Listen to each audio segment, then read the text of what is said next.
taking on the challenge.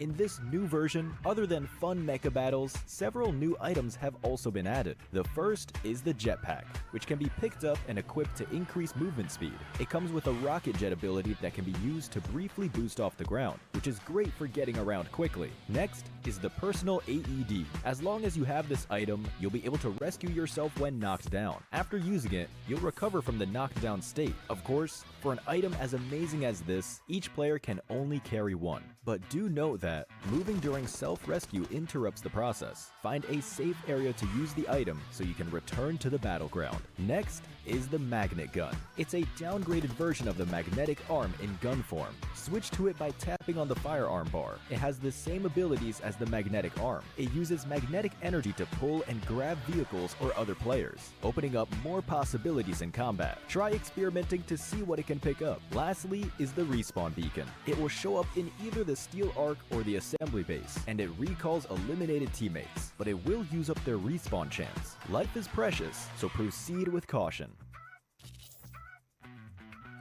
Additionally, the popularity event is back. We added a popularity gift redemption shop this time, where you can use the tokens earned from popularity battles and team popularity battles to redeem rewards.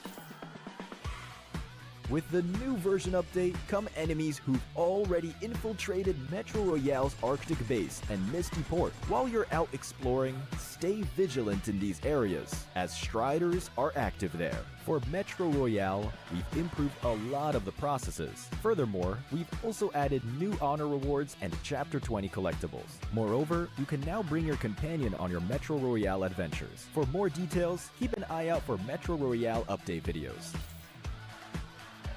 In the new version, we'll also be hosting a grand home competition. You can register for it as long as you've reached 200 home prosperity. Let your imagination run wild and share your dream home with the world. Additionally, we've added a mysterious, elegant, ancient capital resource pack. Many home items will also become available in a related upcoming event. Aside from these, we've improved and updated home building, browsing, interactions, butler actions, and more. Want to find out more? Keep an eye out for home update videos.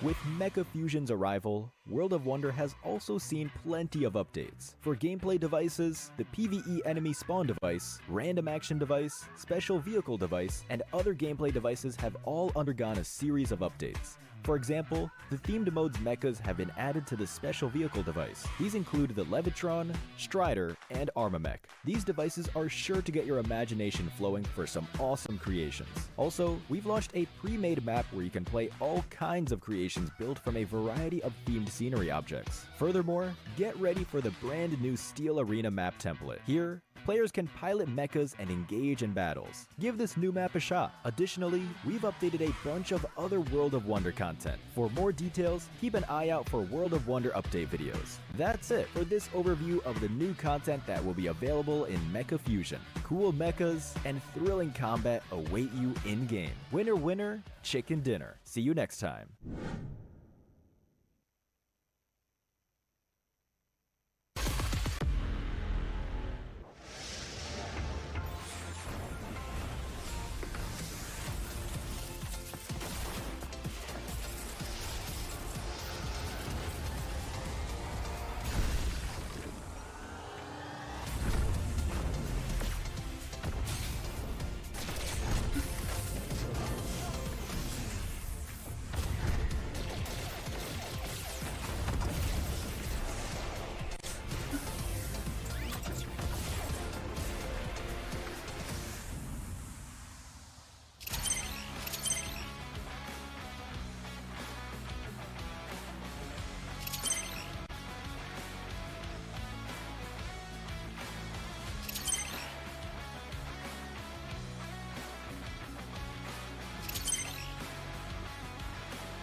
Hi everyone, let's get acquainted with World of Wonder version 3.2.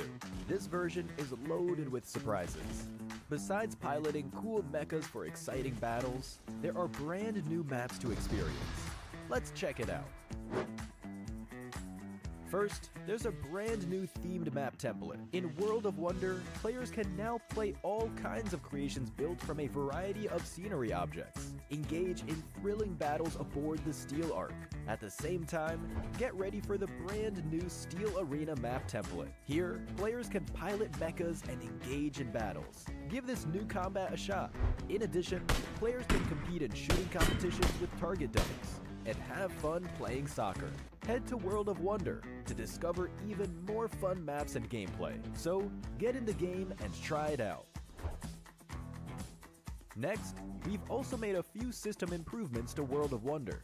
Players can now go to the player information page to check their World of Wonder play statistics and creation data. As for creation tabs, we've added a Friends tab. Now, you can find your friends' creations more easily and check out what creations they've been enjoying. Additionally, to better help you find the maps you like, you can search for them by creation ID, creator UID, creator name, creation name, and more. There are still more improvements for you to discover. We made some improvements to gameplay devices and interactions. For gameplay devices, we've improved and updated the PvE enemy spawn device, random action device, special vehicle device, and more. For example, the themed mode's mechas have been added to the special vehicle device. These include the Levitron, Strider, and Armamech. What's more, we've also improved various interactions. Creators can now edit the orientation and scaling of items directly. In free view mode, objects can be moved, rotated, or resized by modifying their coordinates. Interactized objects can now be held and tossed by characters, and they can also be moved by hitting them. Discover more improvements that let you be as creative as you like. Finally, in World of Wonder editing mode, the team leader can edit the permissions of team members when group editing. That's a wrap for this introduction to some of the new World of Wonder content. We look forward to seeing all your brilliant creations in-game. For more new version updates, be sure to follow the official community. Winner, winner, chicken dinner. See you next time.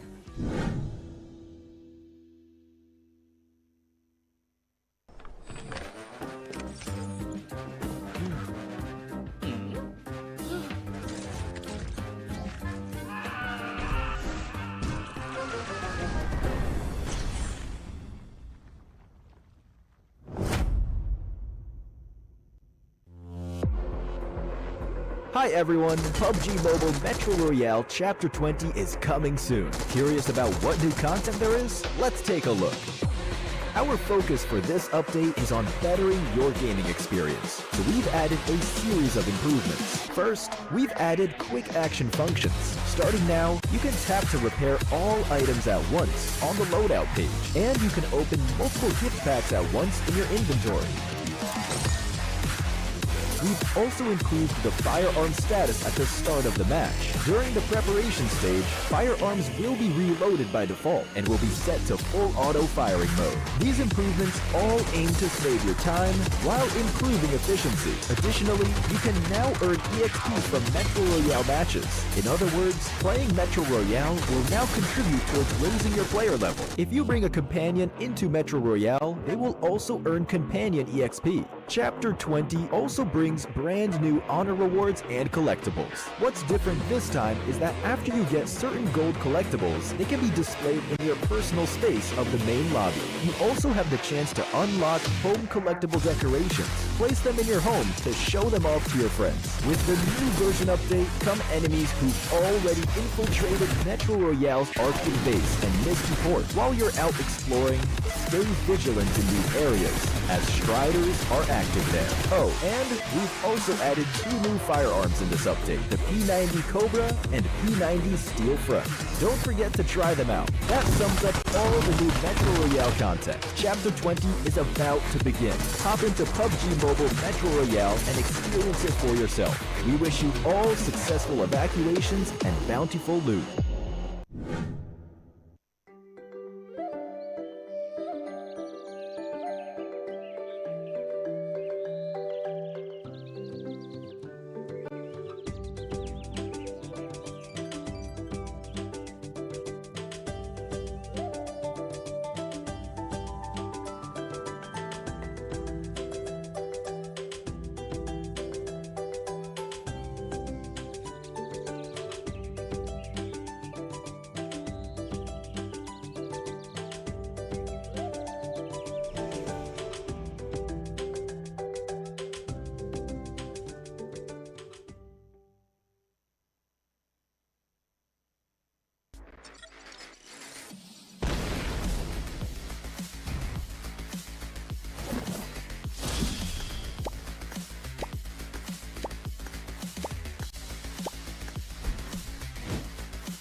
PUBG Mobile version 3.2 update. As part of this update, we've added a new themed mode, new items, and various improvements. Let's check them out. First, we'd like to introduce you to the new themed mode, Mecha Fusion. In this themed mode, you'll find a new futuristic-style ship containing loads of supplies called the Steel Ark. Several Steel Arks will appear on the map in each match alongside player transport aircrafts. They can land anywhere on the map. It's worth mentioning that a Steel Ark loaded with supplies will fly around during the match, and drop supplies consisting of an airdrop crate and several supply crates at specific drop points. Use these abundant supplies to help you win. This new area has a huge interior space with a towering and layered structure. Interact with the environment to reach the different floors of the Ark. Inside, you can get rare supplies and summon an important battle vehicle of this mode, the Armamech. Let me tell you more about it. The Armamech has two weapons that you can switch between at any time. These are the magnetic arm and missiles. They're a perfect combination of the combat abilities of the two smaller mechas. They make for a near-flawless battle machine. In addition, it has an enhanced jump, thanks to support from the Levitron's jet propulsion, enabling it to jump great distances and heights. Its super mobility allows it to move at ease on the battleground. Lastly, the Armamech can be separated at any time. As long as two mechas are close together, you will be able to combine them to form the Armamech. After combining, the pilot of the Levitron becomes the pilot of the Armamech. The Levitron is a new special vehicle. It can switch between a speed form and a magnetic form. In speed form, it gains a collision acceleration ability, and in magnetic form, you can activate its magnetic arm. The Strider, on the other hand, serves as the lower body component. This is an offensive two-seater vehicle. It can target designated areas and bombard them with missiles. Combined with a Levitron, they form the Armamech. Join your friends and experience the might of mechas. Besides the Steel Ark that spawns mechas, there's also the Assembly Base, where you can get supplies for yourself and your mecha. The Assembly Base contains not only mechas, but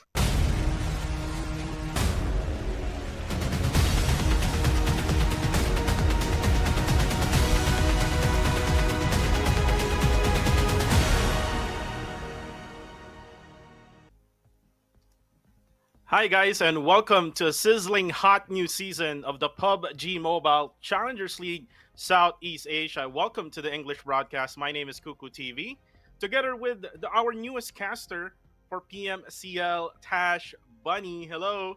Hi everyone, this is very exciting to be here. It's been a while since I've been here checking out the Challengers League.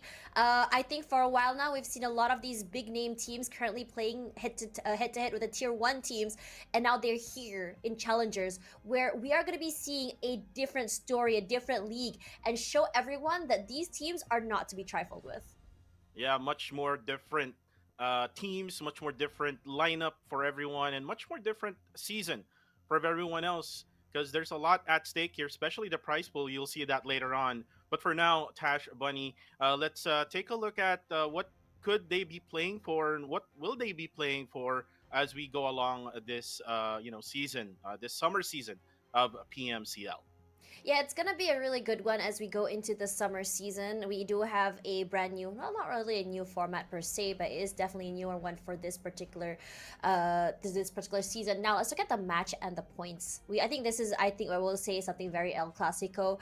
It's used throughout the different leagues. Now 10 points is what we're looking at for the first place. And what makes this really exciting is, compared to the 15 points we had before, it really incentivizes teams to play a little bit more aggressive instead of the usual camp and just kind of wait out the first few circles. And on top of that as well, with 1 elimination, 1 point, we have started to see, I think this is throughout all tiers of the tournament, that a lot of teams love this very aggressive, very quick takes, and some teams go as far as taking the middle points of the area and holding onto it to be able to farm points. You're right with that one, and you can see now the maps and point system. We're gonna play on our first map in Sanhok, and then we go along through 3 Erangel maps and then 2 Miramar maps, as usual, as we had last season.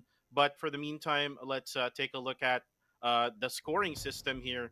For the weekly points, this is the points from matches played weekly rankings, team ranking based on weekly points. The league points will be the points awarded based on the weekly ranking, and you can see that on the right hand side of our screens.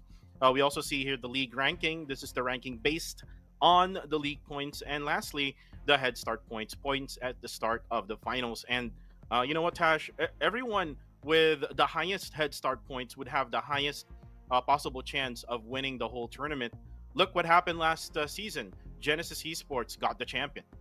Yeah, I think that is definitely very important, and this is definitely a good incentive for a lot of teams to really keep on their toes. But because of how it's reset every single week, that means week one, if you're not doing so well, you do have that, I would say, that chance to catch up in week two and week three and so on. But I would like to provide a counter argument to yours, where in this league in particular, Genesis came up on top, having that head start. Boom Esports didn't really have that huge head start compared to the rest of the teams in PMSL, but they still managed to really just bring it all the way to the end. So it is definitely going to be harder if you do not have the head start points. It's definitely going to give you, like, honestly, one free map with a chicken dinner, honestly, in my opinion, if you do manage to get those points. Now, moving on today, so how this league is going to work is that every day we're going to be playing in one different group. So instead of before, where we had a group A, B, C, D play one round and then so on and so forth, no, we're not doing that anymore. We're doing A, B, C, D for today, and these are the teams we're going to be seeing: Austria, Playbook Esports, The Quarter, 214, Exin Esports, Genesis Esports, TTQ, Risk Guys Esports, Yusu as Tiger Kill Enemy, MFG Esports, Dread Esports, Strangers Tribe, Aromacy, Myth Clan, APG, Fearless Esports, Harame Bro, and God of Death 7, which personally I think that all these teams are such big names in the region, and for good reason. Yeah, very big names, especially you see there on the very top.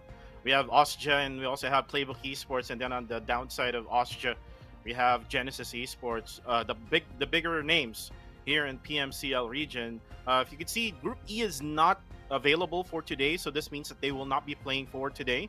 We have the likes of Exquisite Esports, Enigma MSI, Yangon Galacticos, and Flash Vision Esports. Now we look forward now to the league price pool. This is what I'm talking about earlier on. A total of 18,000 USD price pool just for the league, and we do have the first place will be getting 4,500 USD.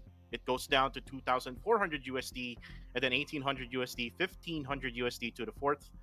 Fifth will get 900 until they get eighth, and then 600 USD from ninth place until the 12th place, and then 13th up to until 16th will get 300 USD, and then same goes to 17th to 20th, 150 USD. And then for weekly awards, we do have the best performance team weekly for 150, and then Terminator weekly will be 150 USD as well. So you could see that last season Genesis Esports, most of the time they were the best performance team, and then for the weekly Terminator, it's gonna be coming from Federales, one of the top fraggers in this region.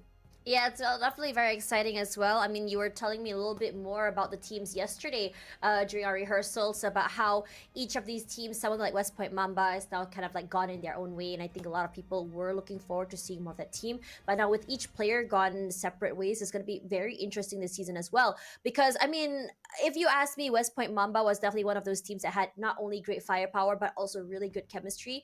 And now these four have separated and joined different teams. Can they provide the same sort of gameplay? Can they provide the same sort of chemistry coming to into their teams? I think that's a lot of questions that a lot of people want to know. And without West Point Mamba just really, racking up all of the points or just being so aggressive, which team will be the most aggressive? Which team will be the one to really challenge Genesis this season? Well, actually, Federales from West Point Mamba proven that last season, but this season, this summer season, now they got Emmas in the lineup, which is another player from West Point Mamba. They also got a brand new player coming from MSI, that's Misfits International here in the Philippines, called Jappy. So let's see if Harame Bro can actually have the same lineup, because some of their players like MM and Dale got into a different teams now. So let's see if they can actually still dominate this PMCL summer. But for now, let's talk about our brand new RP A7 available right now. And it is available. You can buy it for a maximum rebate of 720 UC. This is the new Royal Pass A7, available until July 15th. And enjoy perks worth over 80,000 UC. Includes the new custom color Nightscape Gladiator set, and includes also the Graceful Watcher set. includes also the upgradable Nightscape Gladiator, which is a PP19 Bison skin, and then includes also the new Victory Dance, which is we encourage you people, guys watching right now, to also post clips in the social media, and there's a lot more. And I've heard yesterday, Tosh, that you'd love to have the 100 level 100 skin just on the left side of our screens here. I believe you did got the level 40 already, or not yet? No. I mean, like, the level 100 looks really cool, but honestly, even if I grind it to level 40, I would be so happy. The Graceful Watcher is gorgeous, honestly. It's very sci-fi, it's very pretty, it's very feminine, and it's also very glowy. I would love to just really, just style on people in the game and just, imagine getting downed by someone that looks this cool. Like, I would be pretty annoyed, and that's exactly what I want to bring to the table when I play this. Also, I really like the new exclusive Shadow Blade finish as well. It's really nice. Right, and I also do like the M24 Phono Tempo. I'm one of those sniper guys, Oh. if you don't know. I do use the M24. I do use the Car 98. So I would love to have this type of skin in order for me to flex it out Yeah. and do a lot of headshots in the game. Yeah, the Phono Tempo also is really nice. The MK47. I'm a rifle person, honestly, personally. So I think the Phono is definitely a little bit off when it comes to, not off in terms of bad, but it kind of like strays away from the color scheme coming forward, and that's what I like about it. It's very eye catching. It's orange. It kind of reminds me of a moth or even a really cool butterfly. Think about it. Right. Right. And, right. And you also do get the Levitron, which is if you do play the mecha theme. I do game. like the mecha theme. It's so fun. It's so fun, right? Like you can just stomp on people. Yes. No, I'm not really a big fan of stomping on people. I like when you kind of get the electric lasso thing. I don't know what it's called, but you lasso people off the ground, and then after that they just die, and that's kind of really fun. It's just like a slow, painful death. And speaking of painful deaths, this is nothing painful about this, because if you were to run over someone with this, I wouldn't be mad. This is a PUBG Mobile X Shelby Supercars collaboration, so it's available until June 9th from now, and you can find it featured under the Motor Cruise, so you can get your own Tuatara or a Tuatara Striker, and the vehicle tokens actually don't expire, and you can use it in the next corresponding event. So if this is not really your thing, you can just wait for the next one, which I kind of like, because I mean, this is really pretty, but like there's that possibility of a cooler car coming soon, because PUBG Mobile does that all the time. Yeah, a lot of collaborations that PUBG Mobile actually does. I do love the red car though. The red one is very sexy. I'm not gonna lie. Very sexy, right? Yeah, and the black one is very elegant. The black one is elegant, but like honestly, if I were to be in a car chase, in a whatever map I'm in, I want to be the red one. Like, yes, it's catchy, it's flashy, everyone's gonna look at me, but I'm gonna be moving way too fast for you guys to spray my car. Yeah, and we hope to see one skin of this Super Shelby cars in game while we're watching PMCL. I'm not so sure if they're gonna use that in Sanhok, because in Sanhok there's sometimes there's a lot of hot drops that's gonna happen, especially in the area of boot camp. We've seen that from the past. Oh, that was fun. As we can now seeing now the prediction on screen. Hopefully, actually this is a new thing because last season. We didn't really do any type of predictions, so basically we just made our own prediction. When I was in the PH broadcast, we were doing our own prediction with Aya Plays. But here you go, Tosh. My prediction for first game is Genesis Esports. Yours is Austria, but you can see also the variety coming from all of the broadcasts. We have the PH broadcast, Myanmar, I'm surprised and that you're not doing... So whenever I'm with my Malaysia broadcast or all that, they like to play a little bit more biased and go for their own countries. But like, let's hear it. Like, why did you go for Genesis? I thought you'd go for a playbook or something. I would actually go if I would pick a PH team, I would go with 214 Sin. 214, right? Yeah. Because I know for a fact that they drop in Hatin, which is in Sanhok, just on the northern side of the map. But then again, for the past season, it's also been Genesis Esports who's actually best in Sanhok. So that's why I'm picking Mm. Genesis Esports. So it's all based on statistics, Tash. Right, so it's been a while since I've done this region. I mean, the last time I watched these teams were in Wildcard. That's a while back, if you remember. So, I mean, like, I'm just going off, like, how I feel about these teams. And so far, going off of trends, Austria has been one of those very consistent teams. While Mhm. they are not the ones who kind of, like, come up on top, win first, second, third place, but they are a type of team that plays very aggressive very early. So it's kind of easy to get that feel that Austria might be taking this one. So if the I would say if the trend still rings true from last time I saw them, yes, my prediction will be coming through. And if not, then I guess I'm gonna have to find a new one that plays W Gaming on Sanhok. But speaking of that, Riam and Cora and I are matching in terms of our predictions. Yeah, you're right. And BlingX and myself going for Genesis Esports. I mean, I One don't thing blame I you would for say, going for Genesis. I don't. one blame thing you. I would They're say very strong team. for your pick though, Mm. Austria Esports is the team wherein they kind of start slow. If you remember from last season, week number 1, that's their bad week, and then I after call week it number the 1, icebreaker week. yeah, maybe. Yeah, I call it the get to know each other week. And then Right. suddenly you figure out the Rubik's Cube of every single team's rotations and drops. And then the other teams are left stumped like, oh my god, how do we counter this? Yeah, and they figured it out until the finals. They were able to, I mean, I guess, able to defend against Harami Bro, which was dominating throughout week number 1 until week number 3, until the very end, which is in grand finals. And Austria can probably have that momentum going in week number 1. Maybe they have changed the course now since they know now how to play in this region. It is a very interesting one because you talk about this region, but there's also this format, like the weekly reset format, where you kind of have to worry about getting that first place slot to get those points for the grand finals eventually, to get those league points. So, like, will they change? Like, are they going to play safe, early, play slow, try and, like, try a little bit more of a icebreaker? Like, how many days are they willing to give and give up the points for week number 1 and give other teams a head start, or are they going to go aggressive early and just really show their cards super soon? Again, this is a 3-4 week league. You do have to remember that time might not be on their side this time. Right. And I do understand why Aya plays picked Harami Bro. Harami Bro. What do you mean you don't understand? Harry Bro has been pretty good, no?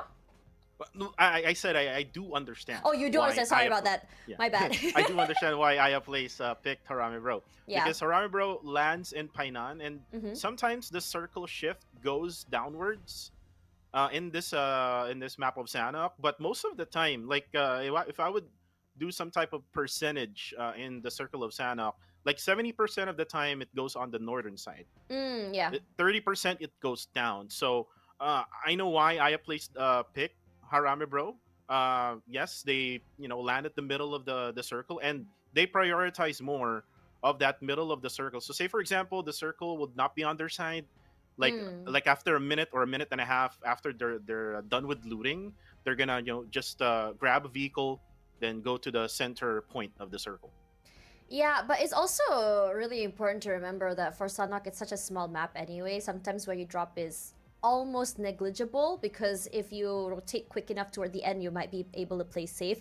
I mean, if you look at some of the top teams for Sanhok previously, like Boom Esports and even Vampire Esports, what they like to do is like play at the side of the circle and just really farm everyone trying to get into that circle in terms of how they play. They're also very aggressive in the point that they like to get this very aggressive or rather high grounds very soon. They have really good circle predictions as well. And honestly, if you want to talk about circle predictions in Sanhok, I mean, again, it's a small map. You don't really need to go far. You can even go for long range fights and you can still get away with it compared to like Miramar or even Erangel. So there is something exciting about that. But you are right though about the circle because it does hurt a little bit more. So you can't really go for those right now like late rotations anymore because coming into places, I believe certain parts of Sanhok now have less resources as well.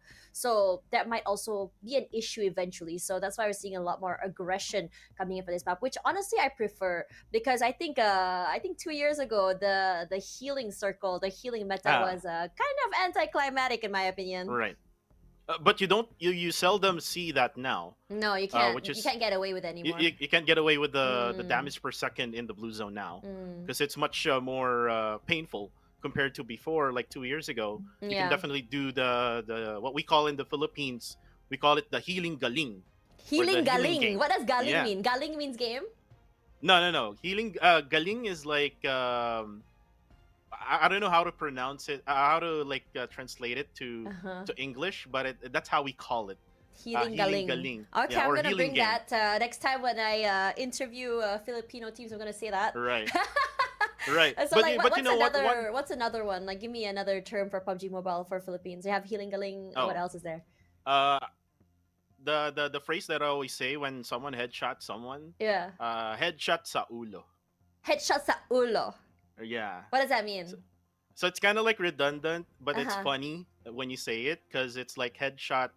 Sa ulo means to the head. To the head, headshot to the head. Oh, sa Yeah. ulo. Okay, so that's a thing. Right. So in Malaysia, I don't know if you know Emmy, one of our casters, Emmy Muhammad. So he likes to say rata. So Rata, yeah. Yeah, I think everyone knows that. It's like such I know a. him. I know him. Yeah. That's also another one. When, when you have someone that can really land their headshots and their shots hurt, we call it meningat. Meningat means sting.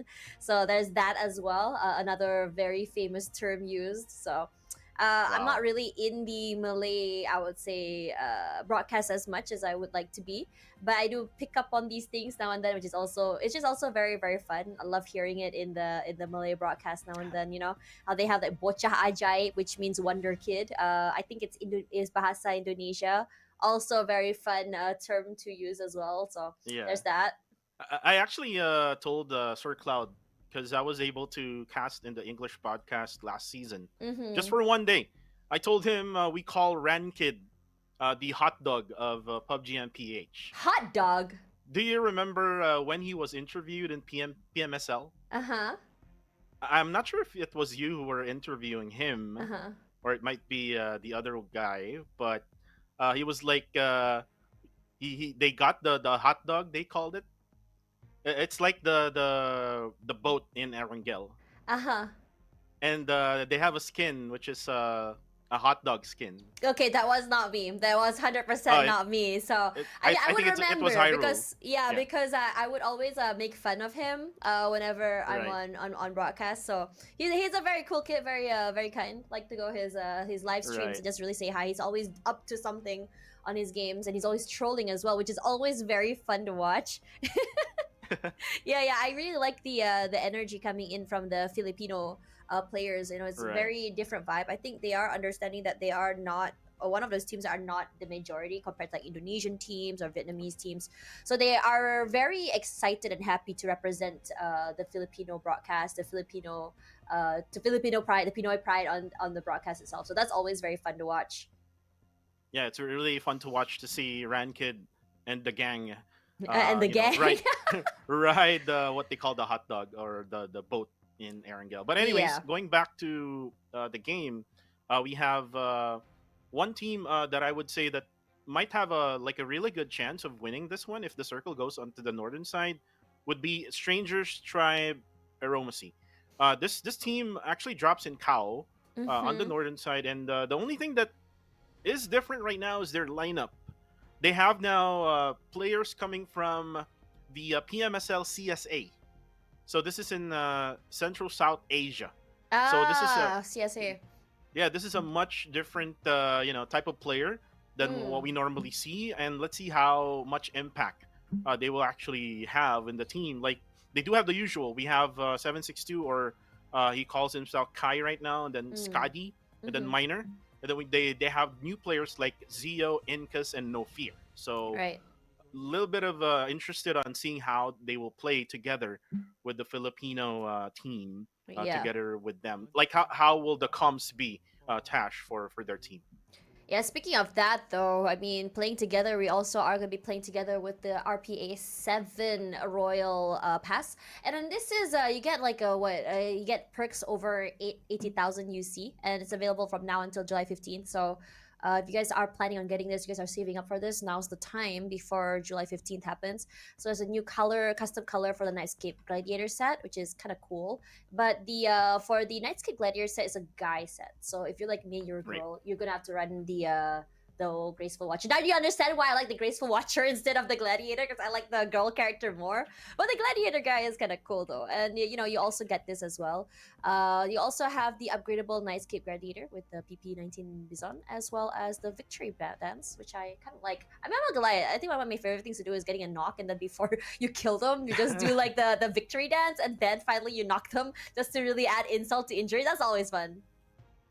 Right, it's always fun. I would love to actually see Tosh, the G36C, to be added in the usual maps that we play in, like in Sanhok, in Erangel, and in Miramar. Yeah. Because I really miss this weapon. This weapon is exclusive in Vikendi, which is something that we don't use anymore. Yeah. That was only so that is one tournament I casted for Vikendi, and I was quite surprised that they had Vikendi in the rotation for that one. That was also very fun. So maybe in the future we'll have that. But also, what we have right now is the PUBGM X Shelby Supercars collaboration from now until July 9th. And you can find it under the featured event called Motor Cruise, where you can get the Tuatara or the Tuatara Striker. Again, I think I'm a red girly, and then you have you have Cuckoo with the black car, and the vehicle tokens you can use it either now or just bring it forward to the next one. She's also very, very cool. Thank you PUBG Mobile for that. And if we are in game, I'll actually be with you in the red car. I don't like the black one though. Oh really? I mean, like, you know what Chuchu always says, yeah. If you and your team are all in like more than 2 people in one car, you're really asking at blown up together, just getting knocked out of the game. So that is something that we could see later on. I hope in so. Miramar. Yeah. I hope so. I think that's usually the case, but I think those really early fights are gonna be very fun in Miramar as well. Because like I think that's what makes Miramar very fun, those early fights, and then finally it just lulls down into that quiet, the looting phase, rotation phase, before finally going up again. So that's gonna be very exciting.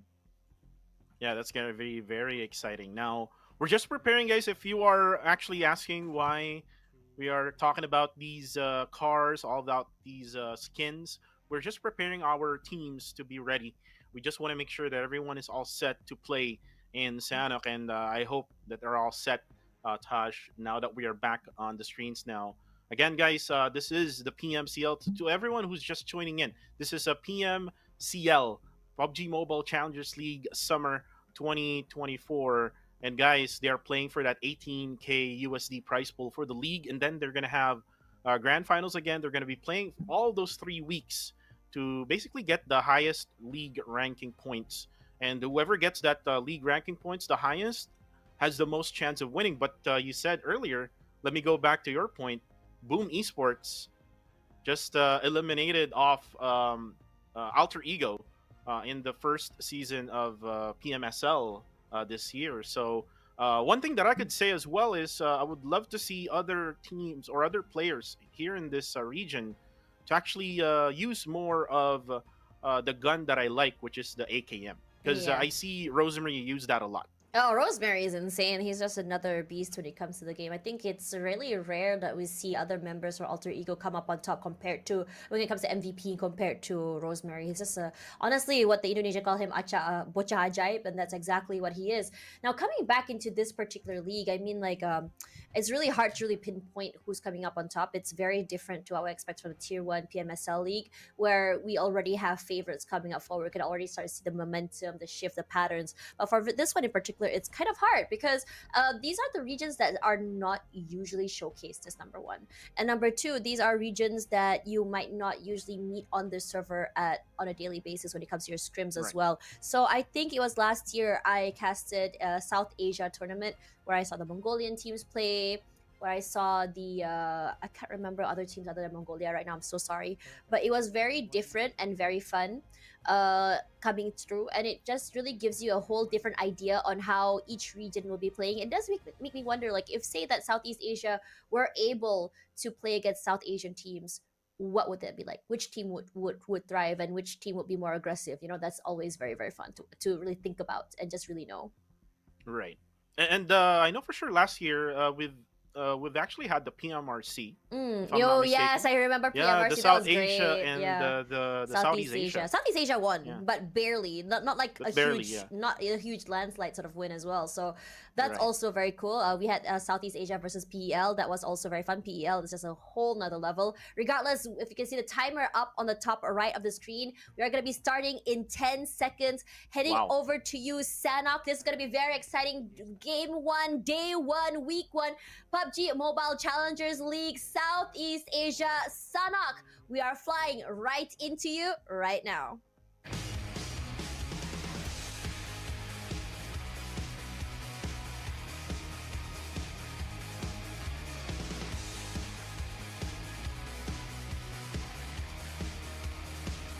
And we are flying in to the first map of PMCL Summer.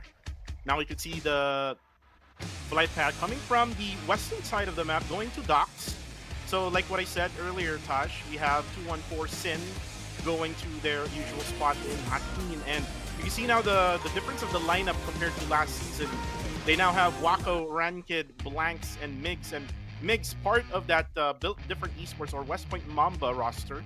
And then Blank's part of that exquisite esports roster from last season. So probably their chemistry would be different, but I know for sure these are like veteran players coming from the PUBG Mobile PH scene. And you can see, like what I said earlier, in boot camp, there's going to be two teams who's going to be fighting for their spots. How quick everyone is dropping. What, 2 teams already in boot camp? These are very early fights coming forward.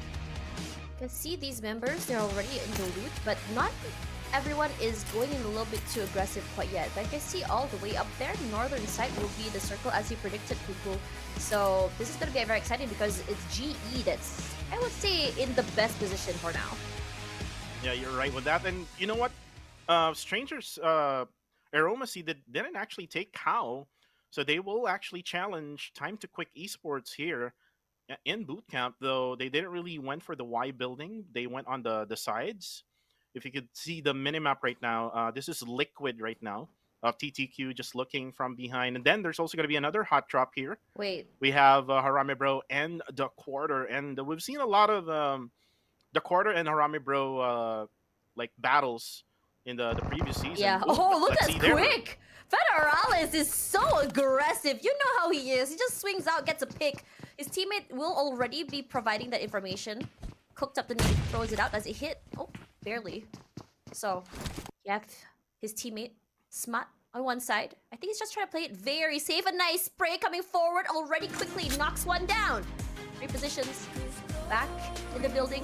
Gonna come into the other side. Whether or not he's actually gonna conclude it, yes he is. Through, and Matt is just so quick with that. Teammate has no chance of even picking him up. Federales playing it very smart here. Peeks up, down. No damage. Range coming forward. A lot of damage. Crits go down as well. It's a 1v2. Able to swing together if he can. Federales goes down. Immediately lobby. And the top will come forward. The top showing us that he is not to be trifled with. And Federales, one of the favorites, I would say, now down and out. Jappy and Amas on the outside. 2 players left. Not the best situation for both these teams. Taking heavy losses so early.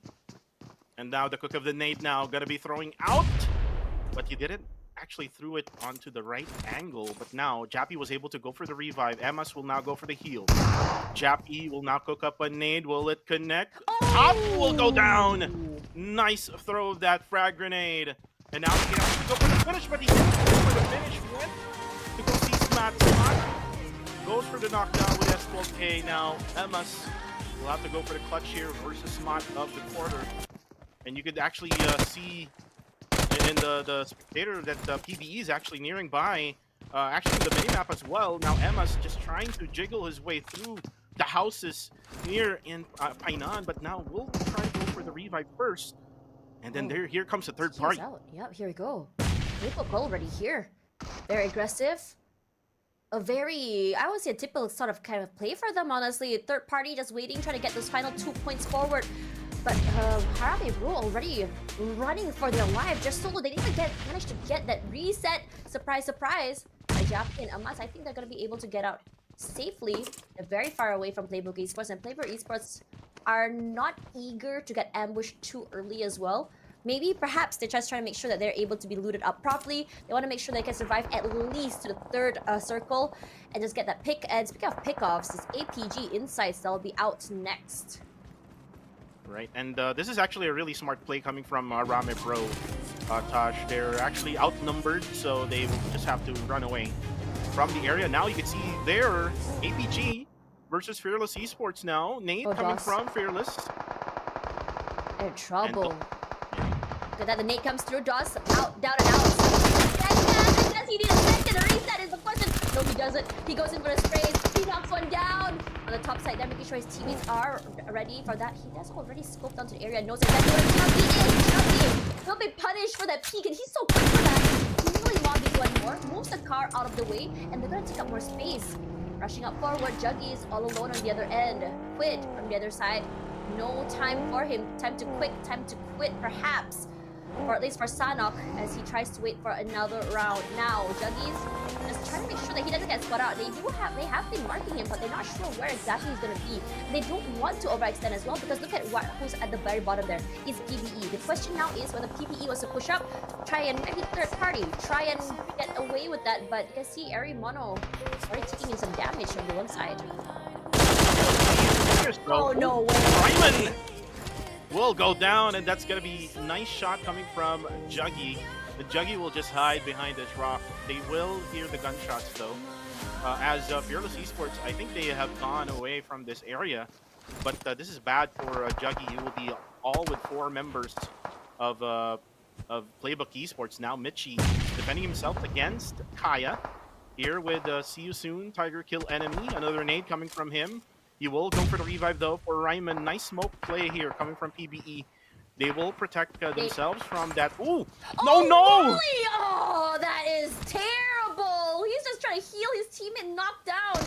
Michi and Eva, last 2 standing. One boy, not sure where exactly he is. Probably playing a little bit more safer.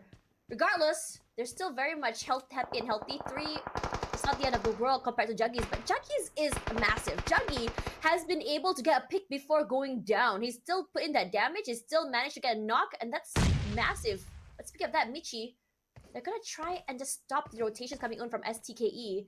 They have no choice but to really tank this blue zone very soon. And even if they do manage to pass by this team, look at how many teams are already gatekeeping the side of the circle. Yeah, and this is Fearless Esports just gatekeeping the blue, as Michi is also getting gunshot by the other half of See You Soon. And right now Michi nowhere else to go for this guy, and he will spot Devon right over there.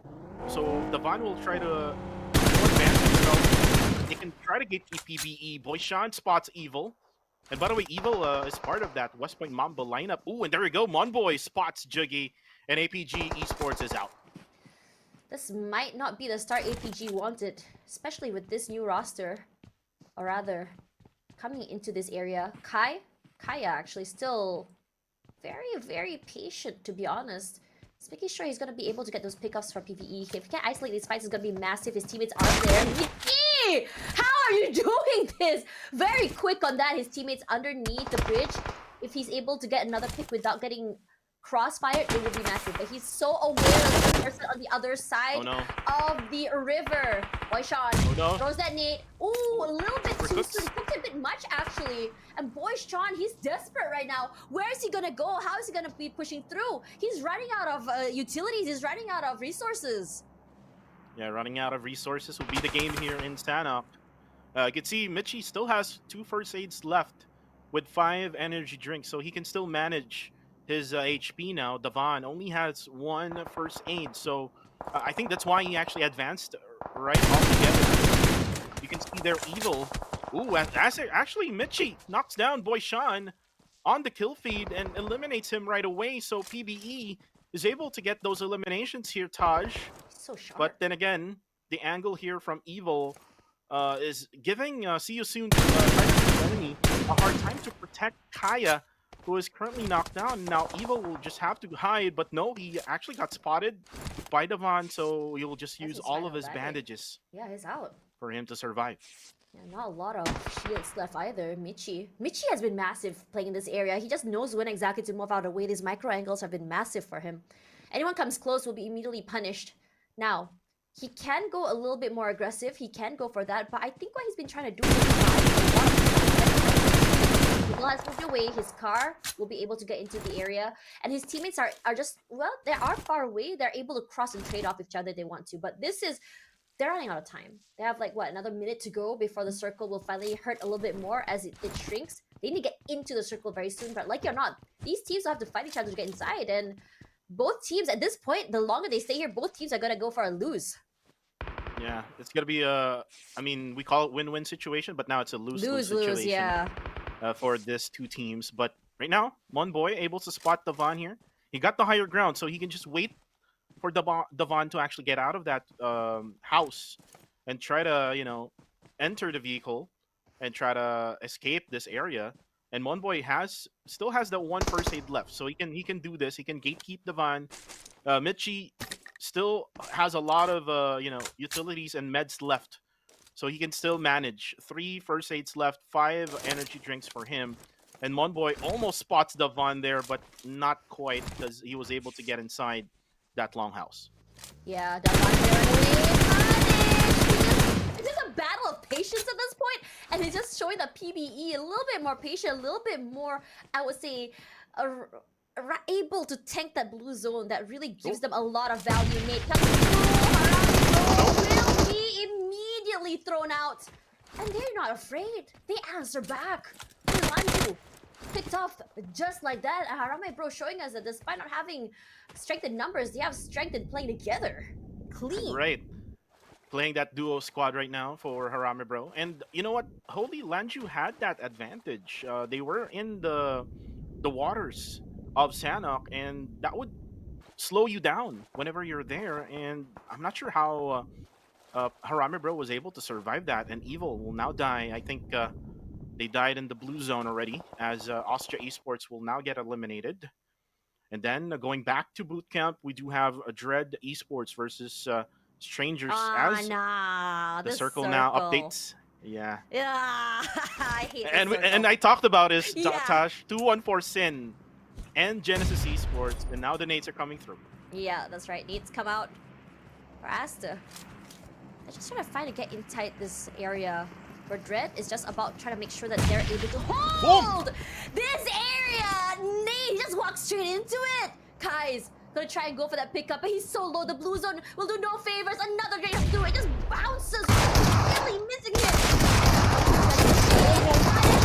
Will be traded. Soon Tiger kill enemy is now down and out. MFG eliminated. 2 eliminations in the back. Dread still very much alive. Wants to make sure that he's able to just defend himself here. ESTE rushing forward. Kai's hasn't been able to be picked up yet. Cooks the nade. Trying to find that perfect opportunity. The angle come forward. Both teams just prepping those nades. None hitting quite yet.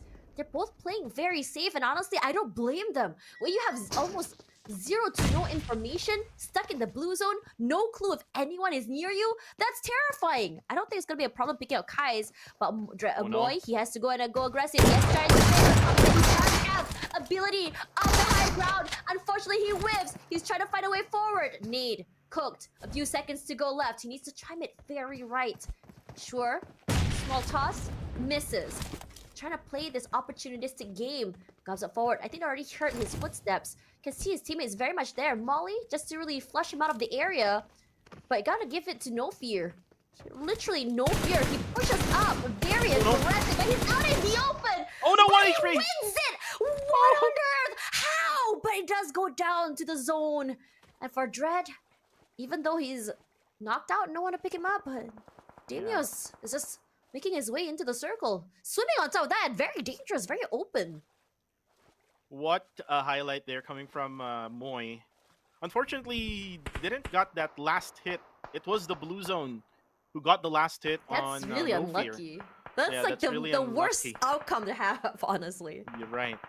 And now you can see now the shift of the circle going to the compounds just right below Hatin, and Risk Guys Esports is already there. Naughty Boy together with Zizak is already there. Harame Bro is still alive, by the way, Tash. Yeah. They're just using the waters right now, the rivers of Sanhok, as you can see their Moy already dying.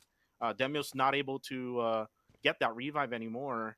And by the way, PB is still alive. We still have one more player left for them, and they got 6 eliminations already. So they're one of those teams that are in the high elimination ranks. As Genesis Esports hears the vehicles here coming from Myth Clan. Yep, Myth coming up forward, 2 in the car. They get blew it up a bit, like a lot of damage on their shoulders. Now GE, they have been stuck in this area for quite some time now. Hold that thought, because Shroud, aggressive. Nice spray. Finds one member of the 214 Sin team. A team that I think you are mentioning that you had your eye closely onto them as a team from the Philippines. Wako, no problem picking up this Marne as well. Marne, one of those big names that have been performing for years and years now. We want to see how he's going to be doing this year, especially for this particular season. Goes for the heal. If you look at his utilities as well, he's not super stocked up. But one thing about Marne is that he doesn't need those utilities to really shine. All he needs is a good run forward. Speaking of that, Mix dropped. Master Ichi on the top side, just giving all that information to his teammates. Praise, unfortunately not hitting. And Rangzer just immediately going straight to the water, nowhere to stop because he doesn't want to get tagged. But unfortunately, the fall damage actually knocks him down. So he will be down together with his teammate right over there at the rivers of Sanhok. And then now you can see that Genesis Esports will get inside their vehicles and most likely will probably third party at this spot right now where God7 and the 214 Sin.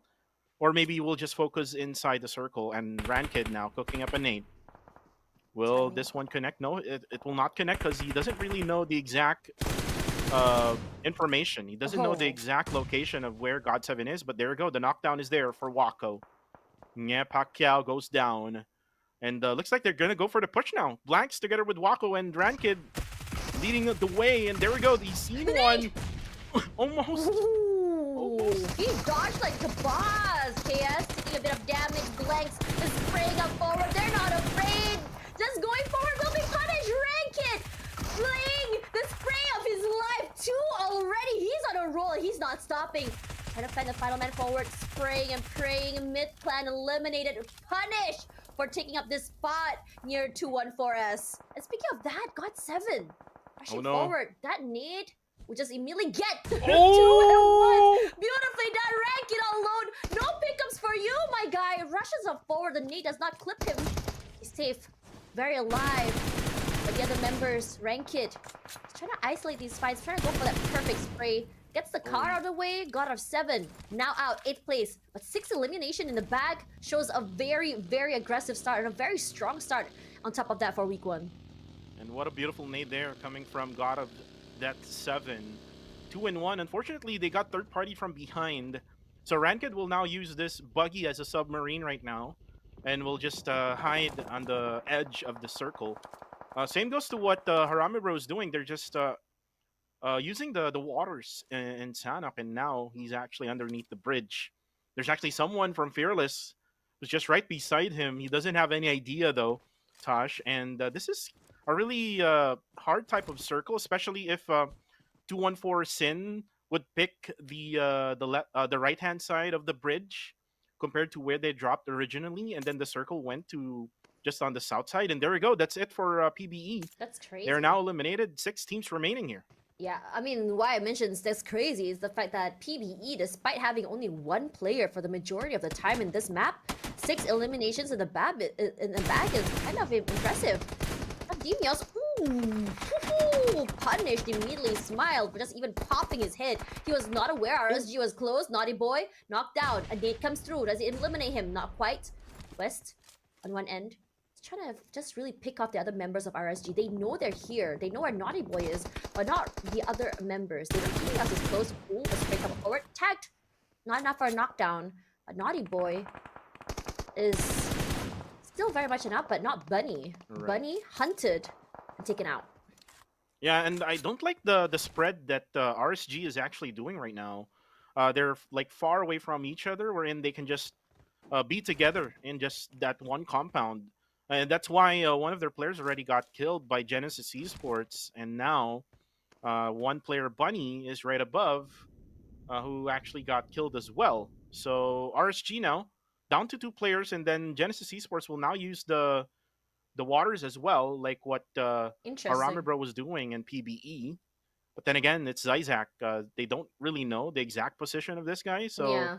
let's see if he will surprise the three members of GE. This is interesting because the fact of the matter is they have no clue who's waiting on the top side of the bridge is number one. And number two, the bridge is so open. So making sure that they're able to come onto land means that it's crucial for them to go through the water side. Now they know where Rankit is. I don't know if they know where 1 second is now. Well, okay, goodbye. 1 second. It was nice knowing you. You were definitely alive a little bit more than 1 second.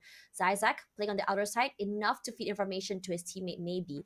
Now maybe is trying to gatekeep Dread Esports Demios on one end here. Now we have our top four teams where GE, because they had a majority of the circle area, still very happy and healthy with three, but it doesn't mean that Risk guys will not be able to change the tides as we have two Kingmakers. Never mind, make that one as Sin Esports goes down.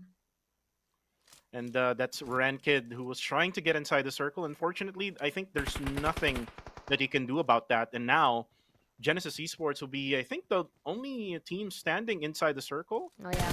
Demius is, I believe, is on the blue zone. No, he actually got in. Oh no, it's actually maybe.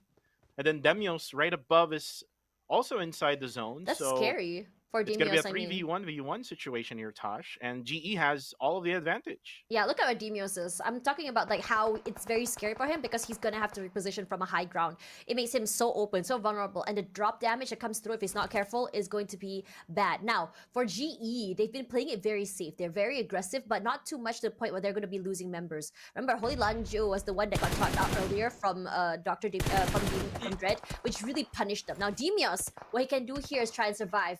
But what can he do? He can't go anywhere. He's gonna take blue zone damage, but the middle side of the circle is gonna be very tricky to play with. It's such an open area. Demios has the high ground advantage. He puts in the damage a lot to Master Ichi. RSG as well. Maybe he's trying to just really take them down one by one. Master Ichi punished. Hides behind the tree. Oh, has no. enough information for his teammates. Now, no one has a circle side quite yet. Maybe he's still very healthy. He still have one more heals at the very least. Two mollies, two nades. Just really knock them out.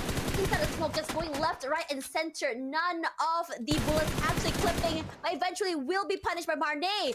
Now, third place, Risk guys, 2 eliminations. 1v1. One more left to worry about, 1v1, unless they can go for the pickoff. But Marnay, what are you gonna do? Are you gonna go for the aggressive play, or are you gonna try and risk it? Genesis wins it because Blue Zone not in Dread's favor, but Genesis coming up on top, and honestly, a really good prediction by you, Kuku. Right, and that's what I'm talking about. Statistics say Genesis Esports is good in Sanhok, and that is based on season 1 and season 1 of PMCL, which is in spring, and now in summer, they're still good. They didn't really change their lineup, so again, that's gonna be much like same sentiment from whatever I had from last season. So Genesis Esports getting their first winner chicken dinner for this tournament. Honestly, not as aggressive as I would expect it to be, coming from a team that does play a little bit more aggressive, but probably not on this map in particular. The team that I was expecting to see a little bit more aggressive would be Austria, but we barely even saw them that map, I think, because of how chaotic it was. I think, again, you did mention about how your drop spots were just not drop spotting as they usually would be. Teams going to areas they shouldn't be going, a change in drop spots, and that's why I said the day number 1, or at least week number 1, is going to be very tricky for these teams as they try to navigate. Okay, this is not our spot. Are we willing to fight this team for this particular spot? Do we want to give it up and find a different rotation to come through? Because a lot of these teams, if possible, they don't want to give up these drop spots because this is possibly something they've been practicing for quite some time now. Now the question is, if you want to not contest your drop spot and go to a different place, what is the rotation coming forward? Which checkpoint you're going to be going for? And now let's have a look at the highlights of this game in particular. While it was very, very aggressive, it wasn't really like that 4 or 5 team sort of fight. It was a little bit aggressive in the way that rotations are all over the place. It's aggressive in the way that people are fighting for compounds. And actually, one of the things I noticed for drop spots, since Enigma MSI is not playing for today, they went for the boot camp, 2 teams. Because Enigma MSI is the one dropping in boot camp, and they went TTQ and Strangers, Tribe Aromacy. I think that's probably their mistake for Strangers. They should have just went on Cow, which is their usual drop spot in Sanhok, and most likely they will get the circle, and at the same time, most likely they will get that winner chicken dinner.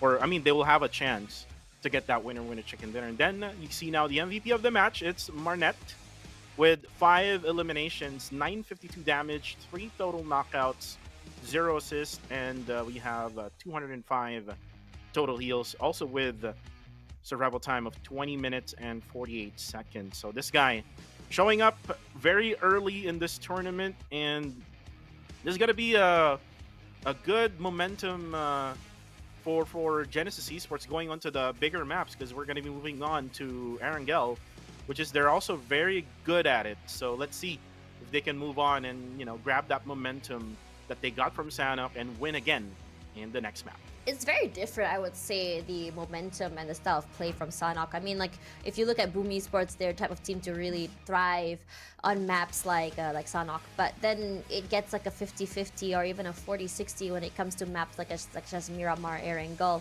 I think for teams like GE, I don't think they are the type of team to have a problem when it comes to Erangel, and that shouldn't be an issue. But this is when it's going to be very interesting, right? Because the other teams are starting to really cook. These are their staples, I would say, when it comes to their style of play. Regardless, let's have a look at the stats for this particular game right now. The 2 eliminations for Genesis, and I think despite them not going super aggressive or getting those early pickoffs, like we saw from Playbook Esports with 6 eliminations in the bag. What's great about a team like Genesis is that understanding that it's going to be a very slow style of gameplay when they drop in the middle of the circle. It's going to be understanding that they're going to be trying to survive and maintaining their location, not allowing anyone to take their compound as they play in this particular map. And I think there's a lot of, I would say, discipline coming through from this team compared to the rest. And this is where teams need to be understanding that, okay, if we are going to go into a circle where Genesis is going to play, what is the counterplay to them? Should we wait it out, or should we catch them early before they, they prep before they found their area where they're holding? Well, from what I understand with Genesis Esports, Tash, they use their range from mid range to long range. They love that. They love that range. But then again, we see here the overall stats here: 55 eliminations, 55 knockouts, with 5962 heals, 12 revives, 113 throws used, drive distance of 93 kilometers, 2.15 meters longest distance elimination, 5 headshots, 21-20 survival time, and 3 airdrops looted. I didn't see like a P90 or a FAMAS used in this game though, so we've seen a lot of the M4s, the S12Ks, and the DBS, since this is Sanhok. But going back to my point, one thing that I've learned from last season, for other teams to stop Genesis Esports from flourishing in all of the games that they play, they need to get closer to Genesis Esports. The moment that they get closer, one good example is last season, 214, with Rankid leading the helm. They were able to eliminate Genesis Esports easily. Ooh. Look at this, the head start that GE has right now with 22 in the bag compared to the rest, and 10 points with 12 eliminations is just definitely something else. And I just love the fact that you mentioned about that, long range to mid range sort of fights, which means that one thing that's great about it is that they not only have this long range to mid range fights. I think if you notice, they have a nice crossfire coming through where they're able to trade each other and really pick each other up quickly as well. You have Marne all the way on one end, and it's really hard to pinpoint where he's going to be, or you have 2 to 3 others, like a 1-2-1 or a 3-1 sort of, I would say, formation coming through from them, and you have no idea how many people is going to be in that area that they're holding, because out of nowhere on the other end you'll have Marne right out on the outskirts. So again, just so very well done. And I think what's great about GE is that it's more of like identifying or just really predicting the circle very well, getting that really good compound to hold on to and preparing for that hold. And I think this idea is great because you really deny people space, especially as the circle comes through, because you have really, really good predictions as well. Now, coming up after this, we're going to be going to a staple map. We're going to go to Erangel. And honestly, it's my favorite map because it's more of like a map that everyone is very adept in playing. I mean, yeah, obviously everyone will be adept in playing every single map.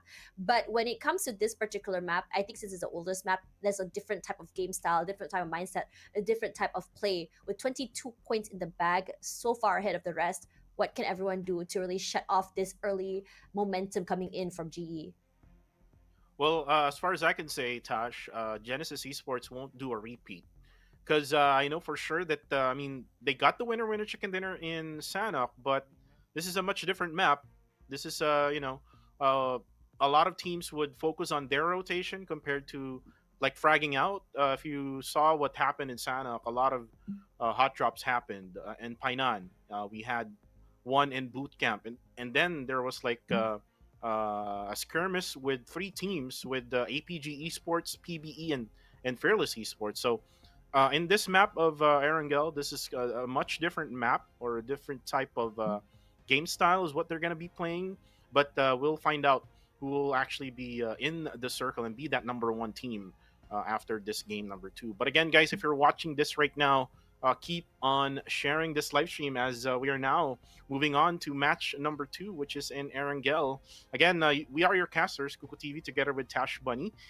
We normally see her in PMSL. She's hosting, but now she's one of the English casters for our English broadcast. So let's welcome Tash Bunny with open arms.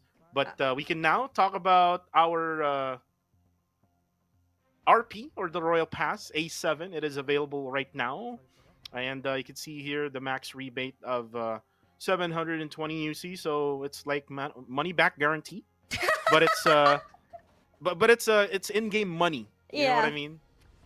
Yeah, definitely. I think it's always going to be really cool being able to have these skins. And I think what's great about PUBG Mobile is that you always get a lot of value from these royal passes, in my opinion.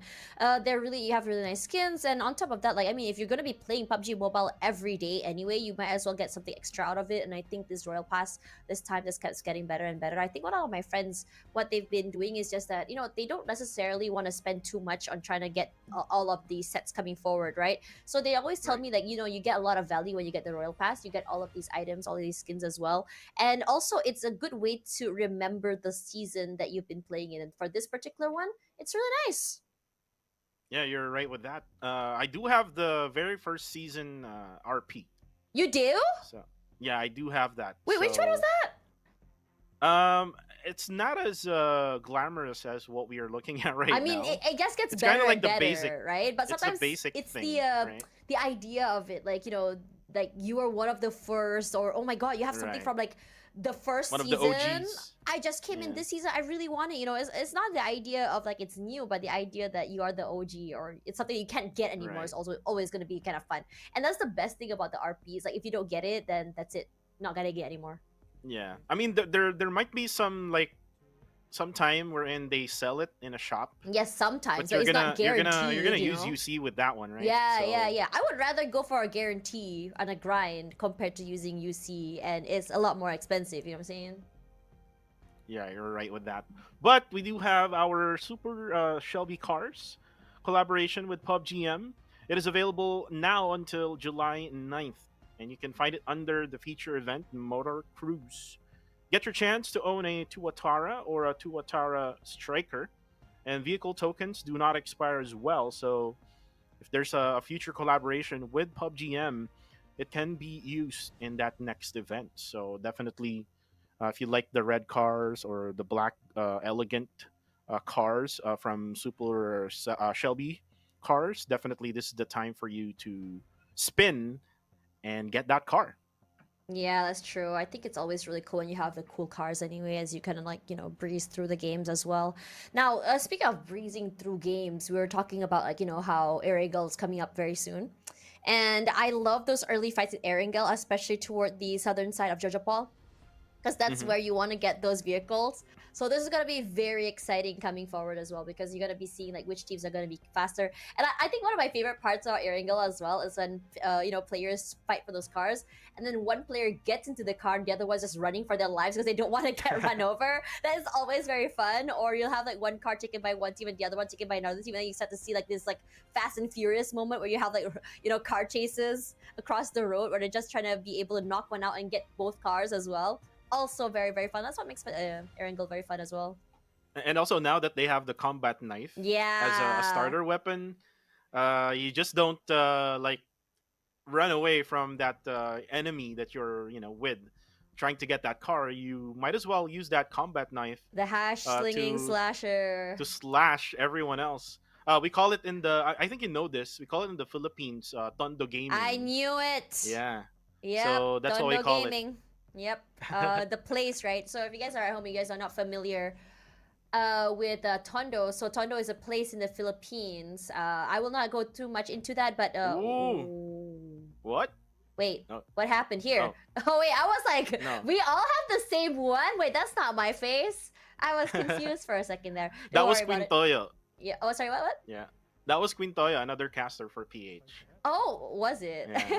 Yeah. Okay, let's see the caster's prediction. Let's see what we have. Oh, okay. Now I have There you go. Genesis and you have Harami Bro. Okay, now Harami Bro was not your pick earlier. It was actually Aya's pick earlier, your previous Right. co-caster, I believe. So why did you go for this pick for this map?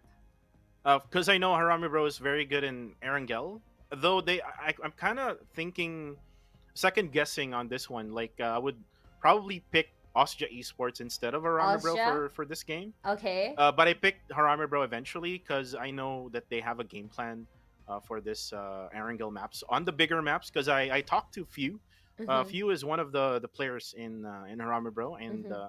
he said he's all ready for all of the bigger maps. Oh, okay. I think a lot of emphasis is put into the bigger maps compared to Sanhok because Sanhok is a little bit more, I would say, RNG, a little bit more aggressive. It's really hard to predict how each team will be playing, so it's best to just really put all their time and your stats into figure out rotations for these bigger maps. Now, Genesis, I think I'm going from my I wouldn't say last season. It will be from 2 seasons ago and how exactly they're playing.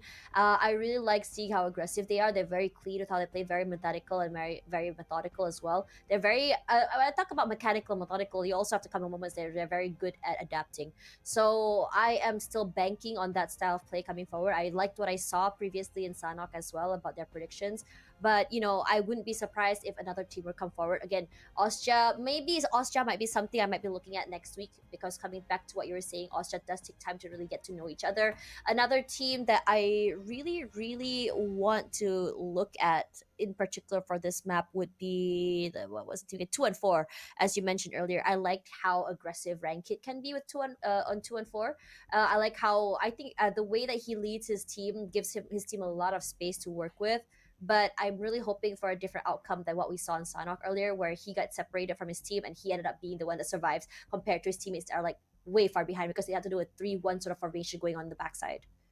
Yeah, I would guess so that Sin 214 Sin would try to bounce back from that game, which is in Sanok, wherein they really had no choice but to just die in the blue zone. Mm. And then there was like a time wherein God Seven naded the two members of 214 Sin. Unfortunately, it was Blanks and Wako who got eliminated there in that 2-1. So I would guess 214 Sin with their drop spot in Milta Power and also in the areas of Milta. Definitely, they can try to get that rotation. I would advise them to be early with their rotation because from what I understand from last season, they always try to go to that type of gameplay wherein they stay at the edges of the circle. And someone like an analyst from PBE told me this. It was Neptune, if you Oh, remember him. Neptune! I love Yeah. Neptune. He's So awesome.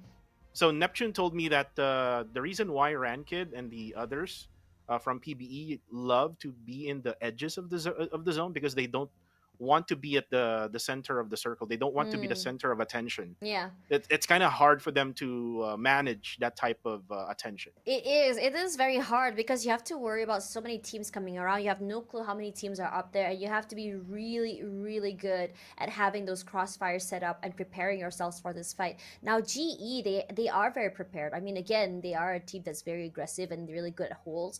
But when you have 3 teams outside, when you're getting naded from 4 different area, it's going to be really hard. So the game will be starting very soon, but I really want to talk more about APG. What are your expectations for this particular team? I mean, we didn't see anything too explosive for them. So what do you think? I would love to see APG to win more games compared to last season because I saw them last season. They're not really that much of aggressive compared to. I mean, to this season, we saw the first game. Yeah. We saw them try to go up against Fearless Esports. Unfortunately, that first nade or this couple of nades that was thrown out onto DOS Dust got knocked down, and then they were like far away from each other, not able to protect their teammates. So I would love to see them to play a little bit more aggressive in Erangels, and also to for them to prioritize more of the circle, because sometimes they get into like engagements, Mm. like when they try to rotate from one area to another, like when the circle shifts to another circle. So they kind of like go to that engagement first, like instead of prioritizing that positioning in that circle. I think there's a different sort of mindset coming here from APG. I mean, we talked about this yesterday about how they started off as a full Cambodian team, and then now investing in a whole different region, right? Right. This is definitely a whole different. I mean, for their fan base, obviously they would like to see a full Cambodian team coming forward, but now we're not having that anymore. I mean, clearly it's going to be a change in, I would say, style, change of play, change of mindset. And honestly, I was expecting a little bit more, but again, that it was Sanhok, so it's really hard for me to give a gauge on what to expect from APG for this particular season. But I do expect a little bit more from them. But coming out forward, I think another team that we haven't really seen more of as well, I think just now, is another one. But I think we're gonna go for a short break. We'll be right back for more PUBG Mobile. Oh, Well, we're going for we're a not shout going to be out. on a My break. bad. I thought we're going for a break. My bad. Misheard that. But All shout right. out one more So time. yeah, we're gonna shout out the Royal Pass A7 available right now until July 15th. So enjoy the perks worth over 80,000 UC, and you can see the Nightscape Gladiator set. It's a custom color, and also you can see the Graceful Watcher set. It also includes the upgradable Nightscape Gladiator PP19 Bison. So if you like to use that SMG, definitely that's one of the RPs that you would have to buy. And then also you will have that new Victory Dance, which you guys watching out there in the live stream, we are encouraging you to post it in your social media, on TikTok, on Facebook, wherever you want to post that Victory Dance. We would love to see you in real life, not just your character, right? Personally, yeah, do both. Do like a side by side moment. Yeah, side by Yeah, side. yeah, Right? side by side moment on the top side and the bottom side. See if it's very similar or not. That's also very, very fun. Coming back as well, I think let's look at the other I think item that we want to talk about, which is the brand new vehicle, which is the Shelby Supercars collaboration. Up until July 9th, so you can see it under the Motor Cruise, or you can get your Tuatara or Tuatara Striker. You can use their vehicle tokens. If that's not your thing, you can just move on to the next one. You can use it in the next event. Now, coming back into what we were speaking about earlier for the groups, now we haven't really seen more of. I think right now it's like A, B, C, D today, right? I believe. Right. Yeah, so I think again, I think you mentioned that we haven't seen Exquisite, Enigma, yeah, YG or FV. I am very, very intrigued about with FV though. I think coming from a region where not a lot of players coming in from this game, I wonder if they can be like a game changer for that particular region, Singapore to be exact. But also, I mean, we talk about today, I really don't think I've seen a lot out of Myth. I think we saw them one time throughout the Yep. entirety of Sanhok today, and even then it was in the middle of a clash, and I think they got knocked out quite yet. So let's talk a little bit about Myth. What are you expecting from Myth? For Myth, I would love to see more of Joseph, because Joseph is one of those players, if I'm not mistaken, from PMPL C Wildcard. He played in that tournament, and he was one of those top fraggers before. Also, Shroud is one of those other players to watch out Shroud's for. very, very funny. I remember I interviewed him a few seasons ago, and I said, you realize that your username is one of the legends in the world, The Shroud legends. himself, right? And he said, the reason why I chose this name is that I want to show that I can be the Shroud of Southeast Asia. I want to really Wow. honor his name. And I thought to myself, that is a really, really good motivation. And I think, like, coming in from a player like Shroud, he has been proving himself as one of the consistent players throughout so many seasons. That is very, very exciting to talk about. I think Easy K was also very exciting as well to watch. And I think, looking back at all of these teams, right, I think I started to remember, like, Ozja, we have all these players. I think Sky Nin played in a SEA Games last year, I believe Right, it was. he and was the gold medalist yeah, he was the for gold medalist. individual. So I'm Yeah. actually quite surprised that we haven't seen anything from them quite yet. So I'll definitely be having an eye out on him a little bit more, especially for this whole team. Right. I call him the golden boy The golden of boy. Cambodia, from Osja Esports, Kainen. And speaking of Shroud, Shroud was actually the reason why I played PUBG Mobile in the first place. Oh, for real. Yeah, for real. So I was watching, his streams on YouTube, so I was able to see him. Or he played good. Yeah. And when PUBG Mobile's coming out, I tried it on my device, and I loved it from the very beginning. And speaking of beginning, we are going to be beginning in the Erangel map. So let's see. Erangel, here we go.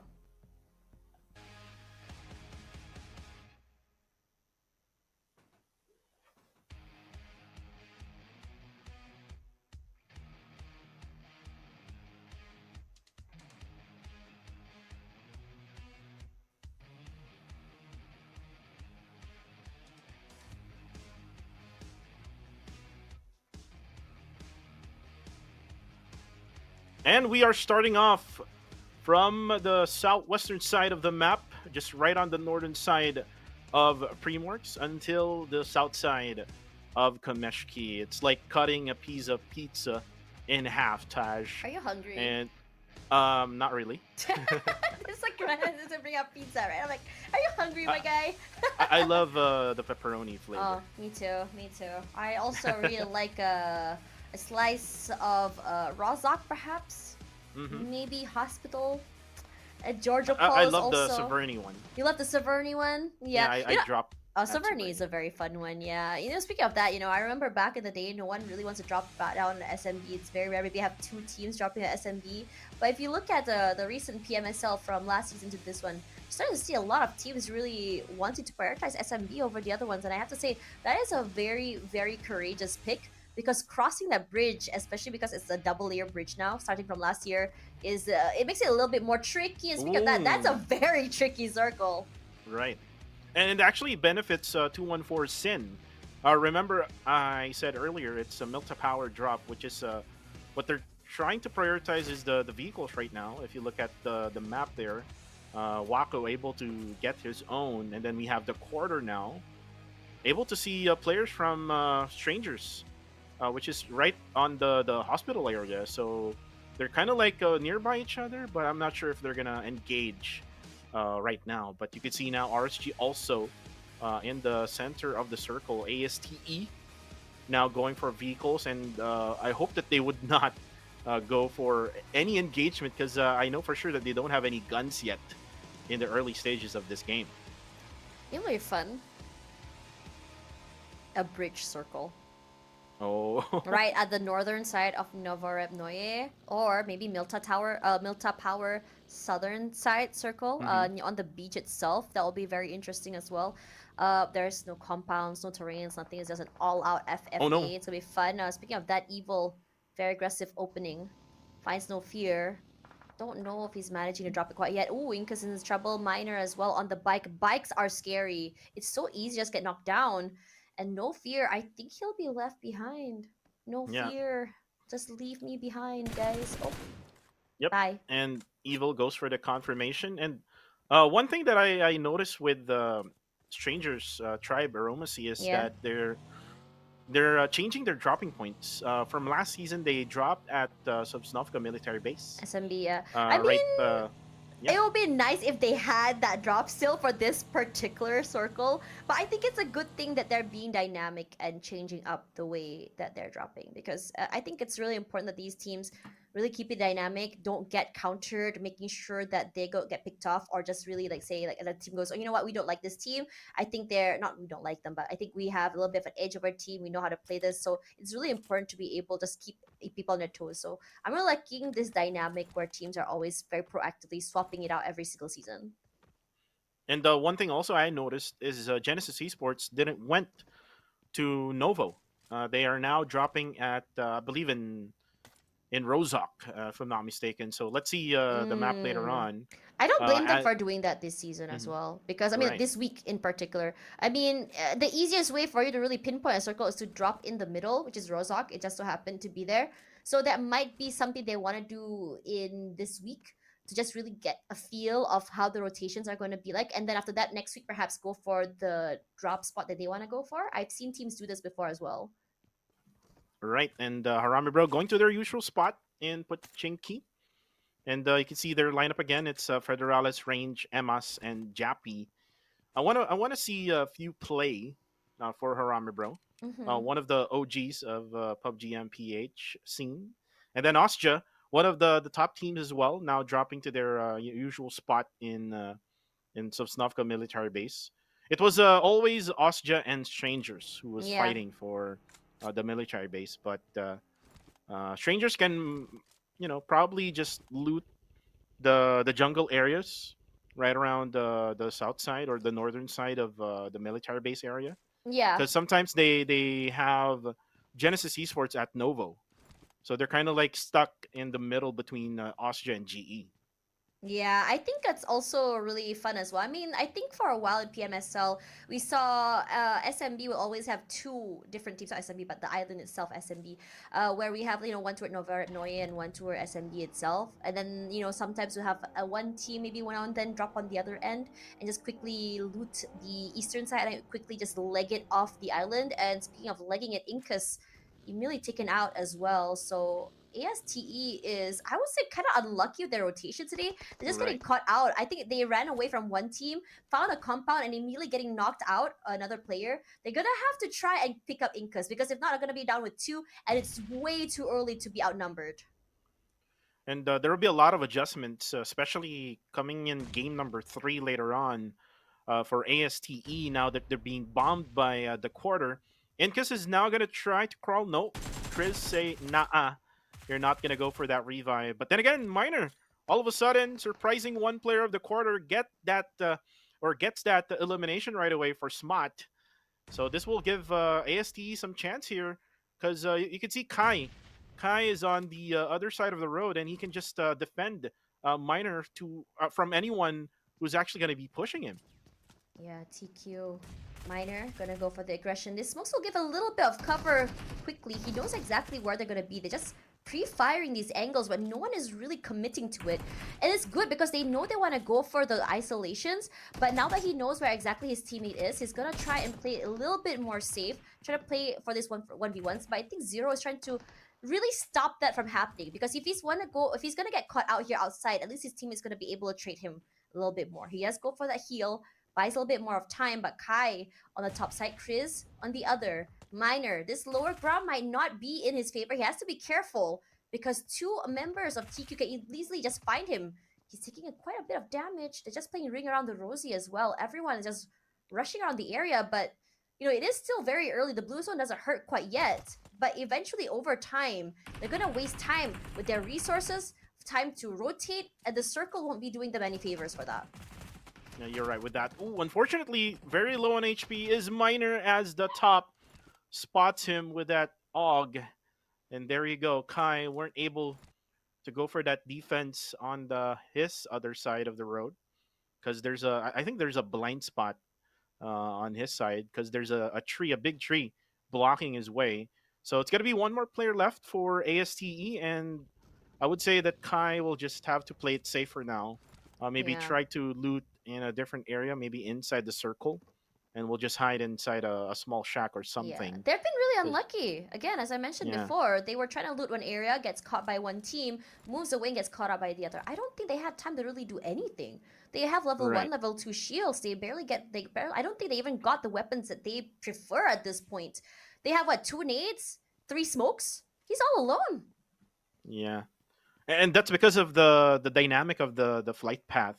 Yeah. For this first Erangel. It didn't went their way, so I think. Ooh, And then look plus at with the this circle. circle. This Look at the circle is now. ridiculous. Wait, I Oh think I my- jinxed it again. I am so sorry. I did say southern side Navarre Noye. I am sorry, man. Sorry, teams. My bad. My bad, G.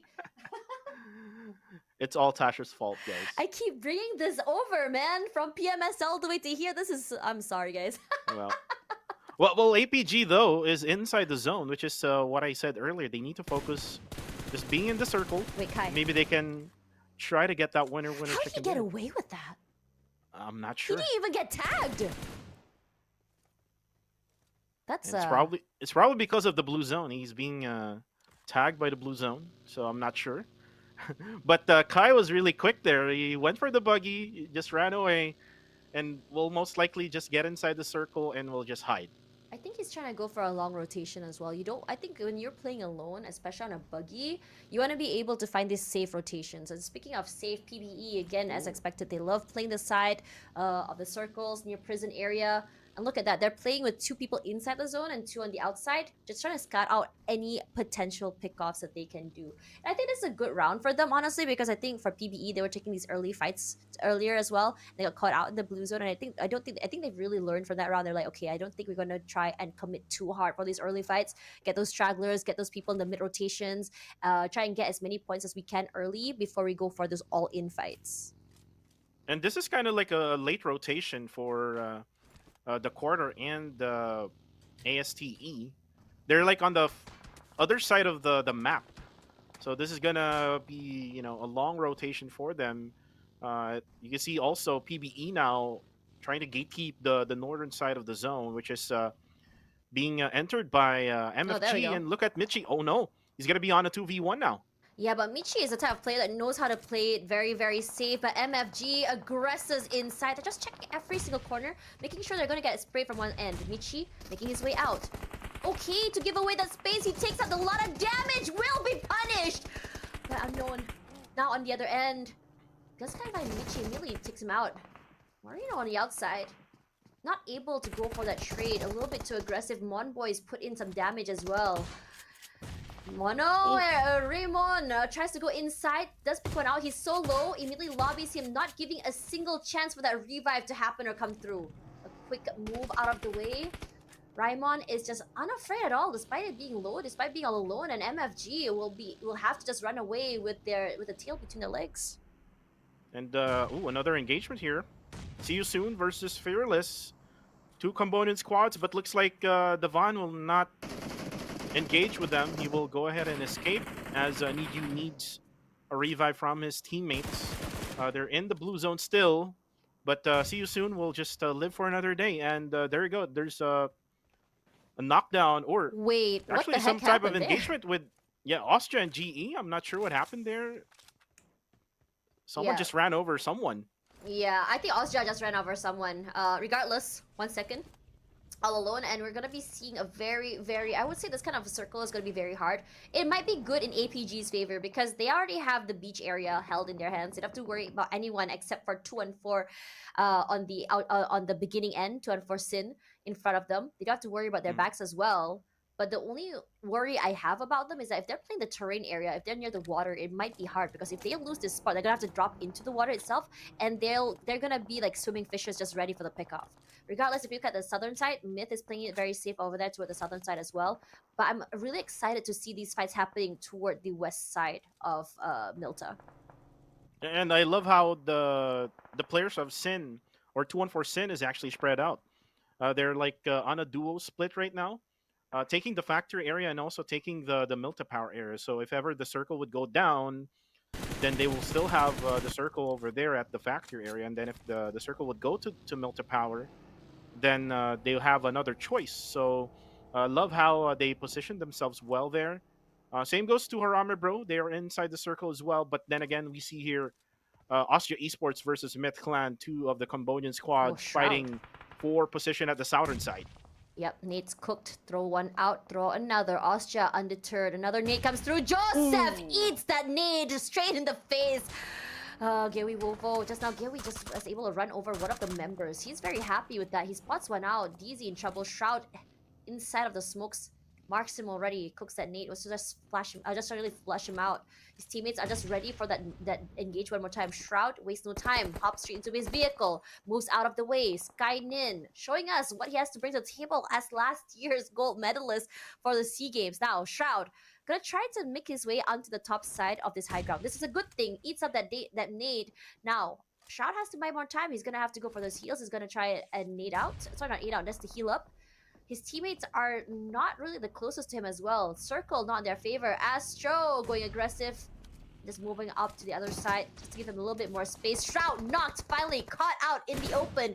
In trouble. Gewi Evo rushing out to one end. very, very aware there's a third party waiting to happen. And Skynin shouldn't be a problem to be picked up.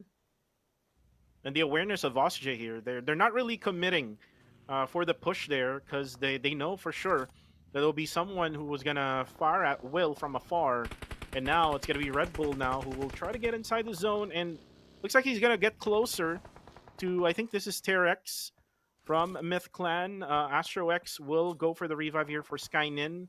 It is still early. This is just stage number 4. They can still handle this, and then just get inside the circle, and there we go. That's Kai being eliminated, and Strangers is now going to be out. Ooh, not the best situation for them. My Turks alone. Skynin unfortunately taken out by the blue zone. PBE just chilling on the northern side. Now APG has to give up the terrain. You can see them quickly moving, but God7 looking very happy in the middle side of the circle. But 2 and 4, I think 2 and 4 has the best area in my opinion. They have a compound in their hands. You don't have to worry too much about it. Speaking of that, FRL, Fearless, already getting one of themselves eliminated one team. 14th place, no eliminations. This is not the best outcome to be on, especially on the bigger map. Zero in trouble. 1 second, eats damage and is punished. A nice cross to come through. And this is the best outcome for them because his teammate, while in trouble, he's able to go for that nice little bait, nice little pickoff for that extra point. And right now you can see the quarter getting closer to 1 sec. He's actually getting naded, I guess, by his teammate to probably deny, and now they just went on ahead with the smokes so he can crawl his way through the teammates, which is right now you can see Pozo now throwing a nade onto Chris. 1 sec will most likely be revived here. Zuki gets the knockdown on the as Niju now goes for the spray, random spray onto the smokes. Now, a lot of vehicles now being used by Fearless Esports, and this is for them to support and revive their teammate. But here comes a new challenger here, Tash. Oh, wow. This is Dread Esports. Raimon, do you see that nade throws just went straight onto the player, just knocks them down. Now, for Dread, Jibna rushing for a nade to come through. Fearless now not in the best situations. They do have the circle advantage, but they are on the lower ground. So it's a give and take situation. On the other end though, for PBE, they look like they're doing very well. Definitely a little bit more of a step up from game number 1. But coming back to Dread, they are trying to play it very safe, making sure they can find full control of this high ground and just really punish those inside of the circle before they push through. But with 4 teams in this small little convoluted area, getting third-partied will be something they have to be aware about. Holy Lanju just now, the first one knocked out for the team, and now he wants to go for redemption. He chose a nade, but quickly changes his mind, decided to play a little bit more safe, playing inside with smokes. But time is not in their favor. With 3 teams at the end, I think all 3 teams inside of the circle have an idea that they all just gonna be having this quiet alliance and just stopping Dread from getting inside before working up against each other. And they're also kind of like in an awkward spot as well, so they can't do much as of the moment. And then Pozo now throwing everything, and then Chris able to get those shots in, almost knocking down Pozo, as Pozo now will just crawl and will just go for the heal. Again, this is a really hard position for the side of Fearless Esports, being sandwiched by the quarter and Dread Esports. And you could also add Harame Bro third partying from afar. Circle will now close in. Who will get in the circle now, Josh? Let's see and find out. There we go. It's gonna be God7 and also 214. They have the numbers and they have the circle.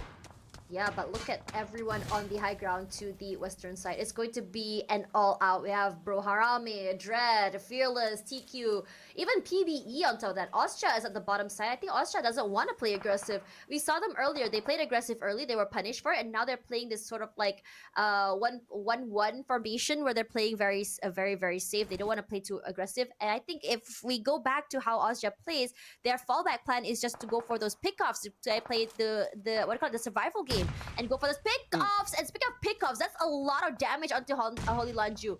They're in trouble. More nades just flying straight onto them. Fearless now on the middle side, all the way out there in the open. They do have the advantage, but they're all alone. And look at that.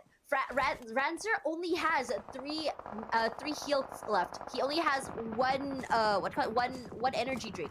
He's running out of items. His shield's halfway through already. Oh, out in the open. But he's in the open. He's not afraid because he knows that he's able to get his pickoffs. But RSG in trouble, sprayed out by Bro Harami. Very very aggressive, and Ozja takes that moment, just drives straight into the circle. They're legging it out there. Risk guys now out 11th place, no eliminations. Ozja as well eliminated, but they're doing a lot better than before. Bro Harami in trouble, lower ground, undeterred, and he immediately takes out Dread Esports. How are they doing this? They're just gatekeeping the eastern side, and they were just third-partying every single thing that happened there between Dread Esports and Fearless Esports. You can add Ozja as well onto that, but then again, we have PBE now going in as Evil. Surprise, surprise, there's going to be range with a Tommy gun eliminating Evil, and then there's going to be Ryman gets eliminated by the top, and that's going to be PBE out of this game. Oh, and that's coming range. Oh my gee. This is definitely something I was expecting early in week number 1. Fearless now in trouble. Range, just showing us why this Bro Harami pick is gonna be something. Of Bro Harami is not a team to be, to be underestimated. They've gotten this compound nicely done, and now they're inside of the circle. They can safely play. Now they're just gonna try and take up more space, and they have to worry about that team in front of them. And I don't think it's going to be too much of an issue for them because they have a lot of space to work with. They have a lot of loot as well after all of those fights. The only two teams that haven't really been, I would say, worried about is God7 as well as 214 Sin, because they haven't moved an inch. They only got 214 Sin with only 2 eliminations. But meanwhile, Bro Harami, they have 10 in the bag because of how difficult the rotations have been, because they have to fight to get into this area. And they've been coming up on top. And they're coming up on top, and you can see here TTQ versus 214 Sin. The best thing that they can do is actually to group up together, because one of the player of 214 Sin is actually separated from them. This is, I think, Wako, who's inside that security tower. And there we go. It was actually Federalis who knocks him down from afar, and they can maybe get that security tower now. Yeah. But, oh my god, God7, I already gotta say, they have to move out of the way, but look at the amount of control they have on the northern side. And I can say that for KS and Amura Chile, they have full idea of what they want to do. They want to punish APG for trying to get into the circle, and I wouldn't be surprised if they have this nice 2-2 crossfire to come forward and just immediately decimate the whole member of APG if that were to happen. But Federalis this time around, despite being the first one knocked out in the previous map, he wants to go for, I would say, a redemption run. He already has 3 in the bag. KH in trouble. TTQ, time to quick. You have to be quick now to be able to get this compound, or rather this warehouse. Nades come through, cooking out a little bit more. I think they're trying to wrestle this away from 214. Now, 214 hasn't been the most active this game. They can either punish them for not having the elimination points and take it away from them, or 214 can say, you know what, there's a reason why we're staying here very passively. It's because we don't have to go too aggressively and just give up our area. But for Sin, they're in trouble. TTQ gonna come on from one side. Now, with 2 members already knocked out, I think that's gonna be in trouble. They have no idea where Blanks and Rankid is. But for the other 2, can they go for a pickup is the question. And it's good that they put a lot of smokes to bait TQ to just throw their nades in. And now you can see KH just doing some random shots. There we go, the knockdown onto Rankid. 1 more player left. It's going to be flanked inside this warehouse. And there we go, KH gets the knockdown, gets the elimination for Rankid as well. And it's going to be just 2 more players left for 214 Sin. Oh, the nade coming for Federalis! Federalis said Kobe! Wako just knocked down. Mix throws one in the end, doesn't hit. Federalis says, you know, it's okay, I have 5 in the bag. Can throw 1 more inside if I want to. They know exactly where Wako is. Oh, doesn't hit. Look at how low they are. Mig's gonna have to go for the heal. They can actually force this push if they want to. They have no idea where to go, honestly, but they don't want to risk it against TTQ. But look at that shot by Federalis. Headshot straight to Gus, knocks him down. And now TTQ has to find out a different way to come to take this area. Mix out, TTQ in trouble, and now we're down to our top 4 as APG. The safe play will be rewarded with 4, very happy and healthy. But have to remember, TTQ as well gets a pickup. And so does the other members. What's gonna be going on here? Because Harami, they're the most aggressive, but 3 only. They don't have the man advantage. Insights now. Gonna get knocked out immediately. Lobby, Juggy just spraying from the lower area, punishing God7 for playing all the way out here in the open. Yes, you have the high ground advantage, but not the information. Oh, but just enough He was able to go for that revive onto DOS, and APG Esports can go for that reset, and that is because they Oh, were no. able to get a knockdown. But then again, it's a Moek now getting sprayed away coming from, I think, Harame Bro. Federalis is very low on HP. Now Amura now will No. throw a nade. Will No it connect? No. heals. Oh, it will connect for onto KS. DOS gets that nade. Yeah, a little bit more. He's solo. Just one need needed just to get out. KS now down and out. But now Juggy with his face. One more time. Punish! Moke! Just so quick on that Amur actually, despite being so low, playing the bait. Taken out. Teammate might be able to go for that trade if you want to. A TTQ. Happy and healthy with 4. This high ground advantage giving them a lot of info. Regardless, sorry, excuse me, they're at the lower side of the area. Lot 7's on the high ground. DOS trying to go for the pick off. Trying to get one more pick if they can. But look at Mo. No util, nothing in the bag. The only thing he can play with is just raw aim. His weapons. Smokes, just to give DOS a little bit of breathing room as he goes onto the other side. Wants to go for this long flank, trying to isolate these fights. Let's see if Mo takes him out. I think he knows. Takes a bit of damage, doesn't get knocked. Oh, and actually Emmas gets the knockdown onto Mo. And then he will actually get that revive now onto Rix. Or Rix. And this is actually the 2 players coming from Demigods. So this is the Demigods duo right now playing for APG Esports. And they can still handle it. If you look at the minimap as well, Tash, they are inside the zone. Which is right now, Harame Bro is looking their way to the northern side, rotating onto APG. And most likely APG will get sandwiched by these 2 teams. Not the best situation to be in, but if APG can keep quiet and not really reveal more information of where they are, they can force a fight between TTQ and they can be the kingmaker or the wave changers for this. Regardless, Gus still trying to find a way to get inside of circle to get picked up. Harame Bros have not really committed onto Gus quite yet. They're trying to use him as bait. For TTQ, I don't think they're really worried about getting that pick up quite yet. Actually, they might be. See the smoke's thrown out here? They haven't spotted out Gus quite yet as well. They're doing a 2-2 formation. Leaving the other 2 members of TTQ might be a good thing. If they try to push, they can go for a crossfire. Maybe a trade. For Federalis, look at this amount of space he's taken. He spots out 2, in fact, just spray them all out! What is this bait and switch play, bro Harame? Despite the man disadvantage, they make it work! They make it work. Harame Bro now has 15 eliminations, and now it's a 3v4 situation here between them and Time to Quick Esports. And now, if you look at the circle in the minimap, Harame Bro gets the circle. TTQ can use this warhead as a cover, though, as they're now moving in closer to the zone. And you can see here Zuki, who got that revive from his teammate, will now use the fence, has its cover. And look at what TTQ is doing now. They're spreading out, giving no more angle for Harame Bro. Yeah, it's gonna be a really hard just fight for that area, but I think look at where Amas has positioned himself compared to his teammates. I think Amas what's gonna do is gonna try and drive inside, perhaps get some information. No, change his mind, I think. Using the car as a shield or as a way to move around the area. Both teams taking very seriously. Look at KH. Oh, he's going in for that long flank, long rotation. If he's able to get his timing right, this might mean doom for Harame Bros. KH still playing it very safe. He has to be very quiet. They know. Yep, they know. They've marked him already. He's in trouble. He can't go anywhere. The nades come through. He eats the damage. It's quite low. He does have a few utilities to work with. Throwing out those smokes just to give him a little bit of space. Gives a little bit of space for his teammates to just really move through as well. So I think he's trying to go to try and reconvene with his teammates perhaps. Or perhaps a fake. You have no clue what to expect here.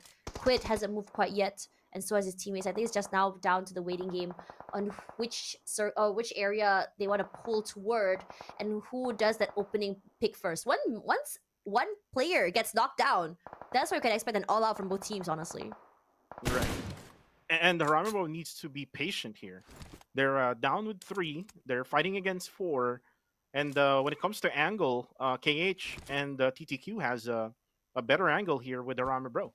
Now, this is the final circle. It's now stage number 9, Tash. So in just 3 more seconds, the blue zone will move all together. So they need also to move and set up their smokes for them to at least get some cover. time. Let's see how it's gonna go. Nate coming through. Doesn't hit Federalis quite yet. I think they have a bit of an idea where Federalis is gonna be. I think Quid has spotted him out. Ooh, very aggressive there. Federalis all alone, take a lot of damage. Almas will be the one that's get knocked out first. Zuki is huge, comes up forward. Quid coming up from the top side. Federalis needs to be careful. He's all the way out here in the open. Tries to go for the isolate. Quid wins out in the end. He's all alone. Range in the corner. We know where exactly he is. Quid. Nice reload to come through. Just feeding his teammates all the information they need. Finds one more. Range all alone. Will be punished. KH found out. Harame, despite being all alone, Range found! And Harame Bros takes second place. Despite that, TTQ come out on top. It's looking so good for them. One of the hardest rotations we've seen. But TTQ make it up on top in the end. Almost getting that winner chicken dinner. Also for Range, unfortunately, just way too much for his Tommy gun. Nice effort coming from Harame Bro. They got like 16 or more kills in that second game, and I almost got my second prediction right. So yeah. You're doing quite well, actually. Today. I'm doing quite well. You're doing quite well. I'm actually kind of scared of you right now. I'm not gonna lie. And you know what? I made the prediction. I made a prediction 2 hours ago. Oh, yeah, you did. You did. I remember that. So it's kind of scary. Okay, so you bring the predictions to the table, and I bring the jinxes to the maps. Okay, I got this. I see our dynamic now. I see it. But coming into that game just now was definitely something a little bit more that I bargained with. I was expecting a little bit more of a slow day number one as teams really try to get acquainted with each other. But it's definitely not that. I love this change, and I think it's because of the format itself. Everyone is just hitting the ground running. They're really trying to get as many points as they can. It's very fun to see these teams such as Harame Bro going very aggressive, and TTQ. I did not have them in my radar when it comes to for teams to watch, but they've been surprising me. They have one of the longest rotations to come forward. They've been taking fight after fight, and they've been coming on top despite how many, I would say, skirmishes they've had throughout their rotations. Right, and you don't usually see Time to Quick Esports win in Erangel matches. You usually see them right around Miramar matches when they try to snatch some of those chicken dinners. But here in Erangel, they were able to snatch it with one of the top teams, which is Harame Bro. It was actually good for them because they got the advantage, the man advantage with a 4v3 situation. So what if Harame Bro got that fourth guy with them? Might be a different outcome, I might say. Yeah, I think Harame Bro was also a team that I think they were a little bit unlucky as well, because they did lose one player very, very early as well. What, Jappy, I think was the was the one that got knocked out very soon as well in the middle of their rotations. And I think it was very early where they had to unfortunately leave him behind because they were trying to contest for those vehicles. Now coming back into that as well, another team that I was quite surprised to look at just now was I think it was Myth. They were very aggressive. I think we were very quiet in map number one. Now I was like, okay, maybe they're going to be very quiet on this week, or perhaps the next few maps as they try to really understand everything. But the dynamic of them playing in this, I would say, their understanding for this map is also very, very good. It's just one of those situations where it could be anyone's map, because it doesn't come to like who's better on this map at this point. It's more of like, this is a very difficult map. It was a very difficult flight path. It was a very difficult map pool as well. Like, the flight path was all the way from the west side all the way to the east side, northern side of the east side, and then the circle was the southern east side toward Milta, which is why the rotations was very, very hard. And even teams like APG just now, despite they having that I would say that area advantage, they weren't able to capitalize on that because they weren't in the situation where they're actively getting these pickups. And because of that, yes, they get the survivability points. I think this is something that we saw for quite some time, even with their previous roster. And I've been questioning for the past over, honest, I've been asking like, why exactly is survivability the name of the game for them when they can opt to play a little bit more aggressive? Well, from what I see from the like 5th or like 6th stage of the zone, it was like 214 Sin, who was in the middle of the circle, or like right around the middle of the circle, and they had a hard time. And this is what I talked about earlier on. They're not really used to being in the middle of the circle. They're used to like playing being sides, the ones right? chasing the circle, right? Yeah. So what happened there is that they didn't really love the attention that they're actually attracting, and it was Harami Bro together with TTQ who sandwiched them all together. And now the MVP of the match is Federalis, 7 eliminations, 1246 damage with 8 total knockouts, 4 assists, 420 heals, and 411 survival. I'm not sure if this is the right survival time because he survived way more than 4 minutes. Yeah. but he's the reigning defending MVP from the last season, so it is expected to see this type of performance from Federalis. Honestly, I'm not surprised. I mean, yeah, I think regardless of which team he goes to, he's the type of player that really knows. I think it comes down to individual skills. He's very talented on his own. Yes, having his right teammates to give him support will be massive, but I think in a situation where Federalis has to play alone, play aggressively on the front line, which is what he's been doing all this while, he's still able to get, what, 2-3 pickoffs before something happens, which is just massive for the team. And on top of that, he can buy his team so much time to just really catch up with him and then go in for those pickoffs, go in for those picks, just really finish off what Federalis has started, which is just awesome in my opinion.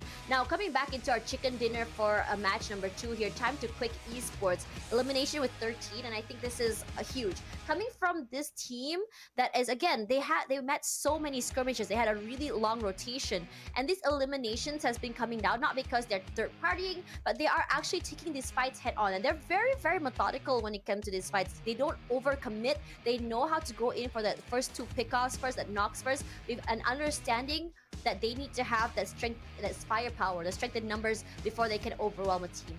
And I have to say that on top of that, they are very aware in terms of game awareness of where each team potentially might be. So they always have someone watching their backs instead of getting third-partied without, while just jumping in and tunnel visioning on a team. And you are right with that one, Tosh. And I'm pretty sure that Time to Quick Esports will probably try to use the same strategy for the next game as they now have the momentum in this Erangel matchup, and you can see how they really do well in this matchup. They had 13 eliminations with so much damage, and then we have also the overall statistics for match number 2. A lot of eliminations, 60 eliminations, 58 total knockouts, 86-10 heals with 14 revives, 343 throwables used, drive distance of 388 kilometers, 3.35 meters of longest elimination distance, 16 headshots, survival time, I'm not sure about this one, 4 minutes and 33. More than that is what we have seen. And one thing that I would say with Jappy, Tash, I noticed him being eliminated in the middle of that matchup, and this is probably just the inexperienced player that Jappy is for Harami Bro. He actually played for MSI during PMNC, and you see MSI now playing in PMCL with Enigma, with a collaboration with Enigma. So he's actually one of those very good players coming from MSI, and I think he's actually being used well with getting additional eliminations for Harami Bro. I think this is a good thing. I mean, seeing new, as you mentioned before, it's something that we are excited for this season, right? The new blood, the new rosters, the new teams coming into the fray. We are seeing these younger players just really show us more of like what they're able to do, because I think a lot of time, I think for the past 2 years it's been the same players over and over. It's always very fun to see the younger players just show us what they can bring to the table and just really challenge these veteran players. Now coming into our standings for this particular match, TTQ with 23, but Harami Bro, despite having only 6 points in terms of ranking, their eliminations with 3 above only put them 1 point behind TTQ. So that's very exciting as well. APG doing quite well, I would say, for game number 2. They're surviving very well, and they're really opting for these sort of ranked sort of plays. With only 3 eliminations, put them behind PBE. PBE honestly has been blowing my mind this particular game, this past 2 games honestly, because they're a type of team that you might not be seeing them thrive toward the last circles, but because they're well aware that their gameplay is to get as many eliminations as they can, you can see that no chicken dinner, no problem, because they have 17 points already for the overall standings. They have 15 eliminations already.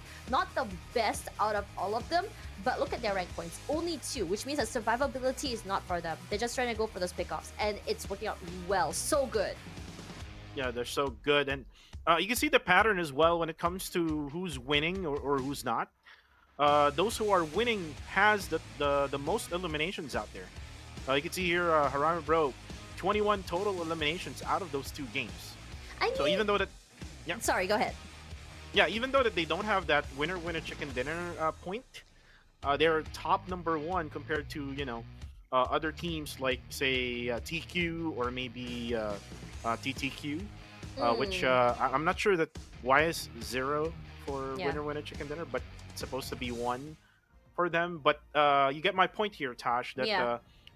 most of the time now with the brand new point system that we have, getting more elimination points is better, right? Yeah, because of that, that comes back to my point, because it's just 10 elimination points for first place. I wouldn't say it's easy to get more than 10 points for eliminations, but it's definitely not impossible. I think we've seen it happen so many times.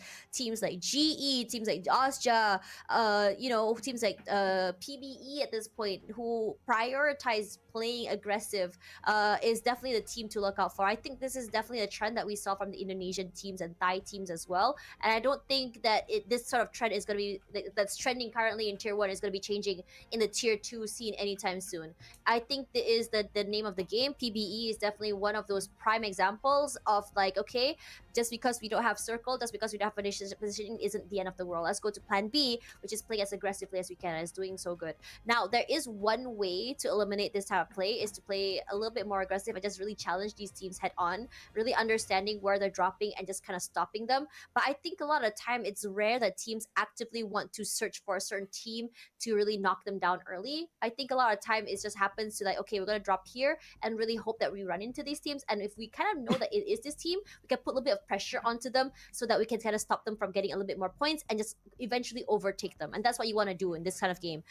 Regardless, that will be our first 2 games here for the PUBG Mobile Challengers League Southeast Asia. We're gonna go for a quick break, and after this, one more Erangel and 2 Miramar maps to play with. I'm excited. Kuku TV, what do you think? I'm very excited with the 2 Miramars, but we're a long ways out for that 2 Miramar maps. We still have 2 more Erangel maps, which we might probably see the same teams winning. But then again, let's see and find out if they're gonna do the same. Well, we will be right back. Kuku TV and Tash Bunny will be right back.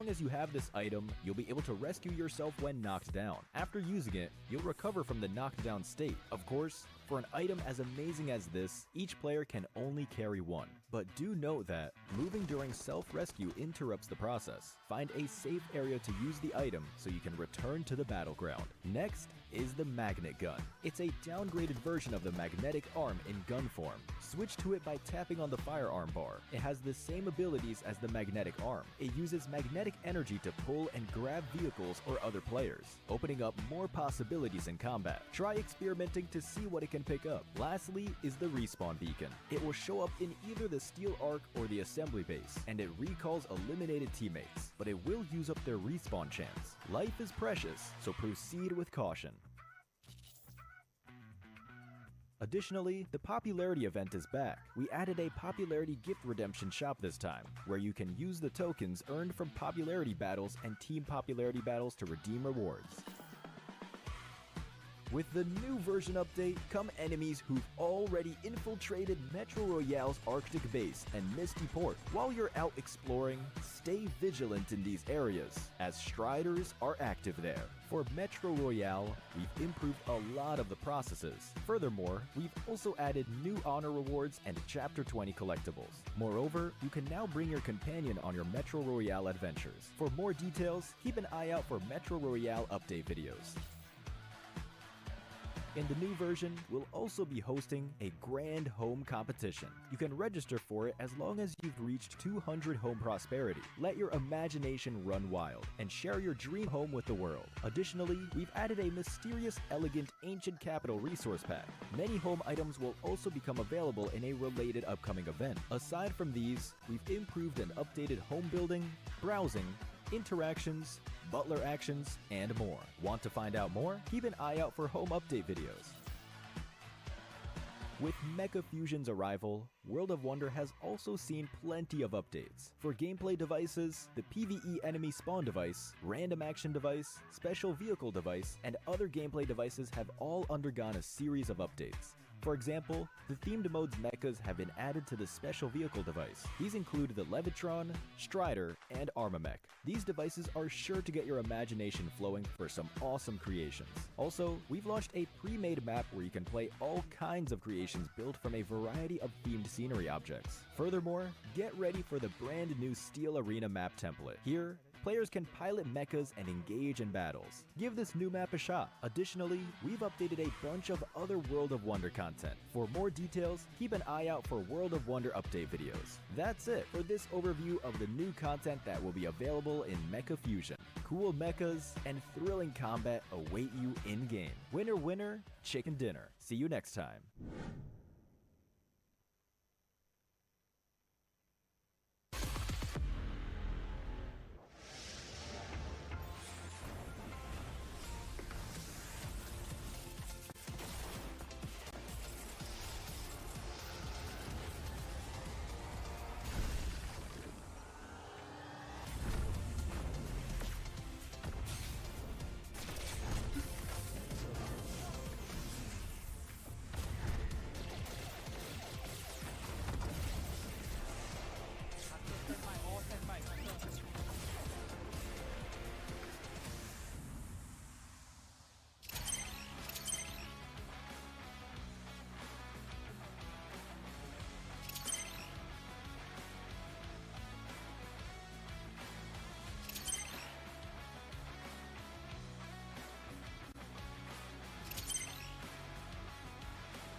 Hi everyone, let's get acquainted with World of Wonder version 3.2.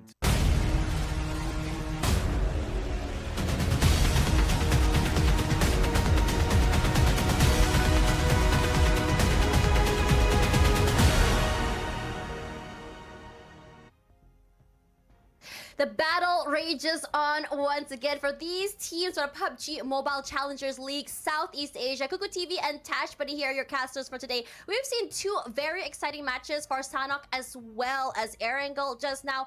And honestly, I was not expecting how bombastic today was going to be.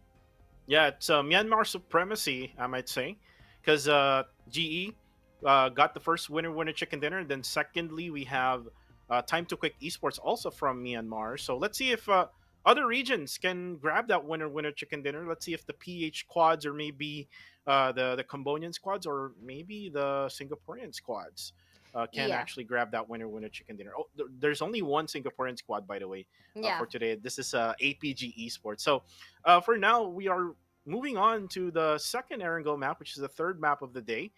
Just an update to anyone who's just tuning in our live stream. Again, we are available on all languages. We have English, we have PH, we have Myanmar, and also in Cambodia. So That's all available. You're right. And guys, we are also here to show you the newest RPA7 available right now. And you can buy one right now and get a max rebate of 720 UC. It is available until July 15th. Enjoy perks worth over 80,000 UC. It also includes the custom color Nightscape Gladiator set, which is the male character set. We also do have the Graceful Watcher set. Includes the PP Bison Nightscape Gladiator. And then we have the two beautiful cars. It is the PUBGM X Shelby Supercars collaboration. Available now until July 9th. And you can find it under the feature event Motor Cruise. Get to your own Tuatara and Tuatara Striker. And guys, vehicle tokens can also be used in the next future events if, say, for example, you weren't able to use it for this event. So these are the two events that we have right now. You can use up all the UCs that you have still from the last season, maybe all those rebates that you got. But then again, we have now our prediction, right? Just Yeah, right that's right. below. Let's have a look at our predictions. So this is going to be a very fun one because again, I am just going off my predictions from the previous seasons. Oh my gosh, that's a lot of people going in for Genesis, but you're going for Austria. Now, I think in the first map I did go for Austria, and it was because I'm expecting that extreme firepower. But coming back to what you mentioned before about how Austria's firepower doesn't come till later, and I was like, oh yeah, I forgot about that. So I decided to change it up a little bit. Now, GE looks very strong today. They are a team that likes to play in the middle of the circle. Let's see if that would be changing anytime soon. But now for you, Austria, why? Well, they start pretty slow, so they need probably 2 games to get back on groove. Two So maybe only? the I was expecting a day, honestly, from personally. well, I mean, the first season or in spring, they needed one whole week in order for them to be good That's in why. the second and the third week. But I'm pretty sure that they've already adjusted from that type of gameplay. So I would give them 2 games and then eventually get a winner chicken dinner for match number 3. And I've been really close to my predictions. I mean, I got You the first one, you really and then the have second one I almost got second it. place. Yep. yeah. Yeah. So that's also gonna be very interesting as well to see how it's gonna go. But honestly, I think for me personally, for day number 1, it's really hard to pinpoint who exactly will be coming up on top. I think from the previous seasons, you always see on day 1 some teams go really strong. You're like, oh my gosh, this season, this team that was from like last place last season, or a team that was maybe not so great last season, doing so well on day number 1. I'm like, okay, maybe they changed up, and then suddenly in week number 2, you start to see this toss up once again. You're just like confused, like, huh, what the heck happened? I thought this team looks very, very strong. Regardless, as we go into Erangel once again, I wouldn't be surprised if you're not going to be seeing TTQ get that again, because I think the first Erangel map is definitely that try to get to know each other map, the icebreaker map, try to see the rotations, where to drop. And I would say for a first Erangel map, the flight zone as well as the circle wasn't. I think it was. I think it gave everyone a fright. Let's be real here. Right. And one thing that I can say, one dark horse that I can see here winning would be Dread Esports, because if the circle Dark went, horse, huh? yeah, That's a statement actually. yeah, one thing that I noticed, the circle went onto Milta Power. Mhm. So usually the pattern would be after that it goes onto the northern side, Mhm. but you don't know if it's going to be on the western side or the eastern side. Yeah. So I am thinking that it will go to the Yasnaya area Mhm. for this game, and Dread Esports is actually one of those teams who drops at that location. That's gonna be very interesting. Let's see if it's gonna be happening right now. So let's look at the game. Erangel, here we go. Yo, And we have this! flight I'm so path now. sorry for cutting you, but what is this flight path? Southern side of Korea, actually, Pierre all the way up to Milta. Milta again, actually. I wouldn't be surprised if the circle pulls all the way up to Severny. Well, let's see and find out if that's the case. I think it's gonna be. I have a feeling, you know. I mean, I did say earlier that it might be at Yasnaya, because I mean, I can see some patterns here. Yasnaya. It's usually I wouldn't be patterns. surprised if it's past Yasnaya, Severny side, maybe in the Or it middle. might be Georgia Bowl. But dude, imagine if it was a Stalber circle. You know how painful that would Oh. be? That high ground fight is gonna be painful as heck, man. Oh yeah. And the PBE, which they usually drop there at Kameshki, which is right now they cannot, because look at the flight path. It's on the extreme south side of this very map Well, of how many Erangel. teams are on SMB actually? Look at that. There's 2, 1, 2, which 3, we have actually. God7 and I think Austria. Oh, actually the circles. Yeah, maybe you might be right of that Yasnaya pick actually. Wouldn't be Well, surprised. Maybe yeah. Yasnaya Mansion wouldn't be too bad either. Oh, Might- prison circle would be fun too. Yeah, it might go to prison. Yeah. That was the next thing I was gonna say, but ooh, there you go. There's the first knockdown. Ooh, another knock on the kill feed. It's That's Juggy. really quick. Ooh, a Astro. lot of early engagement here happening from all sides I'm of not- the map as Amura Chili gets that kill. Austria now has one player out of their team. Skynin, the golden boy of Cambodia, will now back out for a bit here. I think he's not ready for action.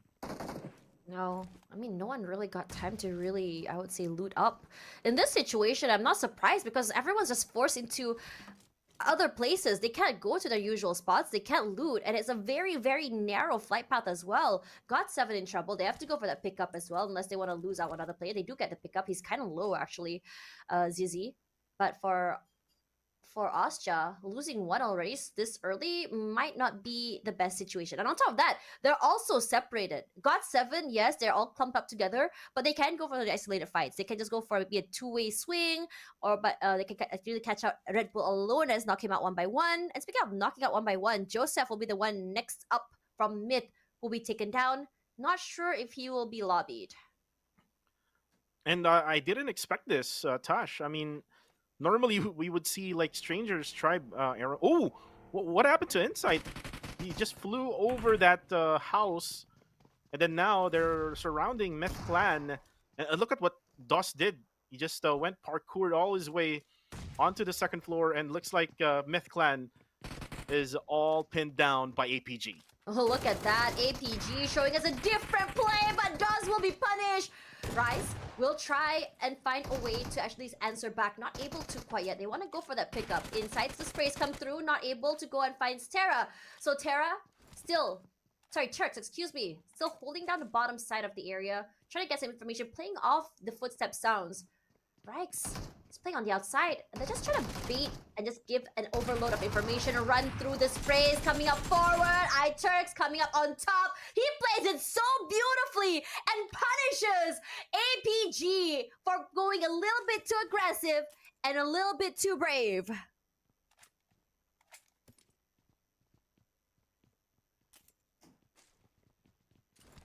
Turks.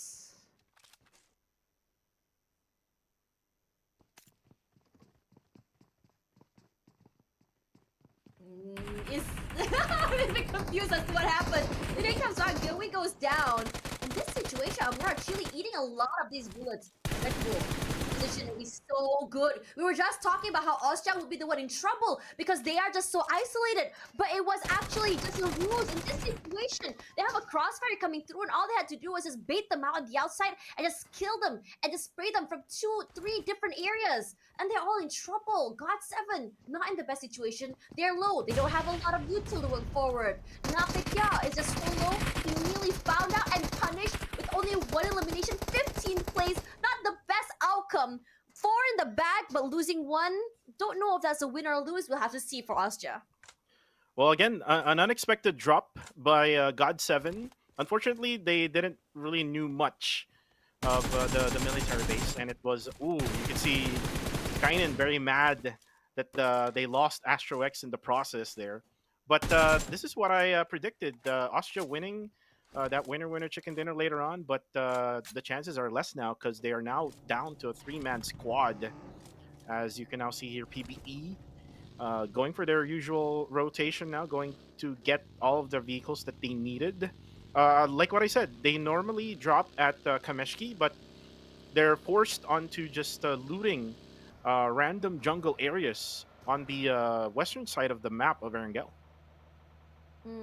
RSG.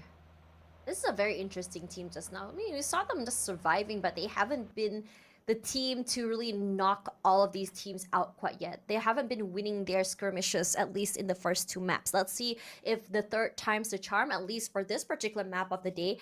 Now, GE, I like where they're holding on to. They realized and heard all the sounds happening at the bottom, and really gonna try and punish Ozja. Guided out in the open, he drops out the car, finally knocked down by Smile. In this situation, GE played that top side of there, the high ground, to a T, to perfection on top of that. They haven't really finished off Ostja quite yet, or at least Kainen. So for Smile, it's all about just taking that information, taking up that space and rushing forward. But they have to be very mindful of the other 2 Ostja members. And I think for GE, taking out Ostja very early might be something they want to be able to do. Because number 1, it stops the aggression coming forward. Number 2, it stops the momentum because Ostja is a very momentum-heavy team. And you don't usually see this, Tash. GE being so ever aggressive early in the game. Usually they just focus on the circle, which is you didn't see now, but they noticed the kill feed. They know that Ostja drops at the military base, and they went for the knockdown, but they weren't able to, or actually they weren't. They were able to actually get the elimination. So Smile able to get that 1 elimination from Ostja. Ostja now down to 2. Which again lessens the chance of them winning a winner chicken dinner for this game. But you can now see RSG There's guys Esports rotating all the way down to the south side of Shelter. And they're being shotted by, I think it's 214, I guess. Hmm. I think it's very unfortunate for Austria. I think taking these early fights, losing one, and then right as they're leaving, and I think this is, I would say, the outcome of that flight path, because there's not really a lot of places anyone can rotate to or anyone can go. So like it or not, especially if you're on SMB, there's gonna be a team waiting for you on the outside, and especially for these kind of circles, or sorry, these kind of flight paths, means that it's just better for teams to just wait and play the patient game. Go and play off the idea or the information for other people and just third party. Speaking of third party, not quite that happening, but it's gonna be PvE. Raimon, aggressive, sprays, just puts in a lot of damage onto Demios. Now, for Raimon, I think he's been very, very good at getting these, I would say, these initial pickups, initial opening fights. And just like that, one knockdown. Not the best outcome for PvE. PvE in trouble. Oh! My goodness! Aggressive, runs up forward, immediately just taken out like that as well. So both teams is just really tucking it out. Both teams suffering heavy losses here at this point. Still able to be picked up. Holy Lanju solo needs to go for that reset, and so does Monboy. And now PBE, he's down on the ground. Evil and Mitchie needs help. And there we go, that's it. Monboy gets eliminated. Jibna with the final kill. Playbook Esports out early in this third match. God, Holy Lanju playing from the inside, already marking a player of ASTE. He knows that they're about to be third party. This is insane, I would say, game awareness. He's trying to make sure that third party definitely is going to be something to watch out for. But speaking of rushing in, Myth in trouble. RSG going forward, finds Myth coming on top. And Turks barely surviving with the skin of his teeth. Has to go for that reset. Only one healing left. He's trying to play and ring around the rosy of the other members here. He can make a miracle happen, but he has to be careful. Puts in the damage. One member already very low. He can't do much here. Vape in the corner, trying to really just give to his teammates some information here. One wrong peek is all it takes. Mates come through! Itux goes down, so does Joseph. Naughty Boy on one end. Rushes up forward. Wants to go, immediately lobbies one. He can go for two. Needs to go for that pickup as well. No clue about other members. Itux are alone. Here comes the cavalry. DZ is also here. Needs to go for that pickup. Time on his side. Cooks the nade. No clue where the other members of RSG are. He is waiting very patiently. Jump forward. He throws it up straight to the nade forward. Naughty Boy will be punished. Walks straight into that DZ. This is a very, very bold move. Very, very bold play. No idea where Vape is. And he comes up on top. DZ goes down, eliminated. Mid-clad, 4 elims in the bag. Not the worst way to go. And Asa won. Vape thumbs up on top. Wow, that's a Master Vape from RSG. And MythClan again struggling only with 4 points for this game. And then you can see now Harame Bro Emmas, who actually went down on the kill feed. We are now seeing the winners of match number 2. This is TTQ versus the Quarter. As you can see here, Gus just looking, has his sights on to 0 and the top. Most likely they won't really do anything as of now. They're just going to focus on being in the circle. This is not a good idea if you're going to be like pushing towards the quarter. If I am TTQ, TTQ would have to be very, very patient unless they're able to like get a knockdown onto the quarter. But the Harame Bro is now getting in position. You can see them on the hillside on the northern side of the quarter. Circle is with the Fearless Esports right now. And I said earlier, yes, Naya, it looks like it's not going to be the case. It's going to be around farm area where you can see RSG also together with GE right at the bottom. I think GE has already marked them. They're moving straight to RSG, I think. Regardless, 214, eastern side, straight in the corner. I don't have to worry at all. They have full control of Shelter. It's just Dread that has to be careful here, because coming up forward, they're going to be like, what, knocked by 2 different areas? But look at how many teams are on the western side. MFG, ASTE, Assist TK, you have TQ, TTQ, as well as Bro Harame.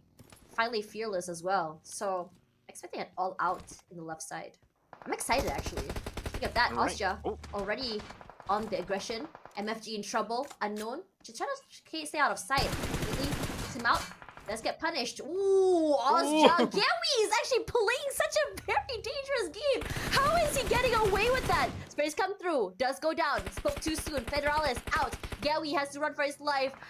XZ9K just trying to get the sprays come through. Gewi hasn't been punished quite yet. He gets on the car. He's so low. Does not get sprayed. Barely punished. But range taken out. Harame bro. Down and out. No eliminations. 12th place. Not the best situation to be in. Yeah, and they died really early as well in this game, and no elimination. So that's a bad game for Harame Bro. You don't see that much of bad games for Harame Bro. But for the circle earlier, when I saw that circle, I think 214 Sin has the best position right now. No one else is actually right nearby their area. So I think 214 Sin may survive longer than the rest, because you could see all of the other teams are focused on the western side of the circle, so they might gatekeep each other and might as well like be in the blue zone, like we saw here. MFG just right from the blue zone, now looking towards scouting the areas of Ozja, which is Gui actually escaped from that almost elimination coming from TQ, but then again, TTQ still right over here where TQ is at.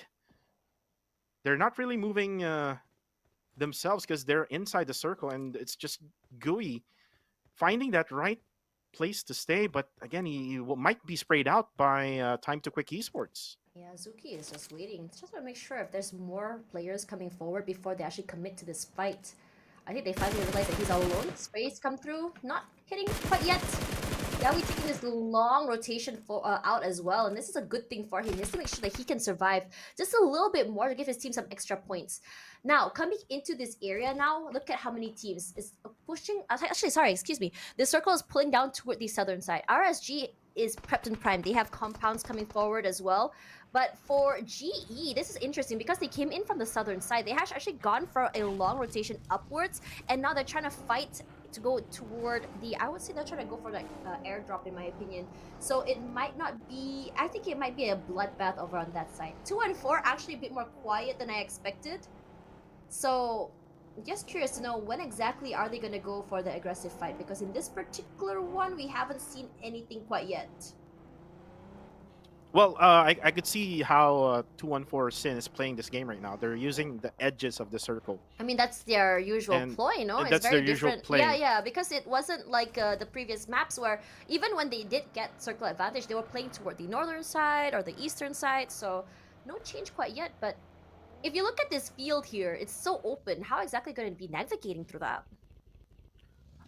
Well, GE actually almost got into a better position compared to where they are right now, because they should have just like went for the southern side of the circle, where RSG is at, and there's like 2 compounds right where they're at. So GE probably miscalculated there, but then again, you can see there a knockdown on to See You Soon, Tiger Kill enemy. Boy Sean is currently down, and most likely he won't get revive here unless someone would go for the rescue with a vehicle. Yes, TV is being marked so many times. Ooh, Jibna, quick on that. Mine are knocked down. I don't think they want to actually risk being able to go for that pickup as well. If you notice, a lot of these teams are just making a run for it at this point. Whoever that gets left behind, be damned. Moy, 1 pick already. No fear, knocked out. Boy shot already from SysTK is out as well, so might be a whole different story up in the northern side, because Dread is just coming out on top on these fights. They're just so good at taking these pickoffs, and they're really holding their ground. They're not allowing, basically they're saying, we're not going to move out of this area. We want to take these fights, and we know and very, very confident we're going to win it. And finally they got those pickups, and now suddenly they're moving up toward the other side of the area, just letting these 2 teams here, SysTK, Sys and MFG, just take these fights. And they can able a third party if they want to. Yeah, and Dread can actually do the same. So Dread is just trying to defend the northern side, checking if there's any other teams that are left behind. And that's what the Moy is actually doing right now, putting up some smokes so that they can actually get covered from behind. But looks like everyone else already gone inside the circle. See you soon. Now going inside as well. And I'm not sure where they're actually going because everyone else is already situated. You can see here RSG spotting two players of See You Soon. That's Davan and Ativ. Now stuck in that small shack, and then in this wooden shack, it's gonna be Kaya. They're gonna be split up with a 1-2 split here, but then again, there's gonna be one team now closing in, and this is 2-1-4 Sin. I mean, 2-on-4 has always loved playing this, I would say, this third-party game. It works so well in their favor, and I think this is a good thing because Wako is close by. If they do win this fight against RSG, they're able to take those pickoffs from SysTK as well, and holding down the farm area would just work out so well in their favor. Now, Fearless is going to be a very interesting one for me because Fearless is all the way out in the open.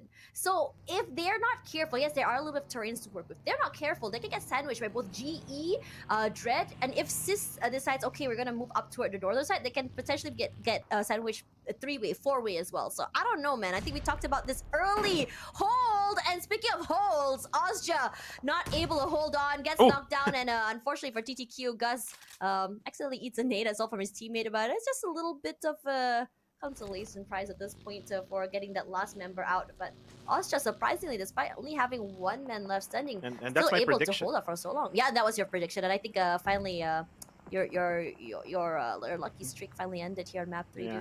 dude. but I do have a dark horse, which is Dread Esports, yeah. who is Yeah. still alive on the They northern look very side. strong actually for this one. I mean, we talked just now Yeah. about their hold on the northern side, right? Right. And you can now see, TTQ crashes in.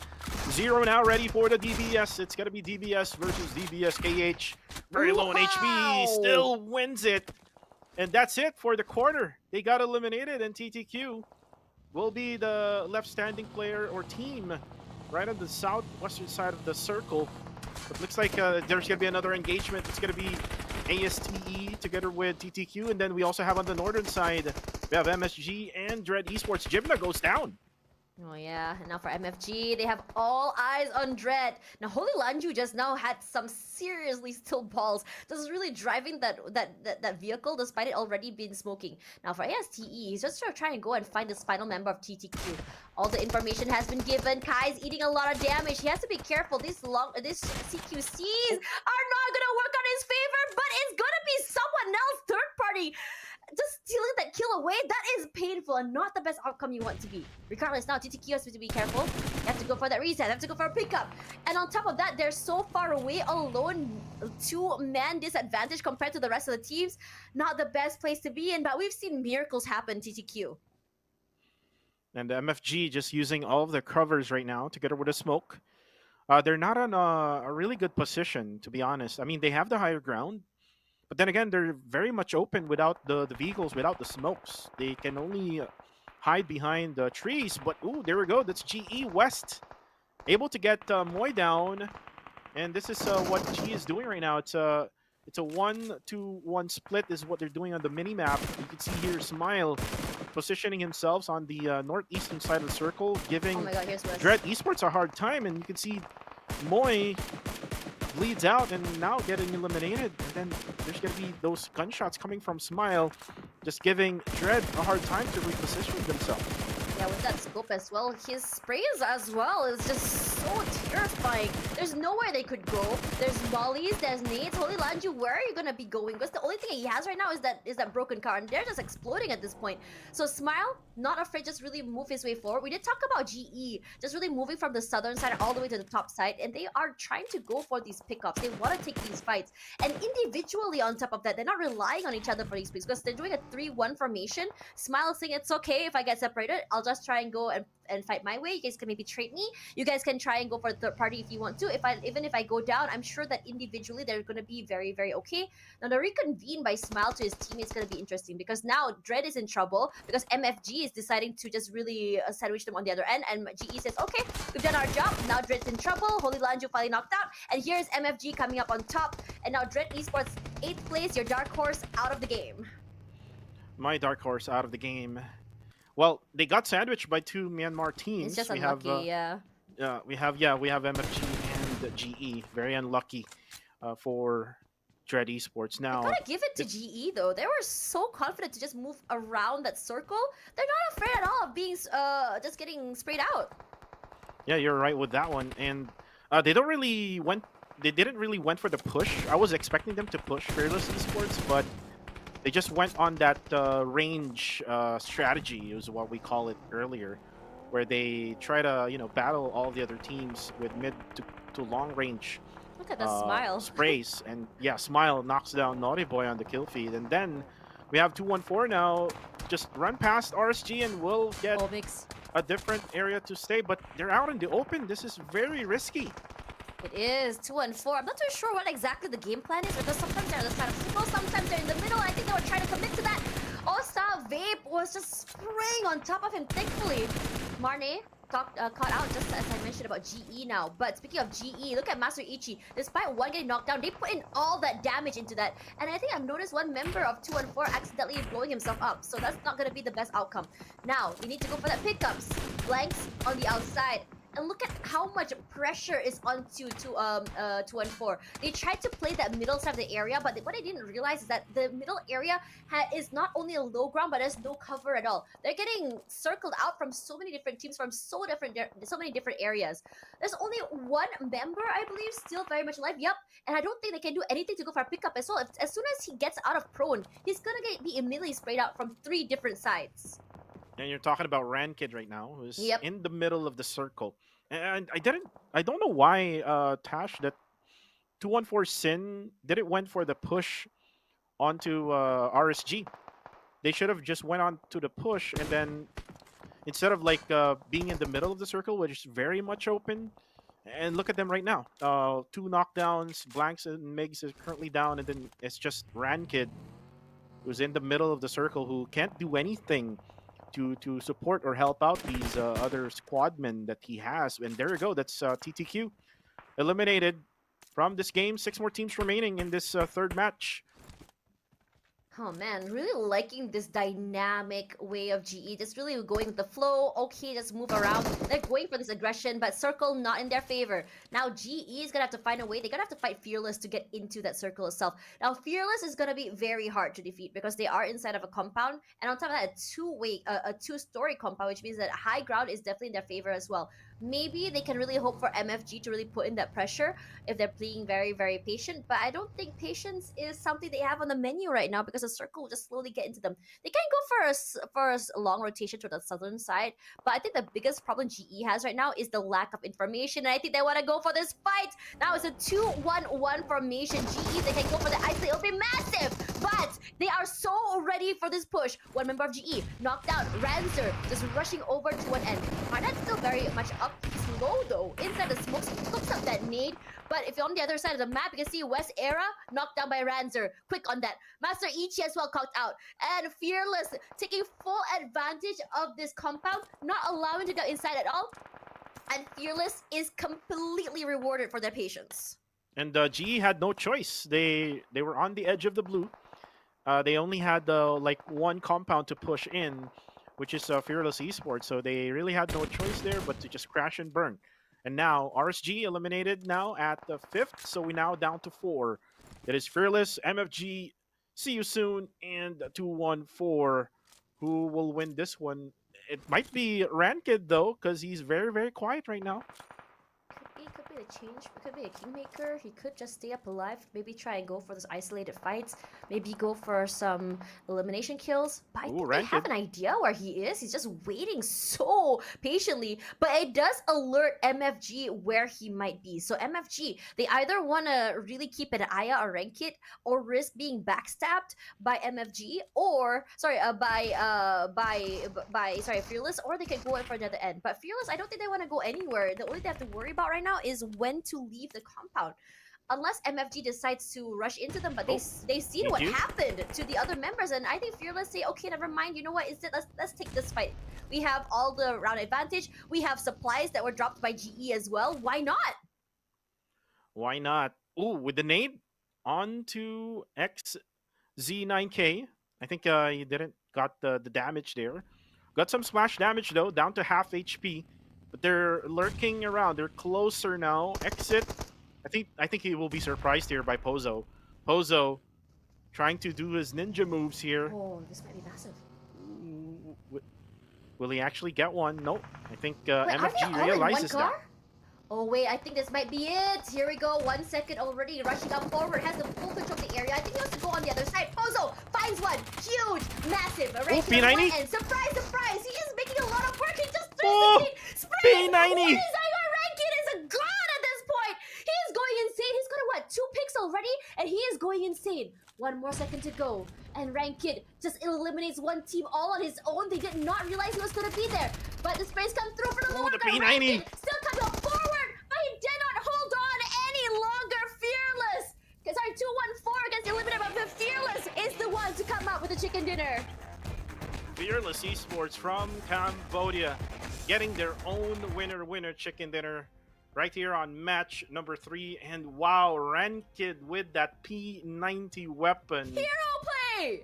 showing that it can be a meta here in PMCL Summer. And unfortunately, he's just all alone with a 4v1, so he just has to be that hero gameplay.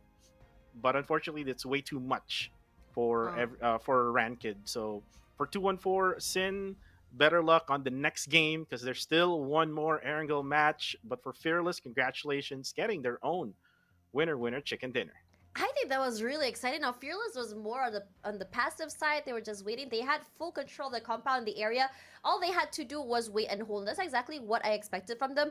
Even GE was not able to do anything. I was sort of expecting for GE to be able to just rush up inside. But it's a good read by Fearless. But honestly, it was really Rankid that really surprised me. I think we were all questioning about their decisions. And I think he made the best out of the worst decision. For 214, I think one of their biggest mistakes was trying to go aggressive and taking up that space too early. But I think what they did not expect was that deep, I would say, ravine or the low ground terrain that they weren't able to just really hold on to. They were punished for pushing into that circle. I understand it was a desperation move because you'd have no idea where these players are from. You have no information on where exactly the rotations are going to be. So if anything, I sort of understand the decision making itself. But for Rankid, what I really like seeing that particular matchup is how I think this happened like what, two matches already, how Rankid is the last man standing, but he always makes the best out of the worst situation. Able to 1v3, able to go for this, I would say, last minute pickoffs. He's able to just eliminate a 1v2, 1v3 all on his own before finally going down to Fearless. That is definitely something to watch out for. And the highlight there for Rankid, they went ring around the rosy right at the very end. MVP for the match, though, is MFG Yatka with 6 eliminations, 7 knockouts, 1209 damage, 3 assists, 353 heals, with total survival time. I'm not sure if it's 2 hours, but I think this is 16 minutes maybe. So We're still let's see working on that. yeah, we're still working on the survival times, guys. But anyways, that was a really nice thing to show that the P90 weapon is one of those weapons to look out for if you're in a CQC with all these players, because you saw how Rankid was able to use all of those 50 bullets in that magazine with just 2 players. Yeah, it was actually very fun watching that. But coming back here, MFG coming up on top for this particular match. I was honestly thinking I was going to be Rankid. Regardless, coming up into this particular one, our chicken dinner havers. The Fearless Esport. Now, Fearless Esport, I think for the last 2 games, I've had my eye on them. They weren't necessarily the worst or the best. They were just in the middle, staying consistent. I think they're just trying to bide their time, trying to learn as much as they can from these teams. And I think I've really liked how they were at not only just circle prediction, but also their holds in a compound. You have to really give it to them. They knew exactly how to read these teams. They know at one point that they're having compound, yes, is the best situation for them, but also understanding that having compound means that all eyes are on your area. Everyone's going to be contesting for it, and they were definitely prepared for that for that knock. But let's have a look at the net for the stats here for that particular game. Now, I would say that particular game, the circle was still very, I would say, is not the worst circle. I think it's quite centralized. The flight path was also okay. I don't think it was the worst in the world. Rotations as well, but what made it hard was just that circle will start to ping pong, and that's where I think why it's so aggressive toward the sides of the circles. And it's actually GE almost getting their position. Yeah. But good thing that Fearless Esports was ready for their push. With all those smokes that Genesis Esports actually set up, unfortunately they weren't ready for all of those action coming from Fearless Esports. But then again, here are the overall stats for match number 3 with 59 eliminations, 65 knockouts, 65, 62 heals, 20 revives, 213 throwable shoots with 295 kilometers of drive distance, 3.38 meters of longest elimination distance, 11 total headshots, 1 airdrop looted by Erangel, and survival time. We're still working on that one, guys. So hopefully we could fix that one on the latter stage of this day. Yeah. Still have match 4, 5, and 6, so 1 Erangel match left with 2 more Miramar maps. And now let's take a look at the standings for that match. MFG getting the number 1 spot with 18, even though that they didn't get that winner chicken dinner. They got a total of 13 eliminations, and this is the debate that we're having earlier on, Tosh. More eliminations could give you the championship, right? Yeah, I mean, I don't think it's even a debate at this point. I think it's already pretty much set. So I think based on my interviews I've done for PMSL, I think teams like Vampire, PUBG Esports are all prioritizing eliminations at this point. I think APG, I think the only teams that really is still prioritizing these, I would say, survival times is still going to be APG from what I've seen so far today. Kind of expecting that to change eventually, because APG, we did see an aggression from them early. I think, was it last map, I believe, and it looked really good in their favor.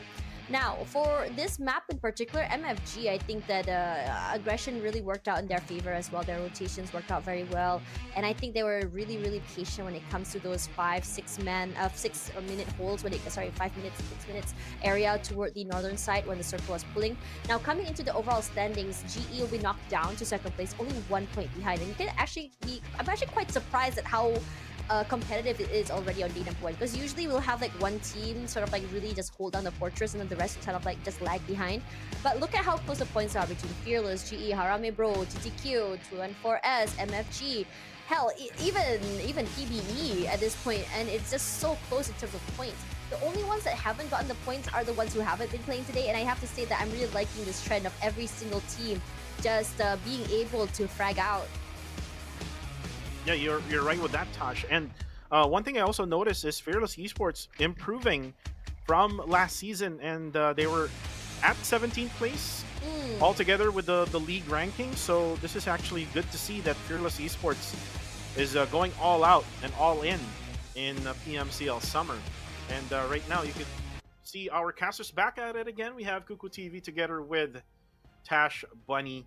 And guys, we are done with match number 3. We're now going into match number 4 for the last Erangel map. And one thing is for sure, we've seen the circle right on the southeastern side of the map. And I'm pretty sure that the next map won't be the same, because we've seen a lot of teams going into that position, and it benefited like 214 Sin, it benefited TTQ, but the winners are not the same. It's going to be interesting as well. I mean, coming back to your point about Fearless, it is very exciting to see that. But I wouldn't really say that very soon. Sometimes I think it's a day 1 phenomena where we start to see, again, remember what I said earlier in the previous, I would say, wrap up, where there are some teams that do really well on day number 1. And I think this is where day number 1 is a very interesting one, because it's really hard to really pinpoint who will be coming up on top and who is going more consistent. I would love to see that consistency come through. So I would really like to see that happen. But regardless, before we go into the next game, guys, don't forget that we currently have our Royal Pass currently happening right now, which is the RPA7. Now, this is the Royal Pass A7, actually. It's just happening until now, from now until July 15th, where you get 80,000 perks worth of UC perks, and it also has the custom color Nightscape Gladiator set, which is the male set, and for the female, you can grind up to level 40. You can have the Graceful Watcher set, which is what I personally will be grinding for, and you also have the upgradable Nightscape Gladiator, the PP19 Bison, which also has the Victory Dance, which we would love to see you guys post on social media. Do tag PUBG Mobile in those so they can see it. Yeah, definitely, and there's a lot more, like the MK47 Phono Tempo, but we do have the PUBGM X Shelby Supercars collaboration available now until July 9th, and you can find it under Featured Event Motor Cruise. get your chance to own a Tuatara or Tuatara Striker. Vehicle tokens don't expire as well and can be used in the next corresponding event. So if you missed out on getting your own Shelby car, supercar, you can definitely use it for future collaborations with PUBGM. And You guys, know, we are yeah. done with that. We're now going to be focusing on match number 4. And you've seen last game, Harame Bro coming in from match number 2. They got like 16 eliminations and then they were eliminated early. Let's see if they can bounce back in match number 4. But let's talk about now our predictions. I'm I cursed. picked Yangon. Oh, actually, it should not be Yangon Galacticos because They're not playing today. they're not playing tonight. Yeah, they're not So, playing today, but it's okay. But what's your prediction? My prediction would be 214 Sin. So That's one for hopefully, Sin.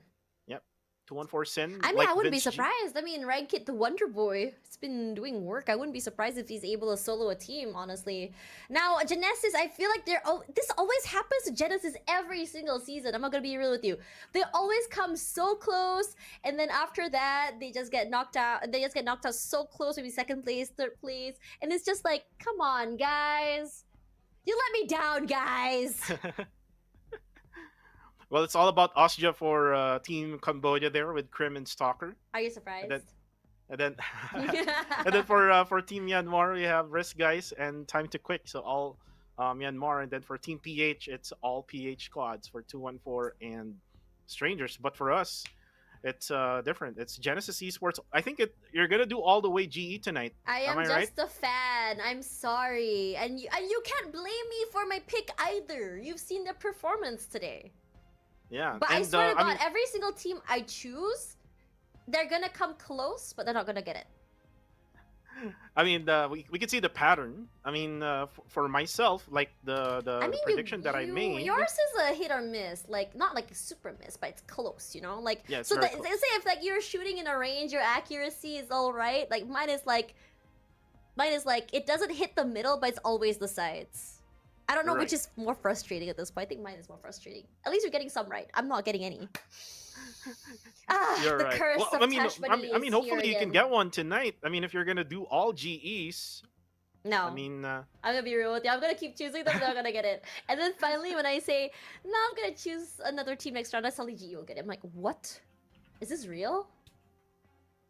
well, I'm not sure if it's real, but it was my mistake actually. Mm-hmm. I'll take that mistake. I put Yangon Galacticus earlier, 2 hours ago. Oh. So So you are cheating. Okay, I get it. I get it. I'm not cheating. But the other one I actually need to change as well because Yeah. they're not playing tonight. So It's fine. yeah, Group E is not playing tonight, guys. I know. I would love to see those two teams. Like I mentioned, Yangon Galacticos. They're actually one of those YG is so fun to watch. better teams in Erangel. Yeah. I also would love to see Enigma MSI because that team is also a brand new team to look out for. And there's a lot of things that I would love to say about their squad because their squad almost qualified in PMNC PH. Ooh, So now okay, they that is got exciting. acquired by Enigma. They collaborated, and they even added FV and Caps into their lineup. So they're a much stronger team. But then again, Tash, let's talk about who could win in match number 4. We could probably see Austria because I mean we seen their momentum going up now because they were hot dropped by one of the Myanmar squads in military base. Because I mean they could get that momentum booster and use it in match number 4. Yeah, but I also really think they're gonna need a day to really figure it out. So perhaps I think one really unlucky thing about Austria right now is that I'm not really seeing that the whole team is on the same page. Like you could see they're trying to rotate out, and unfortunately they got picked off one by one. I don't think Austria is at the team that gets rolled over. It's like in the middle of those rotations they get picked off one by one, in the middle of moving away, and because they're playing a little bit too separated from each other, which I understand though, because it comes down to the individual skill. But it's because they are getting picked off one by one from 2 different or 3 different teams in the middle, or at least in the middle of the matches, it's going to be a little bit hard. So unless they can sort of like figure out like, okay, what's our game plan for early round? What's our game plan for the mid round? What's the game plan toward the end? Then I think they're gonna be they're gonna be able to figure out. But again, Austria, they do take some time to really figure out. But once they do, though, they're almost unstoppable. I would really compare Austria's gameplay to GE's if anything. I think GE is a little bit more clean, but they are clean from the get go. Austria takes some time. I think it might be the early season jitters. It might be not really understanding what to expect from different teams. This happens. But once they're strong, they're really strong. Like, they're definitely one of those slow cooker teams for sure. But in this format though, because you have that the league point rankings all the way to the final head start rankings, is it really how many days in a week are you willing to give up for other people to go far ahead of you? Is also a question that I would like to ask a lot of these teams. You're right.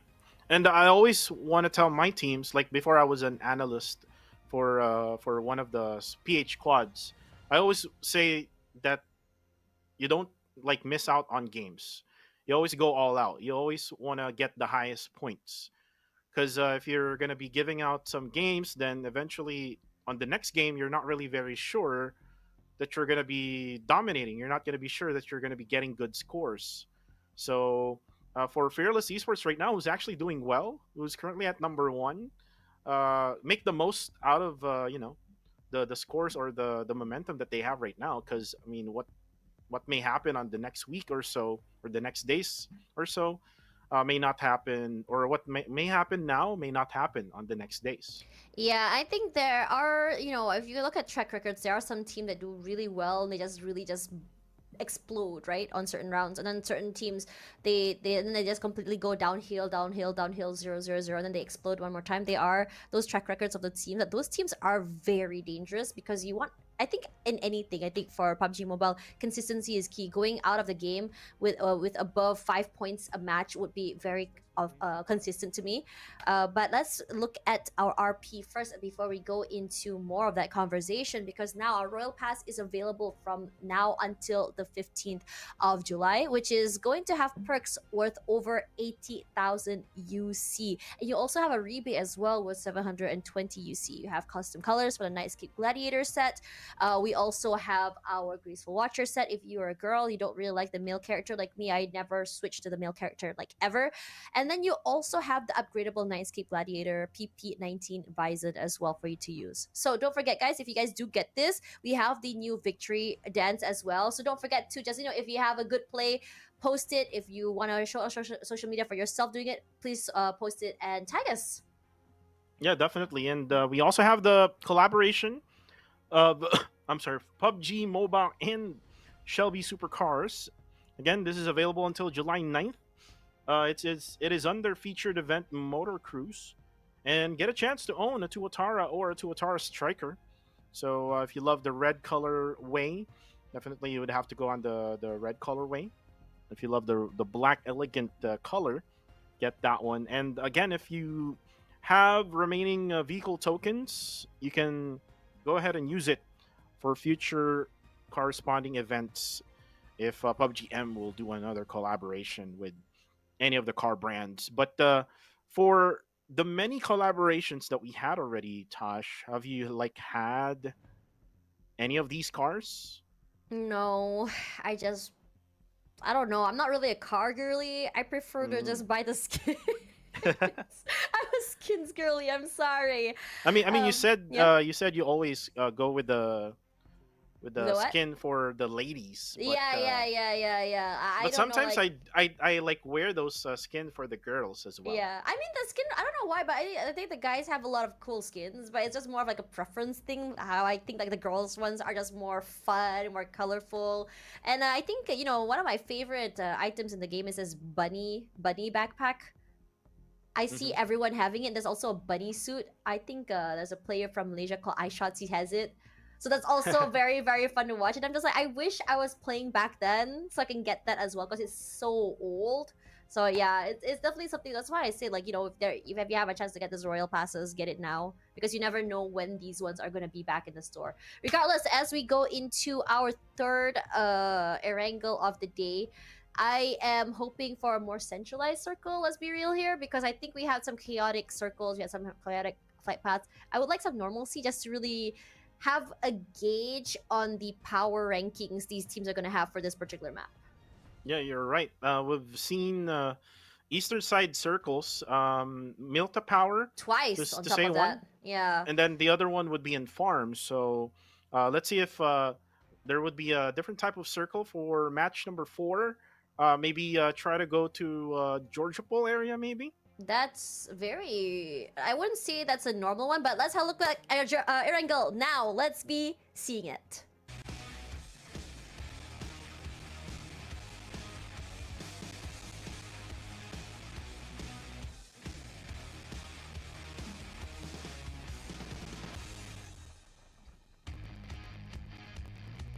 And we are now flying in. It's kind of like the same as what we had earlier, but it's from east to west. Earlier we had from north of Primorx up to until Milta Power, so it's now going to be the other way around, as 214 Sin will go to their usual spot in Milta Power. Other teams will have a hard time going onto the northern side, so the only different thing now, Tosh, it's Ostja now all alone in Sovsnovka military base.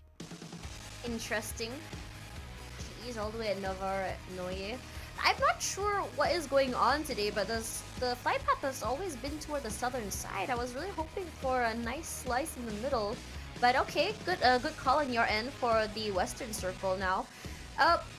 It's gonna be interesting. I really want to see a hospital circle or ruins. That terrain there is very intriguing to me to see how exactly teams work around these high terrains. It could go toward the southern side as well. It's gonna be very fun. But look at this aggression coming through. Already got 7. So quick on that loot. Everyone's just so all over the place right now. We already have a monster struck gun as well. He just quickly runs him over if he wants to. He's so low. Here we go. Sprays out. He jumps out of the car. No. The car is out of the way. And he's knocked. But one, they will be punished. God Seva, Amura Chili and his teammates immediately lobbied. Oh, not too sure if that aggression was the best course of action here. Perhaps a bit of an overheat very early, but I don't blame them though. You want that early advantage. And Stranger's Tribe, Aromacy is having a hard time with the early gameplay here, because they're being chased sometimes, then they're being gate kept. If you remember earlier, the quarter tried to eliminate Kai together with Miner at Georgia Pool South Apartments. But then again, this time around, it's all about the battle of getting vehicles. And it's God7 is on the receiving end, while Miner now pushing in, has the guns already, but doesn't have the helmet and the vest. Look at Miner. I mean, sometimes you just need that bit of courage. That's what you want, because you're already out here in the open. You can't really reposition either. If you're gonna be in a situation where it's a 50-50, you might as well go out on that. Speaking of all out juggies, ooh, double barrel straight to the face. Lobbied as well, Jibna. Throws a nade just to really give himself a little bit of breathing space. Just flush out someone from the other end. No one there quite yet. APG at the bottom side, happy to just loot as much as they can. So, it's all this information right now where no one really knows where to go. But APG losing 1 already and got 7 to 2 this early might not be in their best outcome they want right now. Holy Lanju, look at this aggressive stance he has. It's already going on the top side will be APG. Molly, just to clear them out of the top side. For Rikes, I think he's just trying to play it very, very safe, but it's almost like a little bit of a stalemate here between the two. Demi OS from the outside, so what he's trying to do is to feed as much information that he can from his to his teammates, but he can't see anything quite yet because he's on a very, very low terrain. And APG is kind of stuck here on the second floor, because Dread Esports is on the first floor, and then there's one player on the third floor, which is Jibna. Then you have Demi on the outside, and then yeah, there Demias on the outside, which is giving information on where these players are on APG, but there's like another APG player on the roof. Yeah. Which, ooh, Insight now spots Ouch! Jibna. And this is the right decision. Disgusting. They need to push in the only member who is standing on the third floor, then they can focus now on the first floor. That's right. Insight's just making it work here with the shotgun, but it means he's gonna be sprayed on one and is punished for that. Insight in trouble. Boy finds one. So happy for that. Doss on one end as well. Demi in trouble. Who's on the outside. Has to be careful for any stragglers as well as third partiers. Demi will be running for his life. I think he's trying to reconvene with his teammate. I don't think they're going to be winning this. I'm not too sure what happened there. Doss goes down. Rikes as well finds Holy Lanju.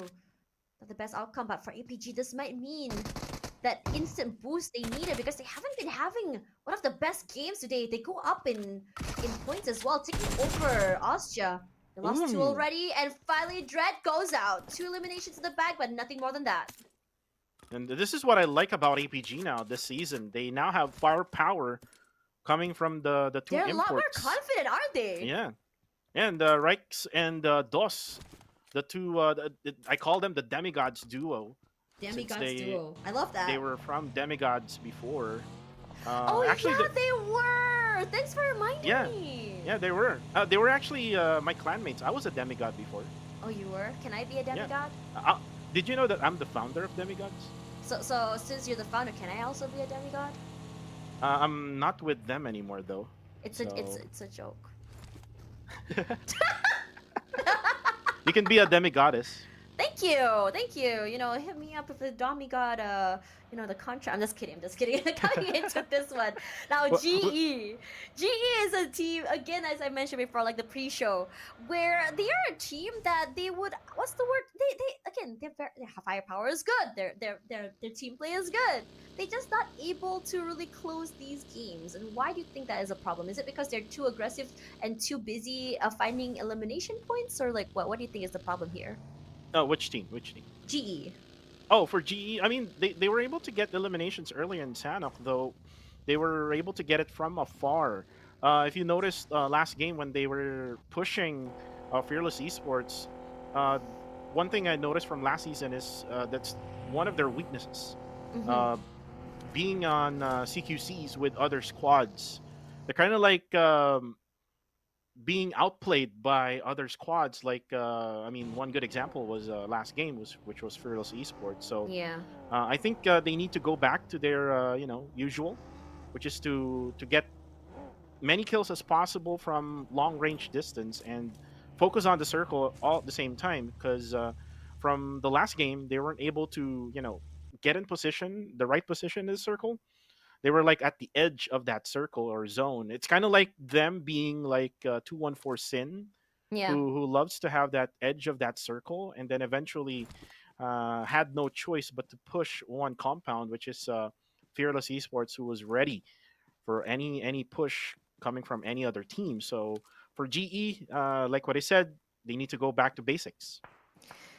It's a very interesting situation for them as well, I think. Oh, hold a thought. Kelly's all alone. Straight out. TQ. No hesitance. And I'm surprised because they're not even waiting for more info. For just straight up just sprays Gewi in trouble solo. Red Bull. He does try to answer back, but unfortunately does not clip any of his shots, to be exact. Now, in this situation, coming back into this game, I think what's really important to talk about here is for Austria as well. For Austria, I think one of their biggest, again, we talked about like, the team play and how they're playing. Look at how separated they are from each other. They're so far away. It's really hard for his teammate like Red Bull to answer for his teammates like Gewi just now. Because personally, for me, that should have been a pick-off for them onto one of the members of TTQ. It should have been so clean for them, but because they're not so close to each other, not playing this buddy system, it doesn't allow them to have these trades, and these this one-by-one pickups happen way too much for Austria, in my opinion. Well, it looks like they're gonna engage now with TTQ. Liquid goes down, as Kainen also gets KH down, and there we go. We were just talking about Austria, and now they're showing up. And now KH or Zuki escaping the scene. One more player left, which is Gus, who is now in a buggy, will also escape the area of Austria. And Austria showing up. Ooh. This is Tondo Gaming, guys. There you go. I love Tondo Gaming, but coming back to Austria, right? I mean, like just now, I don't think we saw that proactiveness coming from them to really answer back to get those trades. But this time around, they say, okay, we're gonna leave the area, we're not gonna trade, but instead we're gonna send all four of us into the area to go for this picks. And this is huge for them because it allows them to play together. And I think Austria is just one of those teams that really rely on each other for that support. Yes, we have Skynin, who is really individually good, but with a team that can provide support and cover, this might be massive. Nate come through, Ooh, Zuki nice. goes down. Bro Harami will be the one. Harami Bro, excuse me, will be the one to find TTQ's member Zuki from the jaws of the tiger to the den of a lion. Unfortunate for them, it has to be Harami Bro's den. That was a beautiful throw of nade coming from Jappy, from Harame Bro, able to get that knockdown, and then Federalis confirming that kill right away. And then you can see also Fearless Esports just nearby the area. It looks like Harame Bro will go for that engagement. Federalis just smelling blood right now. Federalis, once he's on a roll, is what you want to see. Jappy throws that nade forward, and I think for Fearless, they're like, okay, it's fine. I don't think we want to take this fight very, very early. What we're going to do is we're just going to try and force and reinforce, actually, this compound for as long as we can. And I think for Fearless, this is a good thing because they know that their strength lies in playing inside of this compound, the CQC, not allowing them to just break into the area. Speaking of breaking into the area, this top side of this terrain will be tried to battle by ASTE as well as MFG. MFG, the previous ones to land that the top title just now. Yatka. Playing so close inside of smoke. Just gets picked up. Will be punished. Surprise, surprise. There's three of us in there. And now Unknown from the other end answers back. Picks off Swan. And now he's going to go for that pickoff. He has to be careful. His teammates for ASTE. No pushes quite yet. Prioritizing the pickup first. Miner to come through. Here comes the cavalry. Unfortunately, does not run into any other member. Unknown surviving. How is he still alive? He's so low. Miner goes down. Punished. Ooh. Lobbied. Unknown is just really hard carrying the rest of his team on his back. And he wants to make this work out. Kai's on one end. Unknown manages to get that reset. Eats up a bit of damage. Gonna go for a long rotation to come through. Not able to pick up his teammate. Yetka all alone. Still, they're gonna try and use him as bait, but I think he's gonna change his mind. Not gonna go for the pickup. Yetka down. His rest of his teammates all down and out. What Unknown can do is just try and go for some nice. frags. Survive. He picks up one on top of that. Kobe, and now is down to a 1v3, 1v2. But I think he's trying to play it safe. He's just waiting, trying to throw a nade, buy some time perhaps. They pick him up, throw a nade. Does it land on anyone? Not quite. And he's all alone. That's why he's taking his time. But unfortunately for strangers, Miner were just so impatient there. He should have just waited for his teammates to actually push. I mean, he went for that buggy for them to be able to scout the area of where MFG I think he's is. trying to deter them for going on that pickoff. And he's hoping that in the middle of that pickoff, he's able to spray him down or just run him over. He was not expecting that quick reaction time to come through. So Right. I think it's a really good punish. Really good punish coming from MFG. But then again, we have Austria now. Still outside the circle, but they're all up against GE. Marnet down on the blue, which is most likely he won't get revive anymore by his teammates. And now this is giving information to all the members of Austria Esports that they cannot really go for that area because GE is waiting for them on that side. And then we have Ranzer now able to spot Harame Bro. And looks like Harame Bro is actually circling around where Fearless Esports is at, but they need to be careful as well because Playbook Esports is right around the corner. Yeah, look at that. Marnet already down as well. Austria looking great in this particular round. Harame Bro as well on top of that. Jappy all alone. Just a little bit jumping up and down, trying to get, or just beating out information is what they want to do. PBE very patient this time around as well. Want to be able to get that glory they got in the first two rounds if they could. Fearless still playing the name of the game. Excelling in the CQCs is what they do best, and they said, okay, let's not stray away from our plan. Stick to the script. Play inside compounds. Just hold it very well. Go for those pickups. Those mid rotations is what we want to focus on first. But it's very quiet, I think, for this particular Erangel compared to the first two. I think each team is already understanding how the rotations go, understanding what kind of tempo they want, and this is very refreshing, honestly. This is, I think, what we can expect for the next 2 weeks. Yeah, maybe, or maybe the next few days to come. But this is like the same strategy that Fearless did in the previous game, and there you go. Monboy gets the knockdown onto Ranzer, but more than likely you won't see them pushing in because they know that there's another squad lurking around, which is Harame Bro. But going to my point, for Fearless, this is the same strategy that Fearless Esports is using right now here on match number 4. The thing that they used on match number 3, and I mean, if it ain't broke, then use the same strategy. So real, Federalis. Oh, this aggression is on another level. Actually, I'm quite surprised he's able to just really poke his head up like that with 3 different teams outside. I would be really worried, just get my head popped off, but he's not afraid. I think he's so sure that his teammates will be able to go for that revive if need be.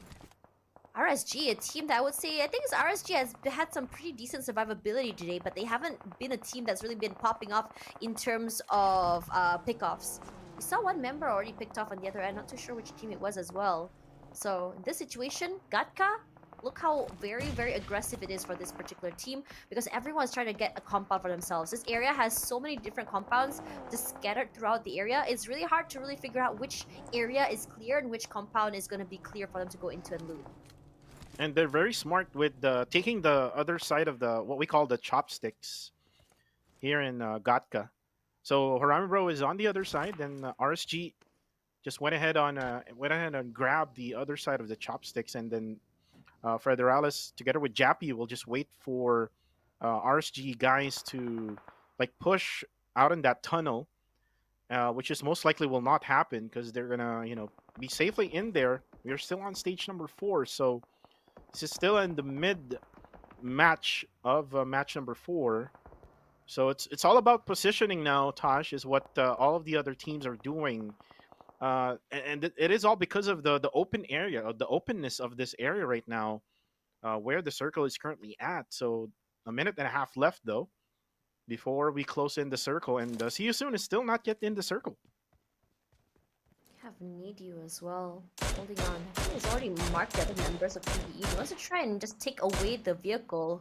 Oh, here we go. Ryman. He's just waiting as well, but look at Naughty Boy. Finds a member of Zin, and look at that, immediately Myth in trouble. They were playing on the side, he opened, and immediately they just get knocked out out of nowhere. Was not expected. The third party. Not only are they out in the open, they are right behind a hay bale. What can you do here? Myth Clan, 15th place, 1 elimination in the bag is just one of those situations that are just so unlucky now for ASE. Now they're the ones in trouble because they have no compound, no cover, and nothing. They barely have enough util to go for that reset. He only has 3.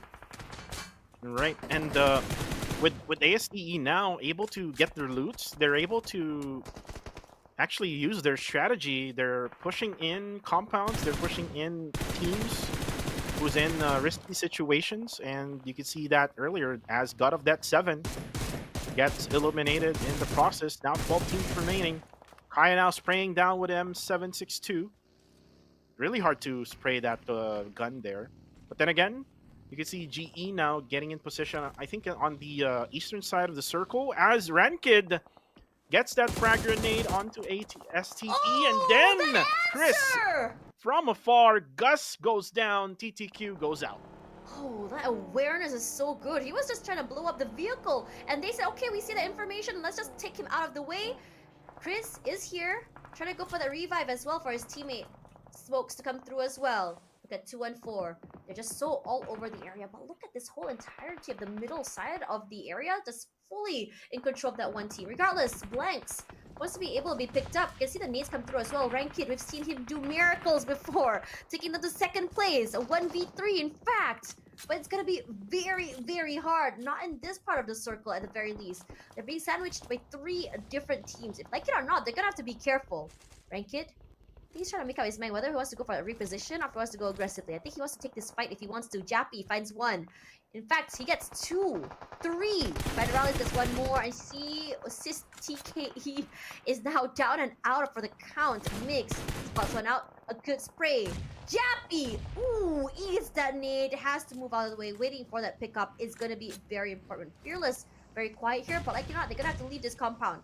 Moving up forward, and they have to take this fight against Harame Bros.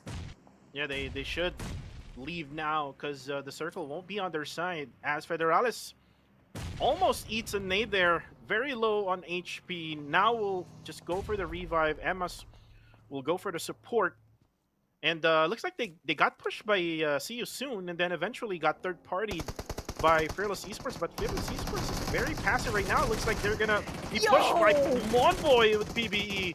Two-man down for them. That's gonna be Evil and Monboy, and then Ryman not able to provide that support that they needed. He's out in the open, will Oh, be that's so shot by beautiful. Ranzer. Ranzer needs more bullets here for him to be able to get the knockdown, but eventually Ryman will get closer with that DBS shot, and they eliminated Fearless Esports.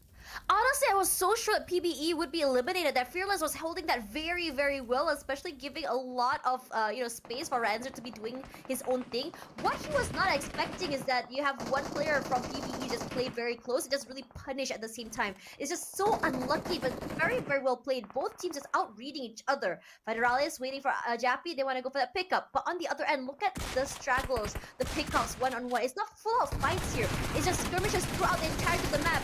You see a spray to come through. Fern is just so low. TQ comes out on top, but since TKE is now down for the count, go for that reset. And this hay bale has been such an area for congestion because it's such the area or the corner of Gatka, and the middle of the entire area has no cover at all. It's just an open wheat field. Yeah, it's very much open. I would not highly recommend this area for you to stay in. I mean, if you do have the monster truck, then maybe you can have a much larger cover. But did you notice earlier, Federalis was supposed to push together with Jappy onto Playbook Esports, but they got stopped all because of the third party coming from Risk Guys Esports. They knocked down Jappy, so they basically like just went ahead and went for the cover to go for the revive instead of pushing PBE, and this gave PBE the time to make a reset. This is definitely one of the more quiet teams for GE, honestly. I mean, quiet games for GE. They're always a little bit more careful, but I think because of how aggressive this particular map is, they're not able to really hold on to the area very well. They're not able to really be able to play their usual mid to long range sort of fights. It's just been really unlucky. But Harame Bros, look at them, 6 eliminations in the bag, and they're surviving all the way till now. They've been coming up on top in most of their fights as well. They've been playing this sort of like 1-1-1-1 sort of style of play, and I don't think they're afraid, understanding that they're very aggressive. They can go for the trades despite it being a 1-1-1-1. And they're not deterred at all because they're playing inside of this ravine here in the middle of the circle. But for RSG as well, they've been doing the same thing. But for RSG, despite them not moving at all and having full control of the mid side of the circle, they've been just ravaged, just getting, blown up over and over by so many different utilities. And I think eventually if they don't try and move away, they might be taken out. Speaking of taken out here, looks like TQ wants to take this fight against Harame Bros. Yeah, TQ now pushing in onto this canal area with Harame Bro. And Harame Bro just defending themselves with a lot of smokes being popped out. MS, I think he's not ready for the push of TQ, and most likely they will leave this area because if you could see the circle, I think it's not going on that side. I mean, PBE can go for the third party onto TTQ.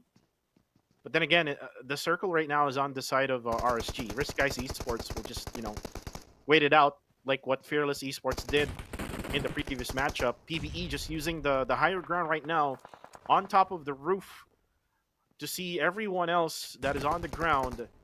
They're also throwing up nades, which is, I don't really suggest as of the moment because they don't really know the exact position of each player from Harame Bro or even for TQ.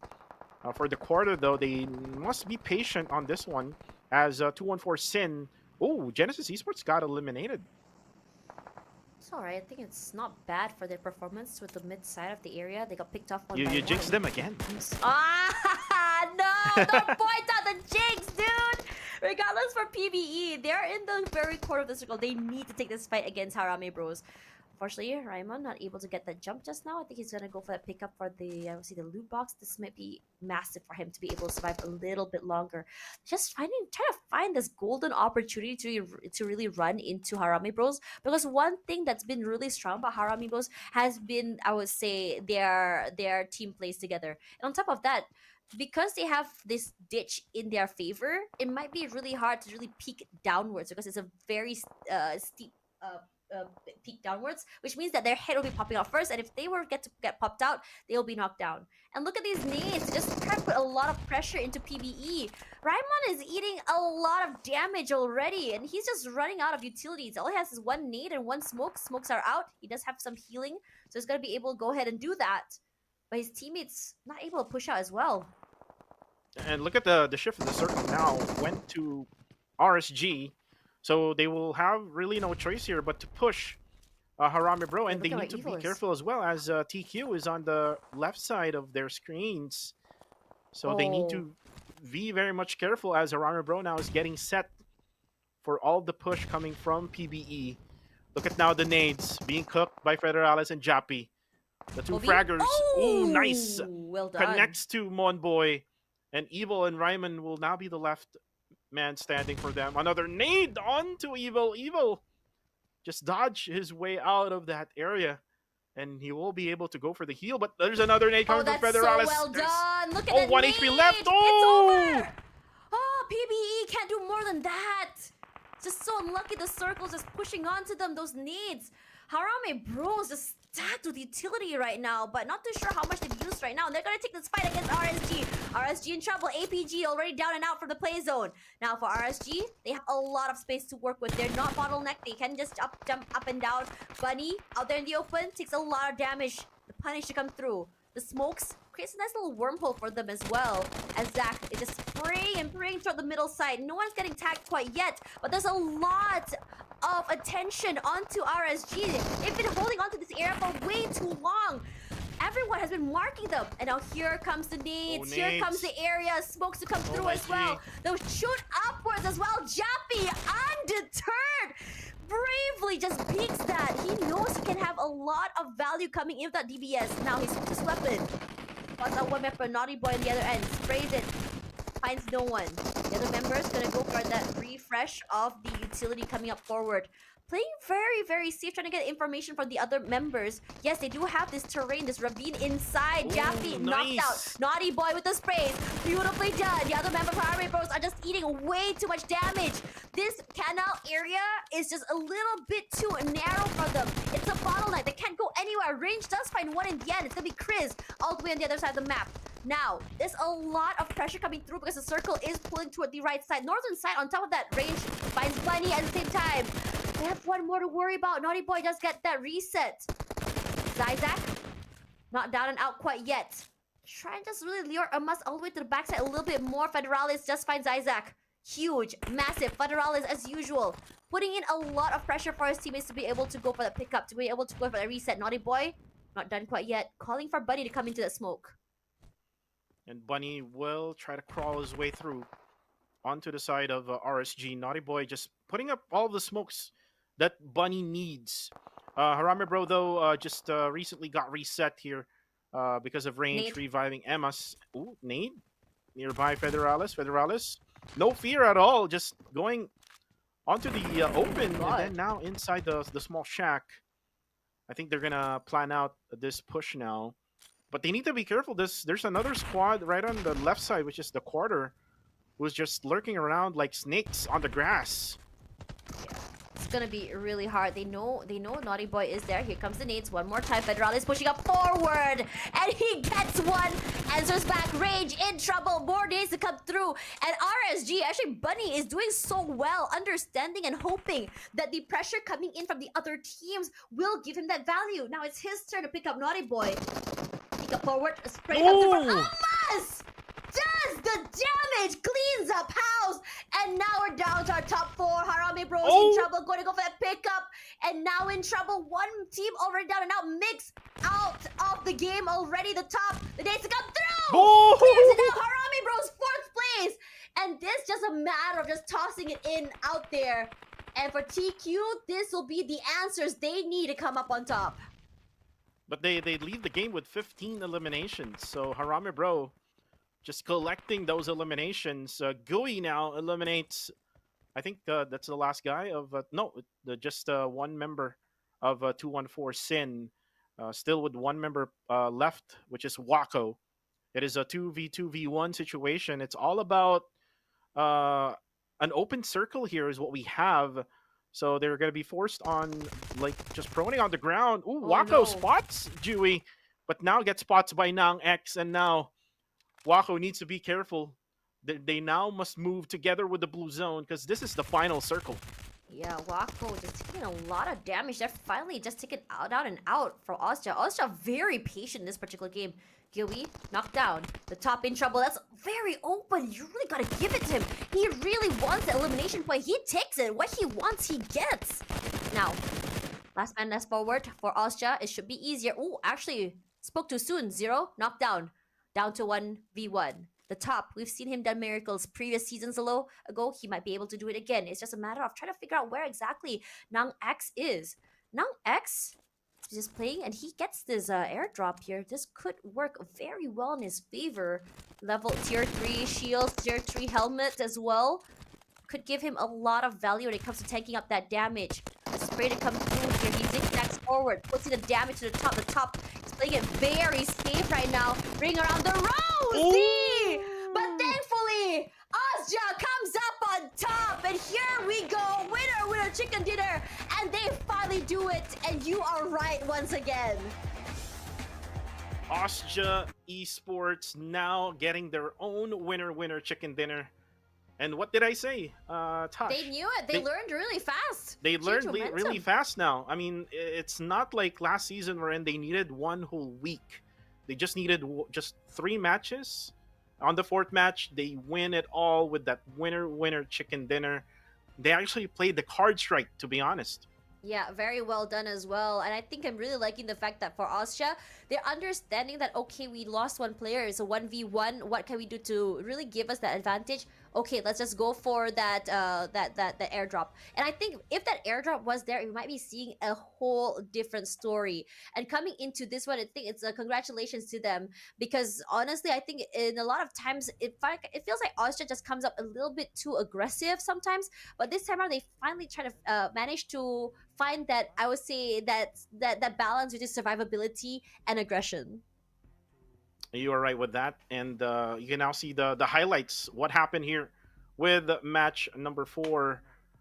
We basically started off with, I mean, a very quiet, to be honest, of a Very an slower early pace, match, right? a very slower pace, and then all of a sudden, midway through stage number 4, it's all about that tractor area where there's also the haystack where a lot of teams crashed in. It was TQ, and then there was ASTE, and then it's all about the canals here, using the canals as really good cover. Beautiful nades coming from Harama Bro, and then it is all about Harama Bro and RSG. Eventually, there was a third party coming from TQ with that beautiful nade finish onto Harama Bro, and then at the end, it was Nangx who was able to clutch his way out. MVP for the match, though, is Federalis, the reigning defending MVP of the whole tournament last season, with 5 eliminations, 5 knockouts, 1022 damage, 6 assists, 333 heals, and looks like we fixed the survival time with 27 minutes and 12 seconds. Federalis is definitely a teammate that you want. Not afraid to take up space, playing very aggressive. And you can see how he plays compared to his teammates is that he likes to go aggressive. He's very fearless when it comes to just playing out in the open. He knows when to pop out his head, when to just cross, and just immediately go. He doesn't go for the flank. He just kind of like just jumps up close to you and goes for this aggressive sort of firepower in your face. Very different to what I would expect from the rest of his teammates, and I think it's given his teammates a lot of breathing room, a lot of space to go for those resets, for those repositions, for those rotations as well. So again, if I could have any teammate, it would be Federalis. Now, Austria Esports in this particular match, just honestly a masterclass. This is what I wanted to see from the gold medalist last season. Sky Nin is what I wanted to see, and this is exactly what they've done. They played it to a T, playing it very, very closely, not as aggressively as before. They're understanding that aggression is going to be punished, and what they do, they play for the third parties, understanding and trying to get as much info as they can, and it's been phenomenal. And it's very hard as well to be aggressive in this type of circle. I mean, they were in open areas in this circle, so it's very hard to be aggressive in this very type of match. But eventually, they played the cards right. They just went ahead on proned on the ground until the very last circle, wherein they basically used their man advantage, though they, got one player got knocked down in the early, and then they got Nang X who actually clutched their way through to win that winner chicken dinner. Oh, 9 eliminations is what they got in that game, and then we have the overall stats: 62 eliminations, 73 knockouts, 7,800 kills, 26 revives, 373 throws used, 302 kilometers drive distance, 3.54 longest elimination distance with 14 headshots, 28:36 survival time with 4 airdrops looted. And probably they loot the airdrop more to get chances of getting that P90, because that gun can really pierce every single enemy that you can actually see. I think so too, but I think at the end of the day, those airdrops were just I think I haven't really seen a team that really prioritized these airdrops, in my opinion. It just happened to be there in their rotations, and I think it's just given so much value to teammates. I think Ranked is just one of those players that have really benefited from it. And now Ostia in that final match, if Ostia wasn't able to get that tier 3 helmet and shield, I think the top might have easily won that in the day, because he has a little bit more cover compared to Ostia. Regardless, Harame Bros and Ostia will be tied up here in terms of points at the very least, with 19 points for both of them, followed by TQ. And I think that in this particular matchup, it's a very interesting one because of, I wouldn't say the circle or anything like that, it's just the pacing that's coming through. Yes, it's a little bit slower from most teams, but teams like Harame Bros, Ostia, and TQ are the 3 teams that I noticed did not change the tempo when it comes to these aggressive sort of plays. The only team that really have maintained the way they play was GE, and they were severely punished for it. Right, and they only got 4 points. Yeah, it's very different for them this time. Very different, yeah, definitely. And hopefully we can see now the overall rankings in just a few seconds here. Let's see now who will be number 1, because if you can see the match standing right now, number 1 was Fearless in the overall, so most likely they will go down. Same goes with Genesis Esports. I would say Harame Bro. Yeah, there you go. Oh my god. Harame Bro will be the number 1 team after 4 matches. 48 total points No chicken, is what no they have problem. right now. No chicken, no problem. This is what they've been doing. No problem. Yeah, I mean, like, on top of that, right? I mean, we talked about, like, how, elimination is key, and I think Harame Bros really embodies that when it comes to that. Look at how many elimination points they have compared to the rest, and they are almost, like, building momentum where only 4 more points means that they're going to be 10 ahead of the rest of the teams. Now, I think we are seeing that pattern coming through. It's just that Harame Bros are just a little bit more aggressive when it comes to how they play. Having Federalis as a very aggressive player gives you a lot of chances to not only go for these space taking, but also for these trades. Federalis in the front to really soak up and tank all of that initial damage, find out who the, I would say, the fraggers are, taking them down. And then you have 3 other members for Harame Bros just giving him a lot of support, and that's what you want to see. Now, GE is more of, I would say, a very different approach when it comes forward. Again, coming back to what you said about them being those mid to long range sort of fraggers, they are a team that relies on having these holes, these crossfires to come through. And I think that they're starting to get countered for that kind of style play, and I would really love to see a less one-dimensional play coming up from them. Right, and I remember Federalis way back, I think 2 years ago or last year, when we had a PMCT or a PUBG Mobile City tournament. Federalis was actually not watching the game. He was actually playing TDM, just trying to play with other viewers or fans in the venue. So this is basically the result of all of those games that he played. Probably he's just very aggressive, very on point when it comes to angles, and that's probably why he's the MVP of the last season. But looking forward to see Federalis again on grabbing that MVP, but would love to see them getting that championship as well.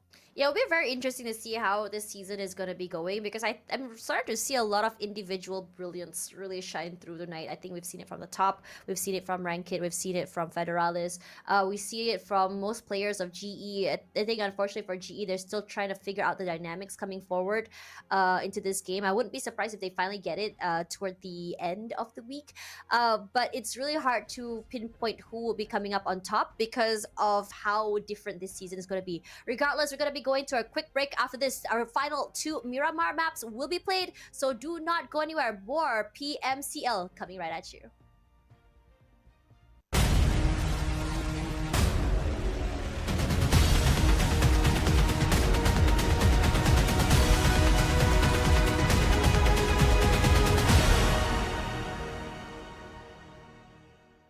Kinds of creations built from a variety of scenery objects. Engage in thrilling battles aboard the Steel Arc.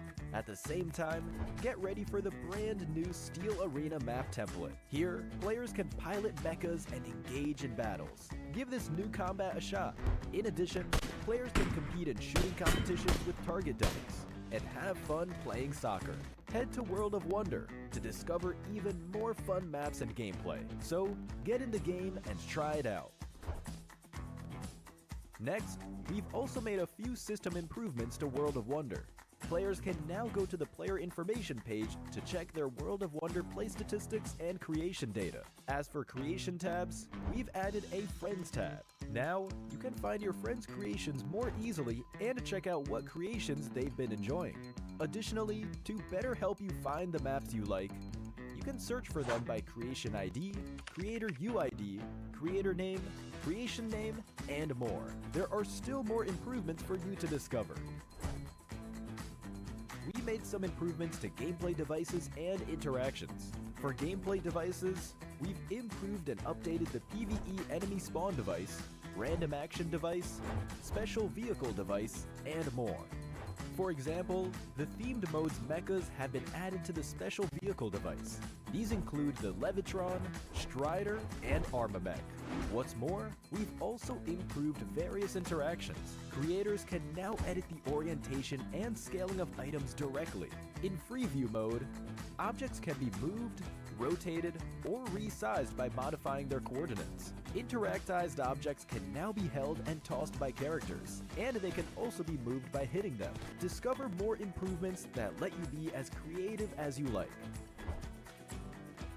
Finally, in World of Wonder editing mode, the team leader can edit the permissions of team members when group editing. That's a wrap for this introduction to some of the new World of Wonder content. We look forward to seeing all your brilliant creations in-game. For more new version updates, be sure to follow the official community. Winner, winner, chicken dinner. See you next time.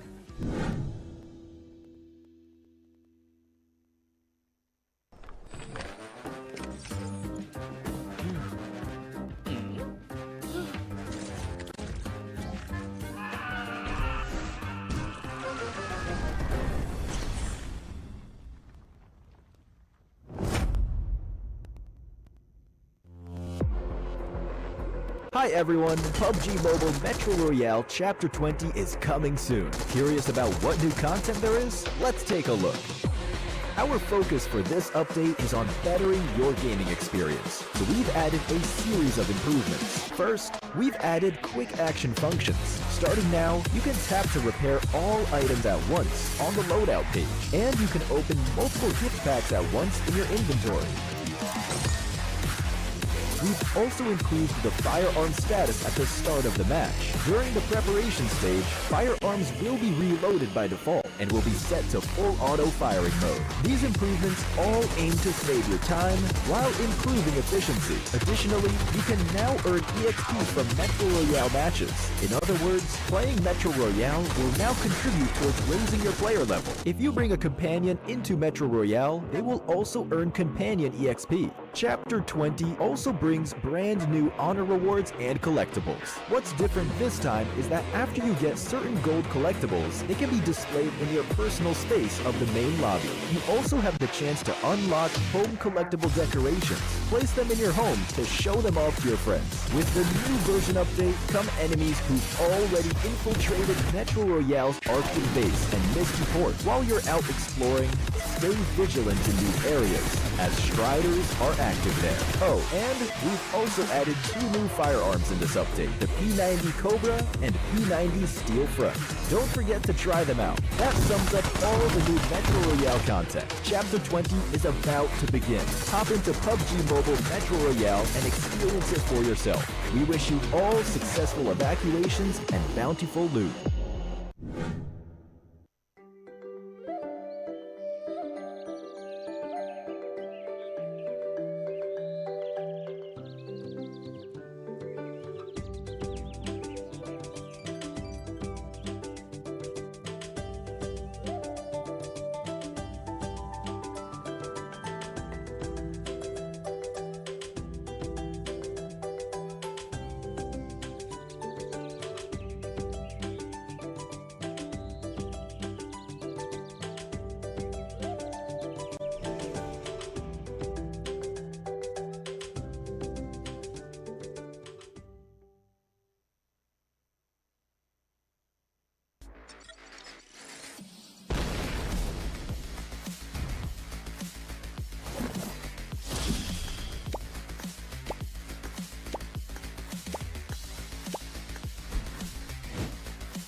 PUBG Mobile version 3.2 update. As part of this update, we've added a new themed mode, new items, and various improvements. Let's check them out.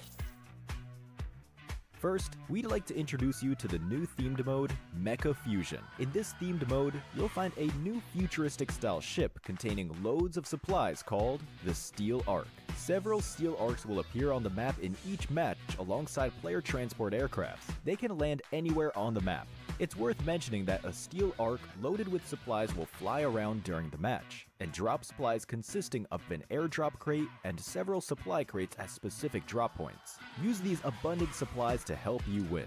This new area has a huge interior space with a towering and layered structure. Interact with the environment to reach the different floors of the Ark. Inside, you can get rare supplies and summon an important battle vehicle of this mode, the Armamech. Let me tell you more about it. The Armamech has two weapons that you can switch between at any time. These are the magnetic arm and missiles. They're a perfect combination of the combat abilities of the two smaller mechas. They make for a near flawless battle machine. In addition, it has an enhanced jump, thanks to support from the Levitron's jet propulsion, enabling it to jump great distances and heights. Its super mobility allows it to move at ease on the battleground. Lastly, the Armamech can be separated at any time. As long as two mechas are close together, you will be able to combine them to form the Armamech.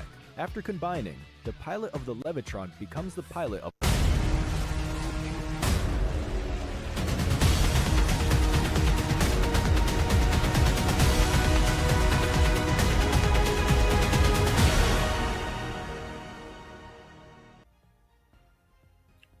And welcome back here to the PUBG Mobile Challengers League Southeast Asia Summer League. And again, we are your casters for the English broadcast, Kuku TV, together with Tash Bunny just finishing her sandwich up.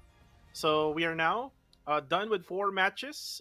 Now we're moving into the hotter maps. We have Miramar, 2 Miramar maps, 2 bigger maps compared to the 3 that we had earlier on. And it's going to be a much different strategy is what they're going to need to show now, since this is a much different terrain is what they're going to be playing in. Honestly, I can see that this map can really work in the favor of GE because of their long range to mid style play. I can see it working for teams like, say, not just GE. I think Austria might be able to come up on top as well. Personally, I think that it can work, but we're gonna have to see how each team has changed the style they play since last season all the way till now. Regardless, as we go into this next one, I think I'm expecting to be a very fast map 1 for Miramar, and then map 2 is we're gonna start to see the dust settle and a slower rotation. I think we're gonna find the traditional style of play come through as well. But I would really love to see an urban warfare ending to this map. Yeah, I would love to see that as well.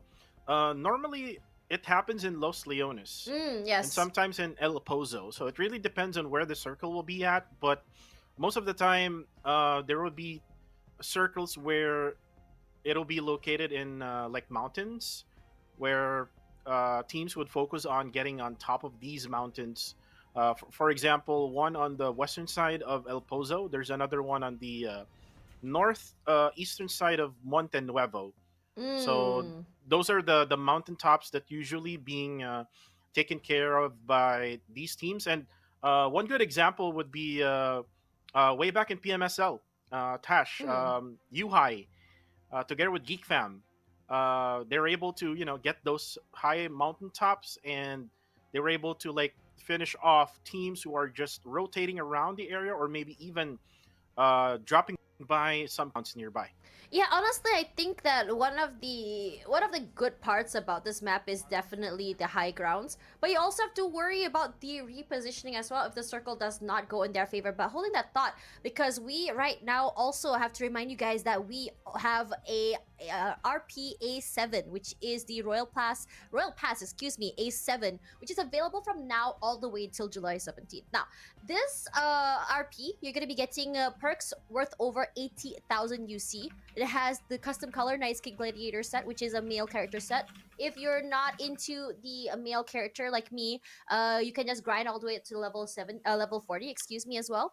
Where you can get the Graceful Watcher set, which is you can get the design for both the set and the cover.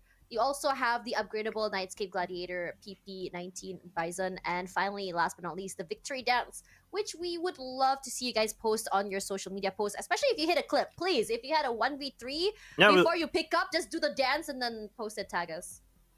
and we'd love to see also Tash Bunny dancing the No! victory dance, No! right? No! No! Right? So leave a comment down below, guys, if you want Tash Bunny to do that victory Not dance. today, Zerg.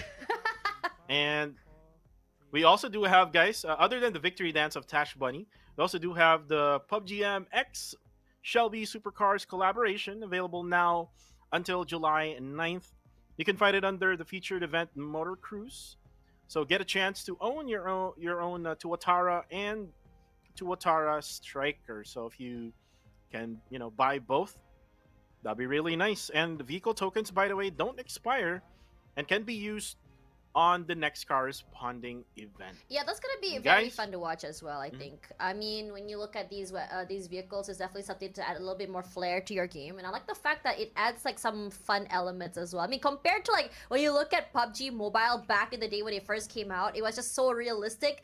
But adding that fun elements makes the game so pleasing to the eye. Now, let's look at our predictions here. Now, I feel like my predictions are sort of lagging. I should have picked GE for this one, and and Harame Bros for the previous one. But it's okay. It's day number 1.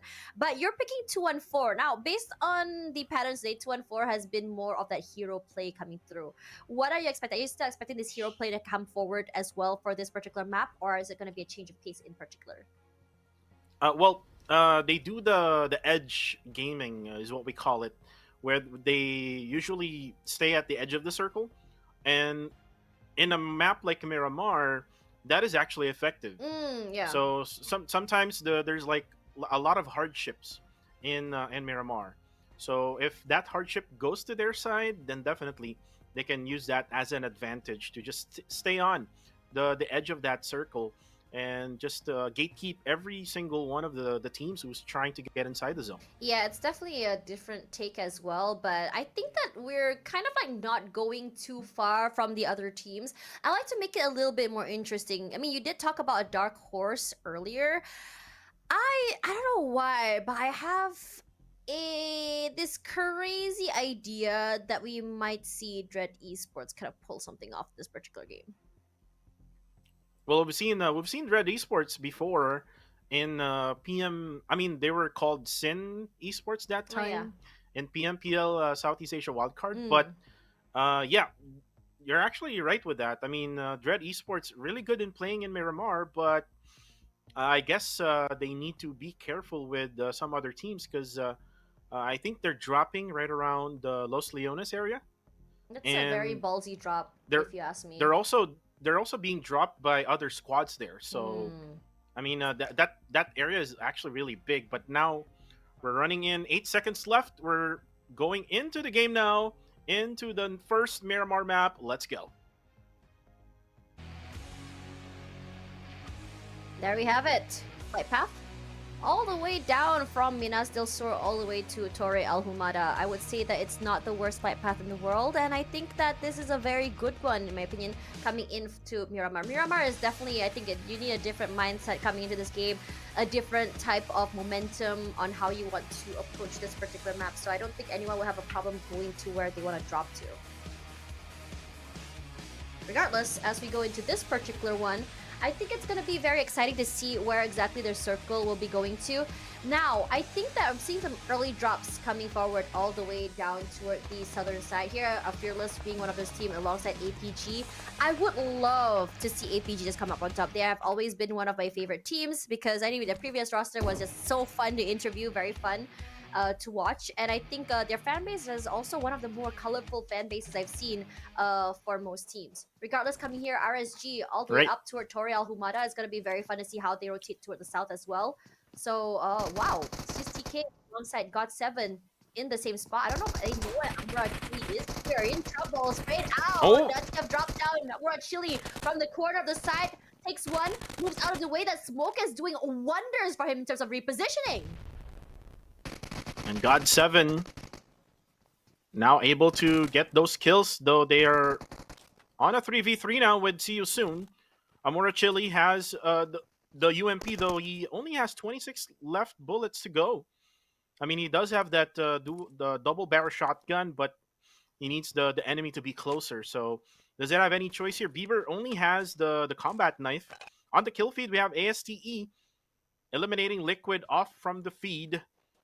And then you see you soon trying to avoid now God 7 here in Chumacera. Maybe they will just try to rotate all the way to the other side of the big city of Chumacera, or maybe just try to find a vehicle to, stay away from that site. I think in this situation is always that early stalemate coming forward, especially from a lot of teams in this area. But for ASTE, I mean, yeah, they're pretty close by. But if one person or one team were to push into one compound, that would mean trouble. The rotations coming in from the other two teams, the trade potential might not be as high. But I think it's all about just holding their areas, trying to make sure that they're all looted up for this fight. If you look at ASTE right now for Incas, only thing he has is just a level 1 vest and a smoke. TTQ not fully loaded up as well. I think in this situation is one of those situations where you want to take this early fight, you want to come up on top. Either you really cripple them enough for you to get away, or you take one or two away and just skedaddle out of there. I don't think these teams want to go for all-in fights, especially this early in a map this big. Well, right now, Gus just waiting for someone to actually get closer. They actually had one player off already from their side. But then again, you could see ASTE now getting closer to where Gus is. And this is actually a bad strategy for ASTE. They actually got saw by Zuki. Zuki gets one. Miner almost knocking down Zuki. But then again, no fear, just far away from the scene, not able to actually get the really good angle for them to be able to eliminate the players of TTQ. The situation is going to be so different coming forward. Zuki, whoo, barely gets hit by that nade. Still very healthy, though. A lot of... Yeah, I spoke too soon. I am so sorry. Jinxed him all the way out. Has to get picked up. Nope, never mind. Immediately lobbied out. Down and out of the game. ESTE doing so well, playing this early patient game, and understanding that they have a lot of time to play with. Okay, look at Miner. He's fully kitted right now. KH on one end doesn't have the worst setup in the world, but in this situation, he's alone. He's gonna have to try and survive toward the end, and this is one of those longer maps, which means that surviving is gonna be tenfold harder compared to Erangel, compared to Sanhok. I'm gonna be real with you. And I mean, you cannot just like push ASTE now because it's a 4v1. They're marking so him. better to just hide. But on the kill feed, we have Boy Shan, who goes down. That is exit of MFG. One of the better teams in Miramar is also MFG, if you don't know yet. Oh, yeah. And that's why I picked them later on for 6th match. But why'd for you the have fifth to match, spoil it? Come on! Are you the kind of guy that you go to cinema and he's like, this guy's gonna die later, man? I'm not like that. Yeah, you just spoiled it for me for your prediction. I'm just kidding. I'm just kidding. But do tell me more about MFG. Well, for MFG, they play kind of like Austria. They need a lot of time to collect themselves. But they're really good in playing Miramar. So I'm not sure. I mean, it's probably just a map preference for MFG, but they're really good in Miramar, based on what I saw from last season. But right now, looks like ASTE have done their search for the last member of TTQ, and looks like TTQ will survive for now. Now in Los Leones, we have Myth Clan. Myth Clan haven't really been having a good time. Look at their points right now, 5 points only for Myth Clan. It's just been so unlucky because, I mean, especially from players like DZ and Shroud, there are definitely players that we have seen had intense highlights, moments, reels, in fact, when it comes to this game. There are definitely teams that I would say are one of the top, but they're really struggling, especially for today. They're not able to just really find that groove to get into momentum, and it's just so unlucky for them. Perhaps Miramar might be their game changer. Perhaps they too might be their game changer. I've seen teams that have miraculous overnight changes, in fact, from day 1 all the way to day 2. again, coming back that this is day number 1 for the new season. It's gonna take some time for this team to understand where the drop spots are gonna be, how each team's rotations are gonna be, what teams to expect in certain checkpoints. And I think this is definitely something that I would love to know more about.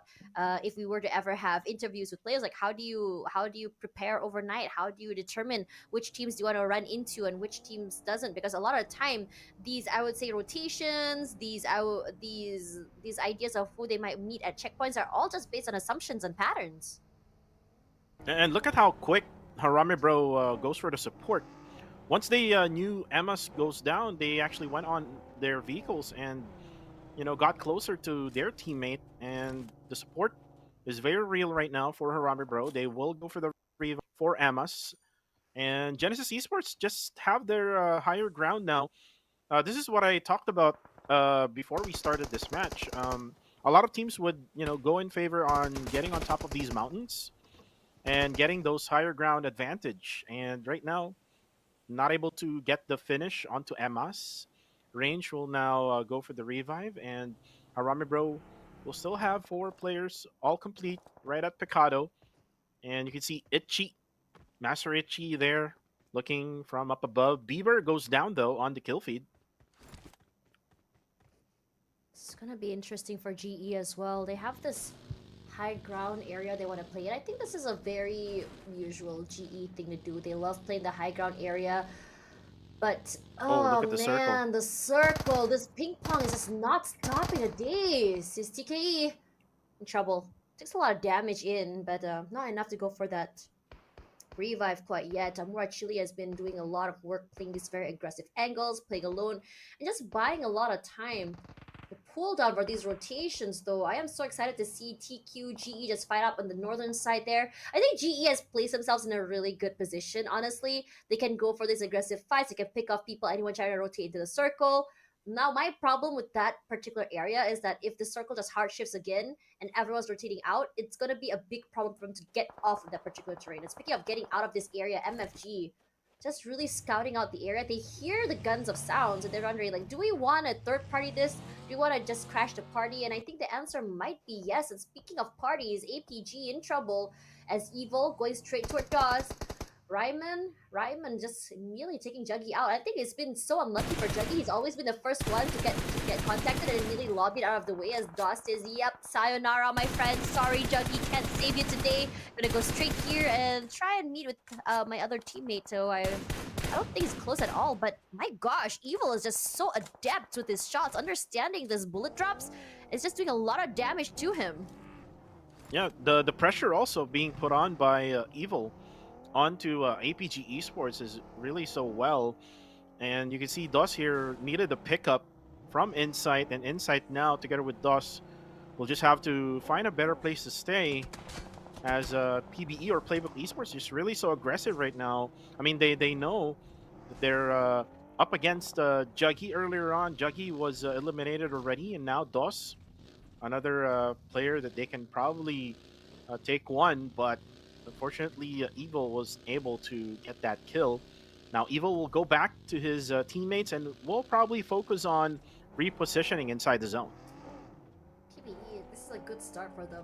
PBE is also a very momentum-heavy team, I feel. I mean, when they feel good, they start to really just play aggressive and just get those picks. Top! Oh my god, Smile! All the way up in the open, just taking this fight is actually kind of insane. Bunny on the other end.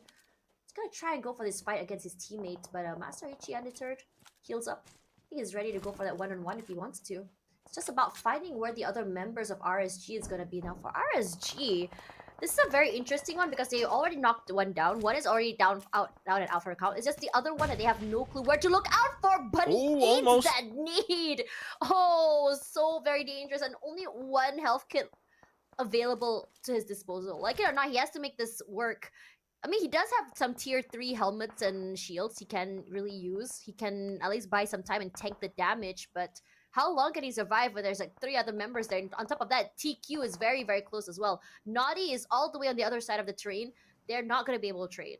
They're all every benefit in self RSG right now.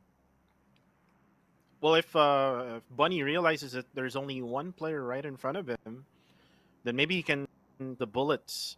I mean, he has the level 3 vest and helmet then maybe he can, try to go for the push. But eventually, he's not fully aware of what's happening right now. He just, came in to this compound, and his other teammate, which is Naughty Boy, is like on the other side of the road, other side of the northern side of the map. So he's like far away from his teammate, and then for TQ, they're on a 3-1 split. So even if, like, say, Bunny would, try to go for the push onto that one player of TQ, he will be covered by the 3 members of the quarter. Regardless, Fearless still on foot right now. 1 second tries to really put in the damage to APG. We were just talking about how APG was looking a little bit better this time, but oh my gosh, the fact that there's 2 people in that car and the car is smoking is making me very uncomfortable. This is very high risk, and if that car were to go boom, there's both of them out and out for the count, and I think they're gonna swap their cars right there. DOS eating a lot of damage, Smokes out as well. Speaking of that, 2-4 Mix knockdown, DOS finally eating that damage. Oh, he's still very much alive. So Insights immediately swaps that vehicle. Gonna quickly just move away, and I think he's gonna leave DOS behind. There's no time. The circle is not giving them any space at all. And maybe DOS could just stay quietly, maybe, on the other end. But speaking of that, Rankid, aggressive with blanks. Jibna will be spotted out here in the open. I think what Jibna's trying to do is just feed that info, go aggressive, eats that damage from the nade. Jibna, whether or not this is a good decision, no. Nice! Blank punishes him for that, for playing alone, understanding he's all alone in that area, and his teammate's not able to pick him up. And I don't think they're going to push out as well. Well, actually, they might. Lanju already on the push as well, alongside his teammates, but it's going to be hard. They're all from 3 different areas. It's so many different areas as well. They have no clue where the other members of 2-4 is, actually. And Dread Esports is actually guarding this knockdown that 214 did to Jibna really well. Just in position to anyone from 214, from Blanks to Rankid, if they get out of that ruins area, they will definitely get 1 knockdown or maybe 2.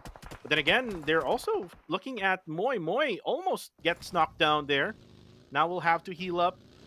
Then Wako needs to also join in the fun. But then again, the blue zone will 40 seconds or 45 seconds here.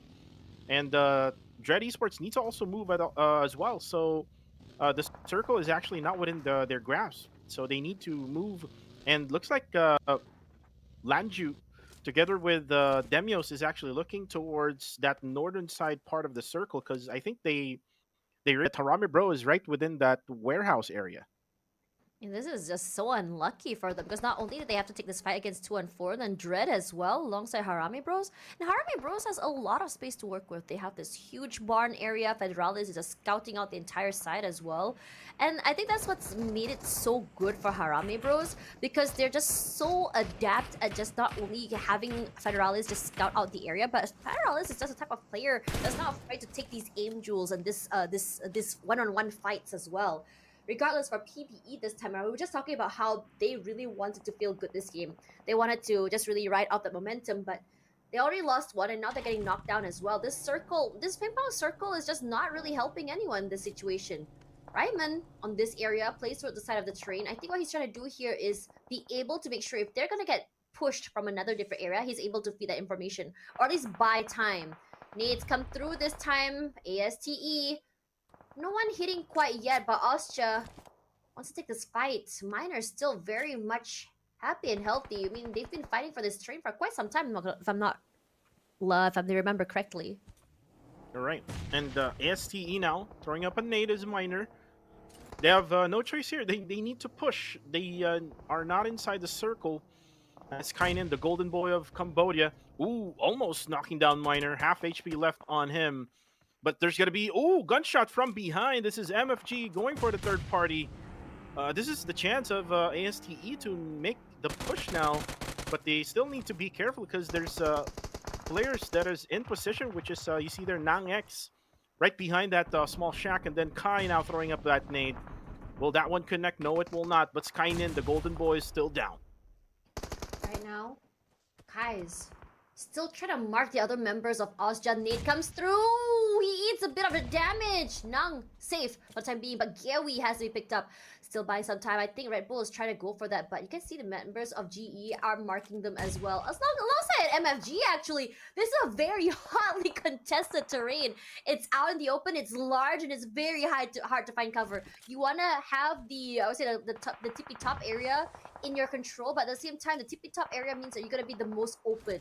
Austria in this terrain, in this compound, might be the winning formula for them for the time being. And this is a good decision for Austria going to the brick house to find shelter for the meantime. While there's so many like angles from like so many different teams, like I think there's like 3 teams looking at them, so they need to really find that shelter for now to make cover. But then again, we have Myth Clan, DZ on very low HP as well. Fearless, ooh, need you, got hit there.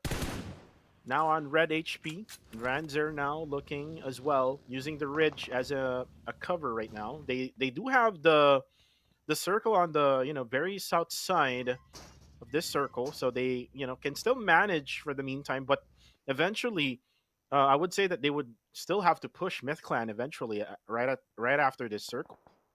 Yeah, but I think Myth is one thing that I've been really worried about Myth is that they haven't really been on the same page when it comes to firepower. Yes, I think they do have some star potential, star players, but I really want to see that star potential just really given that that support. Regardless, you can see for Bunny, it's just doing so well that Nate, the Molly, just really cooked.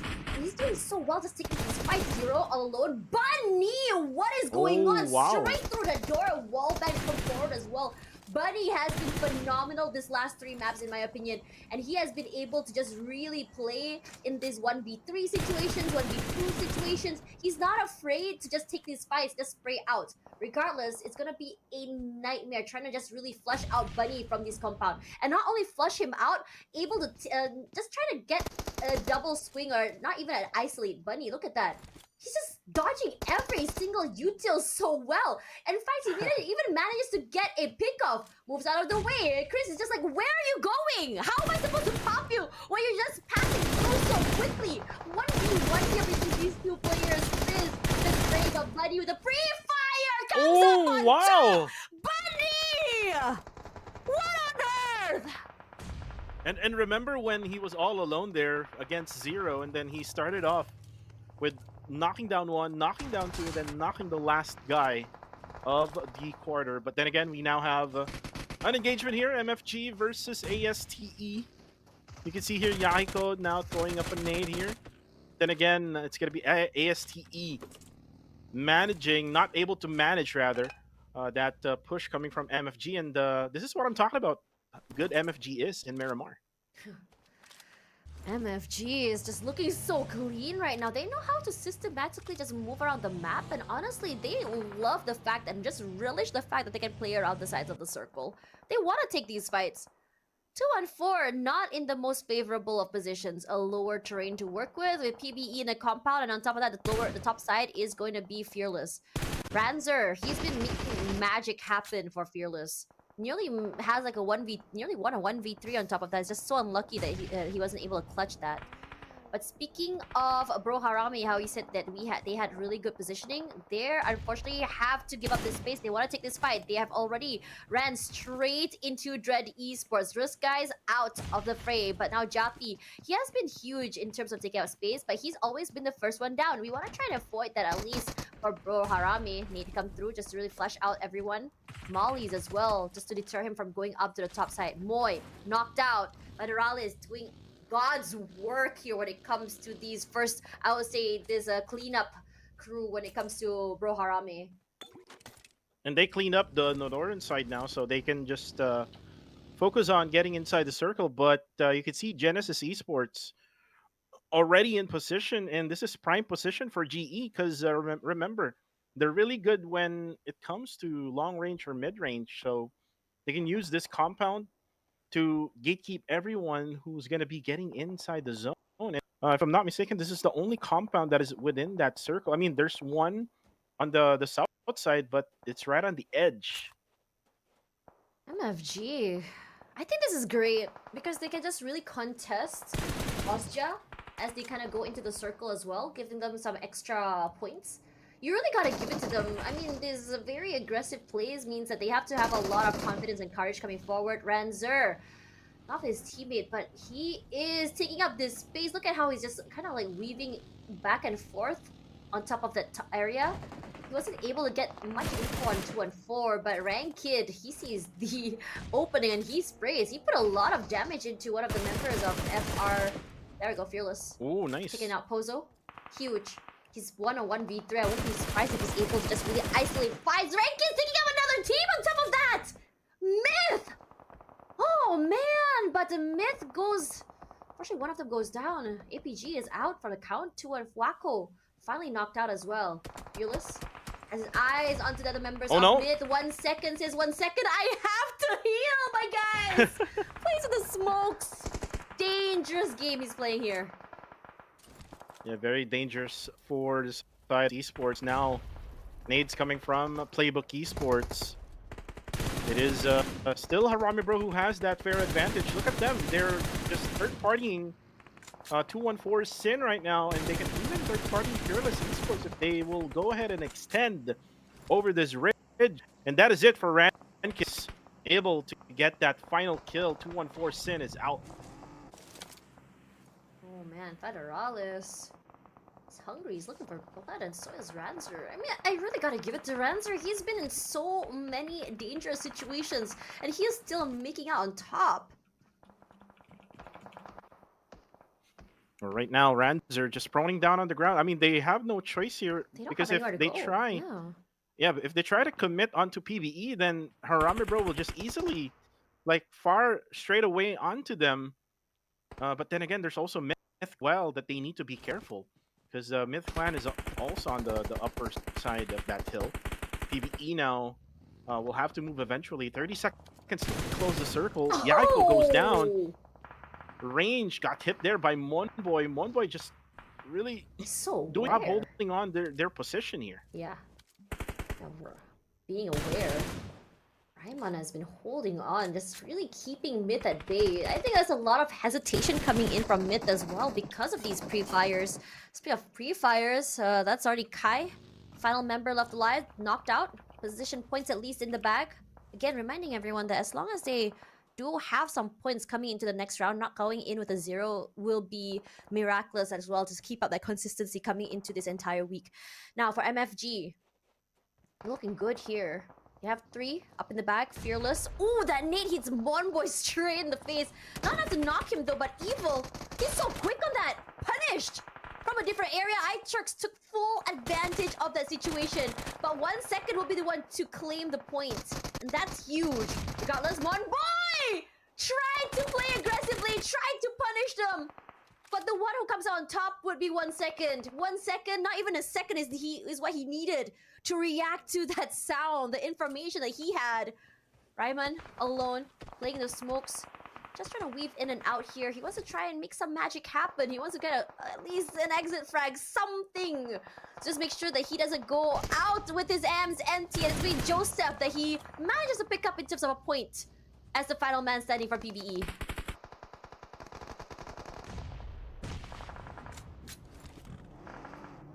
Regardless, it's all quiet here from PBE.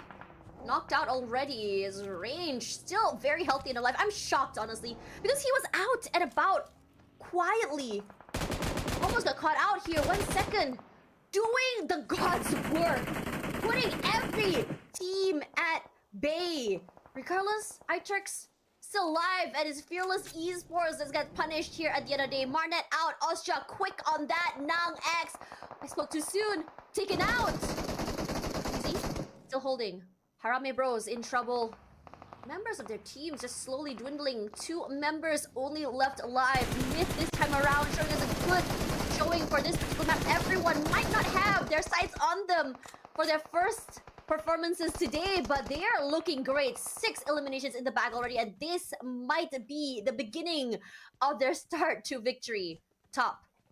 Sorry, Smile. Just cooking up those nades. He knows exactly where the other members of Myth are. Shroud eating a lot of damage. Federalis on one end. The nades come to him. Does it hit him? No, it doesn't. But it's just raining hell from above. Smile is just smiling at this point. But surprisingly, none of the utility is dropping at all on top of Federalis. Federalis still very much healthy and alive, but Joseph pushes up. But Top will be the one to steal the last kill. Now we're on our top 4 members, our top 4 teams, excuse me. Myth, as well as GE, MFG, and Austria. All the teams that the casters already predicted to be on top are definitely here. GE looking a lot better this time around. MFG holding the entire area, but Myth has full control of that terrain. Might be working in their favor. The high ground might be what they needed. They can stop the rotations coming from MFG. They can go for long range picks onto Austria. In fact, they can go aggressive and just pick off GE as they try to peek into the compound. Right. And you can see Myth Clan just holding on for that higher ground position. But they need to be careful as well with MFG. MFG can one of their enemies on the higher ground. Though, I mean, Genesis Esports is what they need to focus on as well. But then again, we have Austria, who's all alone. Oh, Unknown now goes down. That's easy. Get the knockdown. And then Yatka just holding on for his dear life. Able to get inside the zone now. Oh. But eventually will get killed by GE. Oh, GE looking so strong right now with 4. Still very much healthy. Sorry, excuse me, 3 very much healthy and alive. Is Myth that is honestly been exceeding my expectations in this particular game. Austria, they want to take this fight onto Ichi. Ichi still holding. Red Bull puts in that damage. Ichi, final kit gonna be used. 1 frag need as well. Looks like he's gonna be cooking it. Ichi, do you have time to avoid? That is the question. Yes, he does. Gets out and he pushes up straight toward Red Bull. Red Bull playing ring around rosies here. Ichi with the pre-fires onto forward. Surprisingly survives and punish Ichi. That pro and saved his life. He's so low, but he does still have enough resources to just go for those heals. Now it's a 1-on-1, at least in terms of teams here. GE Myth already lost 1 player. And now, trying to go for that revive is be so important for them. Nades coming in from so many different areas. Joseph, barely anything to use except for 4 mollies. And right now, Myth Clan needs to go for the revive, but they don't have any choice anymore because the blue zone is right just beside them. And then eventually GE gets that winner chicken dinner right at the end. Genesis Esports gets another one here, Tash. What on earth? Whenever I vote for them, whenever I predict them, they're not gonna get it. They're gonna come close. See what I said? I knew it. I just knew it. Am I the jinx? I'm just kidding. But coming into that particular game, GE played it a lot more different. It's definitely a whole different momentum coming in for them. Less aggressive, more about survivability, focusing more on those rotations and holding down the areas. And I'm really liking this change because it shows how dynamic they are as a team and how they are able to just really adapt to any kind of situations. Austria, very well done to them, but Myth surprising us today because honestly we were talking about how they were just really stuck in a hard place. They have the star potential but not exactly on the same page, but they survived as a 4 until the end, and in fact they still managed 6 eliminations all the way till the end, which means that they are just changing the way they approach these fights, going in for those third parties, going in for those people in the middle of those mid rotations. They're understanding that now more than ever for the end of day 1 they needed to show up with something at the very least because tomorrow, because either one of these days or a few of these days they can't play, and they need to make sure before Group E plays, they need to have at least some points to put them ahead of the team. And we actually kind of called it in the very beginning of the... I mean, before we even started match number 5, Right. We kind of call it because we know for a fact that Genesis Esports is actually really good when it comes to long-range or mid-range battle. So they just waited and waited and waited for all of these teams to come closer to them, and by the time that they're actually closer, they're like all like 1 player remaining or maybe 2 player remaining. So Genesis Esports just using all of their advantage right now, getting another winner chicken dinner for their squad. And you can now see here on the highlights wherein we got a little bit of early engagement and then a lot of mid game engagement until the very end. A lot of bombs being used as well, all of those utilities. But then again, it was Genesis Esports who got the winner chicken dinner. I think in this situation as well, I think out of all the teams that really surprised me today, not only was it Myth, we also really gotta talk about RSG. Yes, their team hasn't really been the most consistent today, but in terms of star power, Bunny has really been surprising me today as well. He's been able to put a lot of damage, really tank those 1v3s. And I know that we talked a lot about like not relying on these hero plays, but this individual brilliance sometimes makes the game so fun to watch. Yeah, and you can see now Red Bull getting the MVP of the match. 3 eliminations, 890 damage, 3 knockouts, 0 assists, with 380 heals, 27-23 survival time for this man. Unfortunately for him and his squad, they weren't able to survive because he was the only man standing right at the end, and it was Myth Clan versus Genesis Esports who battled for position. Unfortunately for Myth Clan, it was Genesis who are actually in position all throughout from stage number 5 until the very end. Yeah, right now in this situation, I think Red Bull has just been huge when it comes to just really forcing out not only those fights, but also going in for this trades. I'm not surprised when it comes to this. I mean, there's so many situations where we can see his teammate, I think Skynim in the front, the ones who would be so close behind the back would be Red Bull. I think he's very underrated, and I'm really happy that there's more attention coming in for him. Regardless, Genesis coming up on top hot for this one, and I have to say that I'm not saying my prediction was right, but I had a feeling. It's just so unlucky that I was so sure. I was like, okay, I went for GE, but I kept saying GE earlier. I don't want to be too much of fangirl, so I'm gonna play Sundari and put Harami Rose this time. I should have trusted my instinct, man.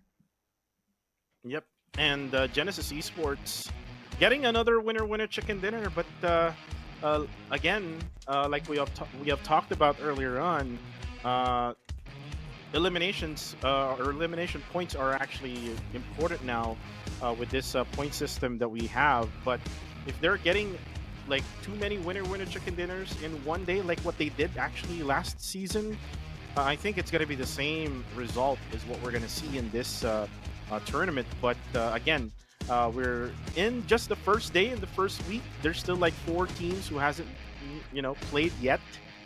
We don't really see yet all of the teams, but right now we have the overall stats now on your screens. 58 eliminations, 58 knockouts, 9747 heals, 14 revives, 302 throwables used to 81 kilometers drive distance, 2.84 longest elimination distance, 19 headshots, 2758 survival time, and 3 airdrops looted. Oh man, I think this particular one, I mean, I was expecting a slower pace. I mean, I was expecting an earlier aggression. But as predicted, I mean, we didn't really see much of a lull. We saw a lot of, like, I think, pushes, rotations coming through, but I wouldn't say it was a lull or just a waiting game. The only waiting game that happened was mostly from GE, playing on top of the terrain. I think from last season all the way till now, that isn't going to change, and I think the saying goes, what's not broken, why change it, right? Regardless, as we go into this particular match, I think now that these teams have gone way acquainted with them, I'm wondering if Myth will be able to hold on to this momentum, especially in Miramar. Because I think it was a very slow start for them today. Erangel didn't really work out well in their favor. Sanhok was even worse. And now for Miramar, they're coming out on top. If they're able to just really hold on for another game, Myth might be able to just catch up and go toward the middle of the pack and not at the very bottom as they started the 5th map on. Right, and you can see the standings now. GE getting 18, and this is actually a bounce back game coming from Genesis Esports, because if you remember, they only got like 4 points in the previous match. So a bounce back game for Genesis Esports probably will take probably the number 2 or number 1 spot again, because Harami Bro only got 9 points this time around.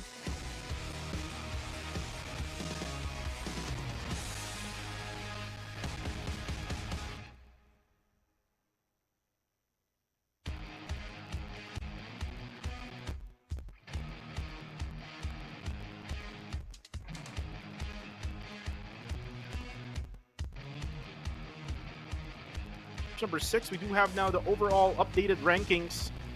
Harami Bro still at number 1 with 52 points, 30, and MFG now at number 5 with 34, 32 points for 214 Sin, 27 points for TTQ, 26 for both PBE and RSG, TQ with 25, 19 for Dread Esports Myth Clan with 18, Same goes with ASTE. APG Esports with 17, 16 for God7, STKE with 13, and then the rest would be 0 point because they haven't really played yet.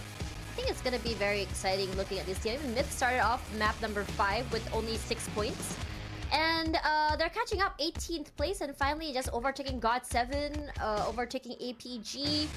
I think that when it comes to Myth, what's really interesting is the fact that they managed to survive the last map. And I think this is huge because not only did they manage to get these, I would say the, oh my gosh, I'm out of focus again. Sorry about that. Yeah, they not only did they manage to survive, I think, all the way till the end, but also get those pickoffs. You want to see more of these fights from Myth. And it really shows that I think right now, confidence is something they're really, really struggling, struggling from having in terms of their team play as well as the communication, perhaps. I'm not really too sure if they are on the same page, but once they are, we saw Shroud and DZ really shine, and I would really love to see more of that. Yeah, would really love to see more of Myth Clan, but there is still game number 6, which is another Miramar map, and I know for sure that the other teams will bounce back from their previous matchup.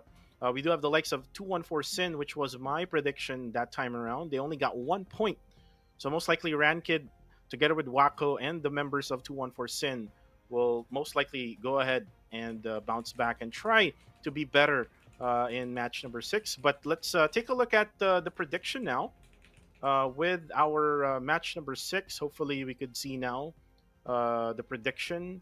I've already said my prediction earlier on. Yeah, you spoiled it. Yeah, I spoiled it. But actually we don't have yet the prediction already, so we're gonna show you first the newest RP A7 available right now. The new Royal Pass A7 is available until July 15th. Enjoy perks worth over 80,000 UC. It also has the Nightscape Gladiator set.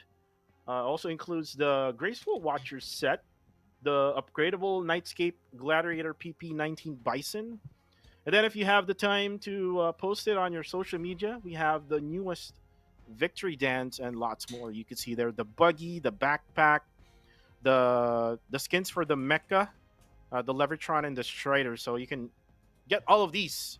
Guys, 80k worth of UC. All in just one RP. Yeah. I think that this is really, really nice. I mean, all of this stuff as well. I'm not gonna lie, I don't think I've spoken too much about the carver buggy. I'm not gonna lie, I'm not really a fan of the normal buggy, but this one is nice. Speaking of like vehicles, we also have the new, I would say the supercar, or rather the Shelby supercars collaborations with PUBG Mobile, which is available until July number 9th. And I think that it's kind of nice that PUBG Mobile is doing this collaboration for car enthusiasts, because honestly, I'm gonna be real with you, if it wasn't for this collaboration with PUBG Mobile, I wouldn't know that this car existed. Yeah, me too as well. I mean, I know the previous ones, but the SSC North America, or the Shelby Super Cars, I'm not really sure about them until now. I mean, it does exist, and it looks beautiful and elegant, like we said earlier. Preferring the red car compared to the black car. But anyways, we're done with that. Let's talk about now what we can expect on match number 6. But we have now here the prediction. I already. Can I swap it? I want to ask production to swap it. Like, can you have GE instead, production? They said no, yeah, guys. They said no. They said no, Tash. Mine is supposed to be MFG though. Nah, Cuckoo. Yeah. Nah. Stop it. Stop this behavior, Cuckoo. This is No, enough. I'm not taking. Enigma is not playing tonight. That's so... unfortunate, Cuckoo. I'm sorry. I just have to. I like to pick on my co-host, Right. co-casters, and I think Cuckoo's learning the hard way how it's going. I'm sorry, but I think the Philippines also agrees with me about Harami Bros. Definitely, I think Harami Bros and GE are definitely one of those teams that it's really hard to pinpoint whether it's going to be GE or Harami, because I don't know why, but their rotations, they've been meeting up with each other a lot. I don't know if you noticed, but as you come toward the mid game, toward the end game, Harami Bros and GE tends to run into each other. And it's probably a strategy coming from Harami Bro, or maybe the other way around, which is GE. They don't really see as much, if you noticed, from the past couple of games. But in this matchup in Miramar that we saw, we saw them, running around each other in their rotation. So it might be that GE is doing it purposely. Maybe try to fend off Harame Bro from that top number one spot in the very first day. I mean, who would want that number one spot in the very first day, right? I Yeah. mean, Harame Bro would really love to be at that number one and eventually be number one until the end of the week. Because, again, if you get the number one spot right at the end of the week, you'll get 20 league ranking points. I think at this point as well, like not only do you want to worry about that, I think a lot of these teams also want to be able to get and learn as much as they can. I think one of the biggest and most important things about these maps, I mean, yeah, we only run 3 maps, right? And every day you'll be playing almost the same maps, is that how can each team really learn from each map? What can we adjust from every single play that we do today? And I think that's also something that I would love to see more teams really change up on. I mean, yeah, I think like coming back, I mean, for GE, I think they've really identified what works and what doesn't. So that is something that I would really like to talk about. Hey, you don't get to change last minute, Beans. Come on, I saw that. Oh my gosh, they're like So from Aya from chose- Harame Bro to PB. yeah, I he's probably like Aya chose Harame. No, I cannot be seen with the same prediction as Aya. So give me PBE. I'm just kidding. But coming back into today as well, I think another thing that, or the reason why I'm really liking Harame is that they've been so not just dynamic. I think I mentioned that word a lot today. I think the right word would be more of like they know what they want, which is aggression.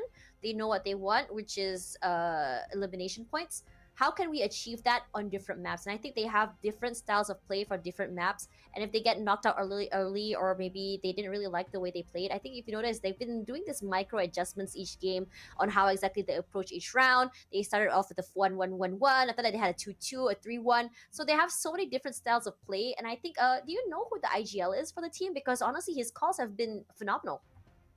For which team? though? Harame Bros.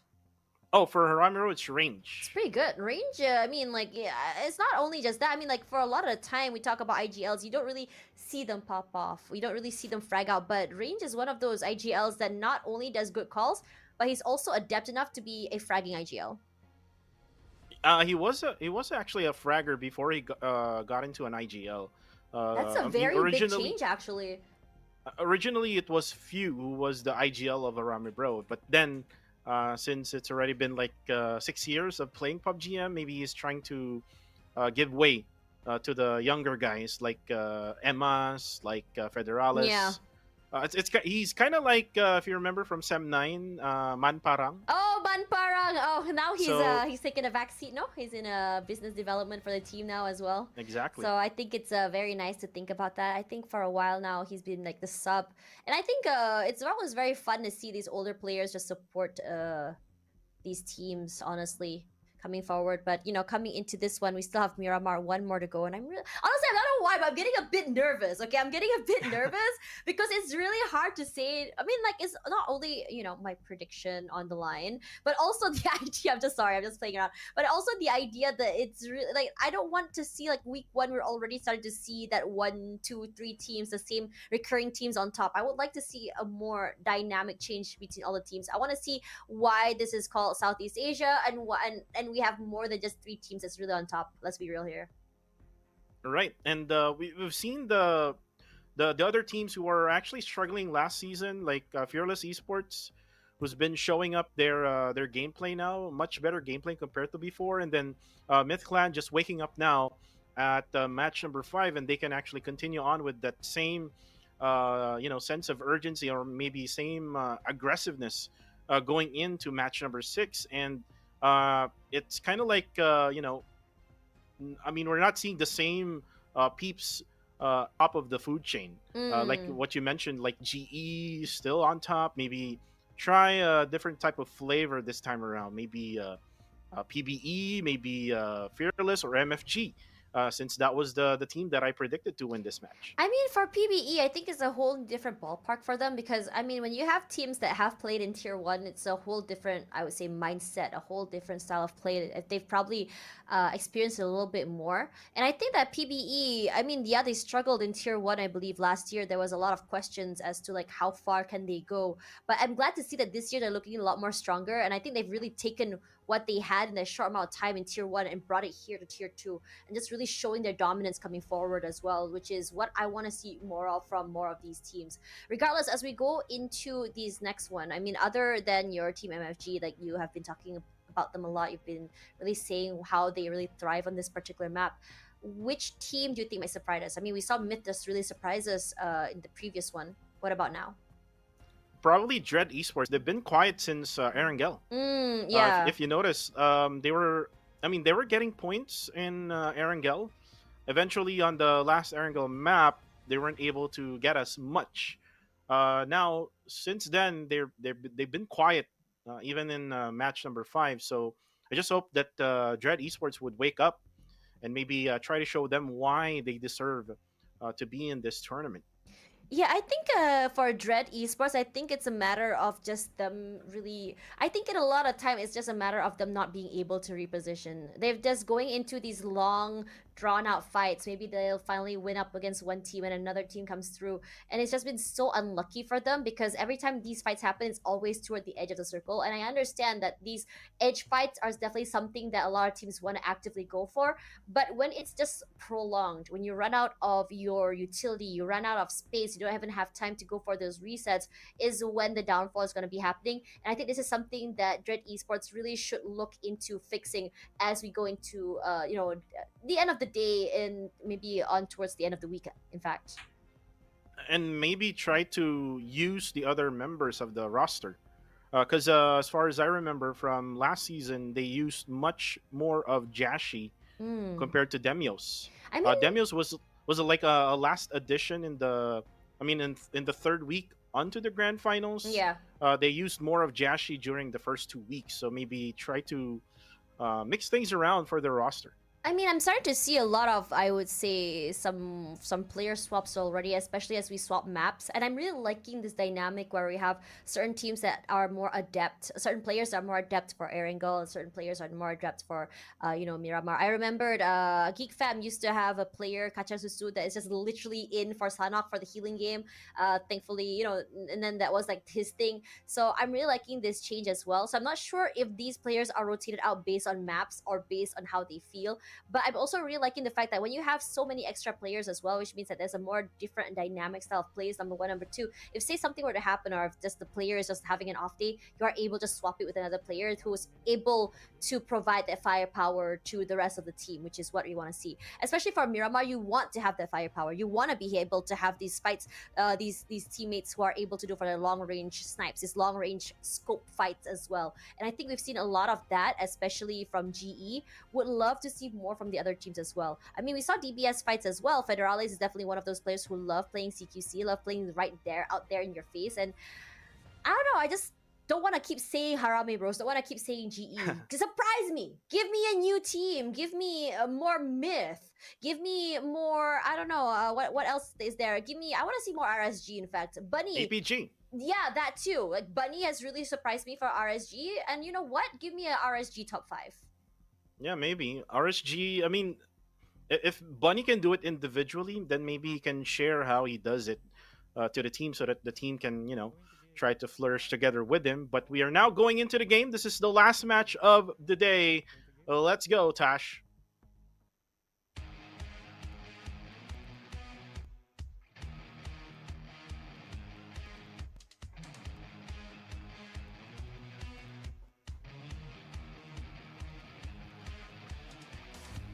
All right, ladies and gentlemen, final map of the day, Miramar, Puerto Paraiso, all the way up to Toriel Humada. This flight path will be more toward the right side of the map.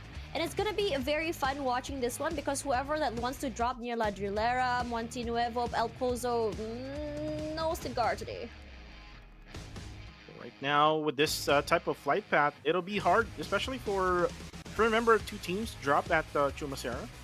It'll be like a long drop for them, so they might be scrambling for a vehicle right around Los Leones area, which is Myth Clan where they actually drop on. So you can see also Dread Esports, I think they have adjusted their dropping point as well from last season. They now drop at El Hazahar, but then again, there's like another squad who actually dropped with them in the previous map. So let's see if it's going to be the same thing. As you can now see, Fearless Esports already situated at Puerto Paraíso. Ooh, look at that circle. Ouch! What It is is. up with today, man? I'm not sure as well with the circle. Well, it's not really, beneficial for a lot of teams, especially if this is the flight path, because you've seen a lot of teams dropping at the northern side of the map of Miramar. Yeah, regardless, Fearless right smack dab in the middle of Puerto Paraíso, which means that they only have to worry about people in front of them, but no one's really close by. I think we might be getting our Los Leones ending, actually, because it's very, very likely for that to happen. Look at where everyone's situated. You have Austria there, mid. PBE is on the other side of Impala. Northern side is where the action's gonna be happening. And I think for Harame Bros, I think they're gonna play a little bit in front of Picado and just pick off anyone who's trying to rotate into the circle. That will be great for them. Yeah, that would be really great for them. And we talked about APG Esports. Ooh, look at the kill feed right now. It is time to quick and ASTE. Yeah, that is fighting, very quick. Fighting the early game, and then MFG now just run past APG, and then Zuki gets it off down. Going Ooh, Micro on? Uzi What? from afar. Wow. Oh. Scratch that off my bingo card. I probably have seen everything. Wow, time to quick. Already losing 2 very early. APG lost 1 already. ASTE is gonna have to go for the pickup. 2 already in the bag. These very early fights are actually huge for the teams that are on top, because you want to end the day with a bang. You want to end the day with as many points if you want, especially if your team isn't playing tomorrow. And I think that's one of the crappiest parts about playing every day, playing by certain teams, because sometimes, especially toward the last day, if you're not playing, you just have to stare helplessly as the other team just overtake you. That's not the best feeling ever.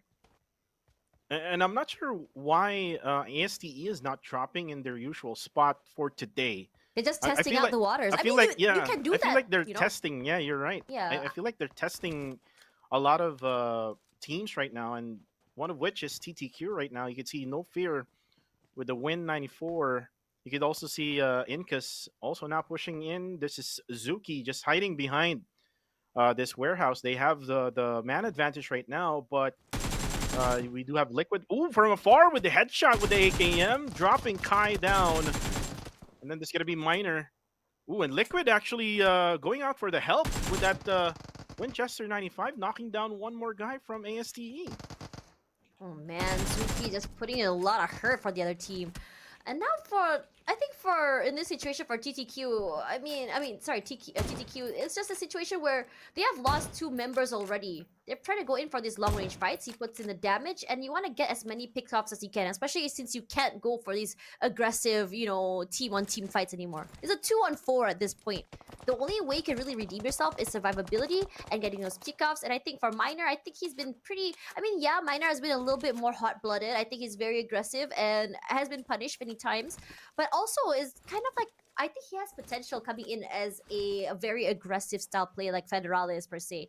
A little bit more patience definitely needed, but excited to see how far he grows throughout the entirety of the duration of this match. I did say when I was on PH broadcast, I did say that Miner was the most improved PH player from last year to this year. So I'm pretty sure that he actually knows that, and he's actually still in the lineup. And he's just showing that aggressiveness can, lead to a lot of points, like what Federales is actually doing. So let's see if TTQ can handle this. Now there's another squad coming in. This is the quarter zero now scouting the area, but looks like TTQ will also have to go far away from this compound, as Zuki will be left alone in the warehouse. Trying to really figure out how AST is so alone. I don't think AST has managed to really fully be able to get their loots out yet. Throughout the map, we're already seeing a lot of pickoffs. I think it's also very exciting to see how exactly each team is going to be ending the day. Because again, you did mention that some teams are just testing out the waters. And I think since it's day number 1, right, you still have another 4 days to really just seal it. You have a lot of time to just really try out a lot of different things, different drop spots. You can try out different rotations, and it's a very different feel trying out these strats in an official match compared to doing it on the scrims. Because on scrims, you might not be having the full potential of each team. Now for Kai's, oh, he has to go. He has low. He has Oh, no. nothing in the bag. He has to leave, and he's getting shot. I don't know if he's gonna be getting out of this alive. Oh, Oh, no. big. Can he Oh, he's find trying a to check. Sure, bandage? he's just so desperate right now to find something. Just one bandage is what he needed, and now, yeah, Pacquiao goes for the spray. Will not get hit. Eventually, he will have to get inside the circle. But the God of Death 7, I'm not sure where the others are at, but he's far away from his teammates. Regardless, I think in this situation, not Pacquiao as well as Moek. Just not afraid. Or God 7, you know, it's actually kind of interesting because there were predictions for God 7 in the beginning of the day. Everyone did see the potential. But I don't think he's kind of like lived up to it. I mean, they've kind of lived up to it quite yet. And speaking of living up to potential, Minor drop down. Incas as well. Oh, Ooh, these no. long range fights happening all over the place. Just like that, SKTE down and out for the count, and there's already 2 in the bag for Chris. Gonna be so happy with that, especially given the day has been quite slow for TQ, especially toward the last few maps. Right, and they kind of like bounce back in that fourth match, which is in Erangel. But ooh, look at this. See you soon. Getting pushed by Harame Bro. And now Kaya, I think he's all alone. Oh, no, he actually has one more guy inside this 5-story building. And you can see as well earlier that Mini 14s are now being used, especially in this map. There's going to be a knockdown on the kill feed. That's MFG, who will get knocked down. Harame Bro preparing for their push, throwing up a nade. Will that connect? No, it won't. But Federalis just checking every single angle, every single corner that he will actually be in. But you can see Harame Bro just all together pushing in, checking every single floor, and Noriboy goes down on the feed. But for See You Soon, they must be all together grouped up. Unless, ooh, they have a plan. Ooh, looks like range. Almost able to throw that nade correctly, but eventually they will stay at the roof. Look at all of these pickups happening. Davan eats the damage just a little bit more, nearly goes down. They just want to chase. I think for Harame Bros, they want to be able to get these angles correctly and just really deny them any space to even go down. Like it or not, they're stuck up there for a long time. They can get pickoffs. The high ground might not work out in their favor. Oh wow, look at these angles they're playing on as well. This is very, very interesting to watch. I would love to see that fight happening with RSG as well. RSG is going down. No sign of Bunny quite yet. But here we go. Vape throws out the nade. Misses. Demi! Kobe! Straight up to his face. Demios! Still very much in aggressive mode. Bunny is close by. Can go in for aggressive push. Bunny, only half HP left. I don't think he has time to actually go for those heals. Gets sprayed out in the back. Nearly taken down. Still very much alive. Bunny is the one you really want to look out for. Unless Ben Holy Lanju will be putting up a chase. Wow! Fast and Furious here in Miramar. What a treat, man! Bunny just driving for his life solo. Blue Zone just chunking at the damage onto him. And Bunny says, sayonara! Not today. Not today.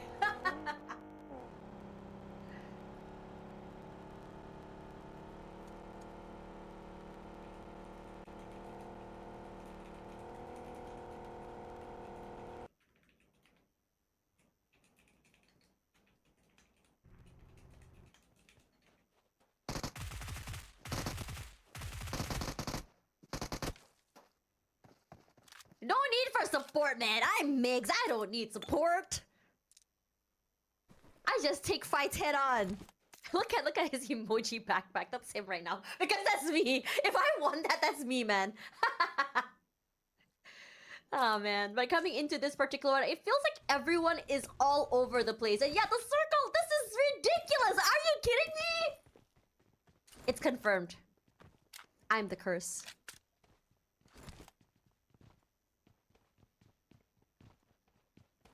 I don't know, I hope not. I mean, Sir Cloud has called me the circle curse, so let's see if that remains to be changed this season. Regardless, Federalis here and Bro Harame, they're so all the way out, and I'm surprised that not a lot of teams are actively taking these early rotations coming into the circle, because if you look at the middle of the circle, there was only, what, 3 teams that's inside. The rest all are all the way up to the north.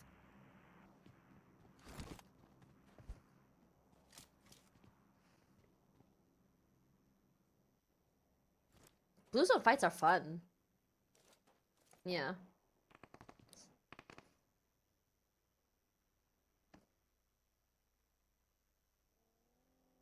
Wait. How is Bunny getting away with this? He's traveled all around of Miramar in that Dacia.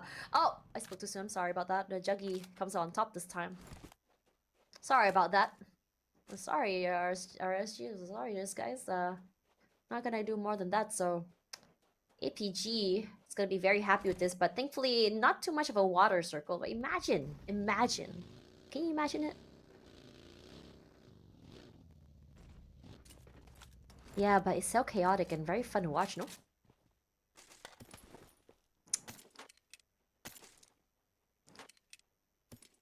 Oh, ouch. Oh, man. Yeah?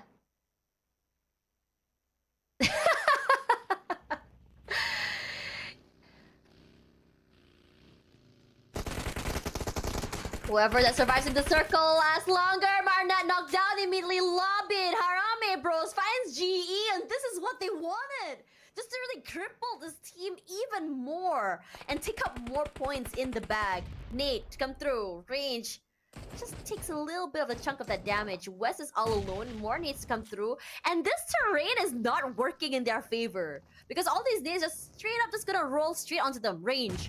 Call him Range, right? He wants to take this very aggressive close fight.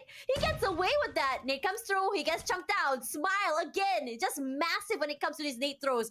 He is the, honestly, just a Kobe throw one more time. Smile. He knowing that he already finds more time to go for that revive, will go for that. Master Ichi would be imperative for him to keep alive because it's only my final 2 members left alive. Federalis.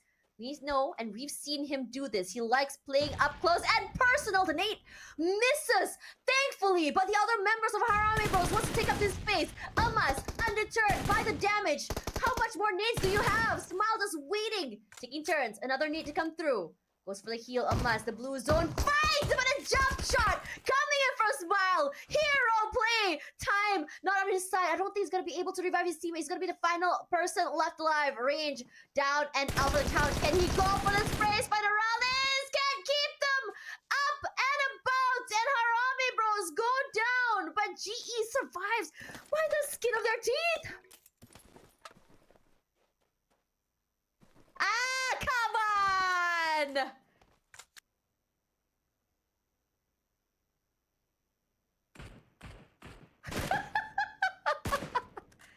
You watch out! You watch out, Cuckoo!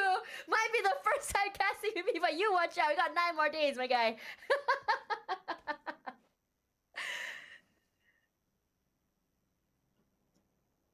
The team jinx. Oh my god, this is terrible! On day 1? Terrible!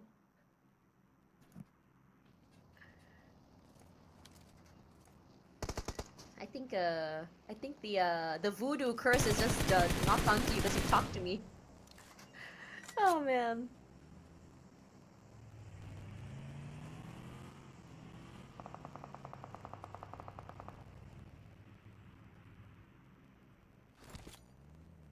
Oh yeah.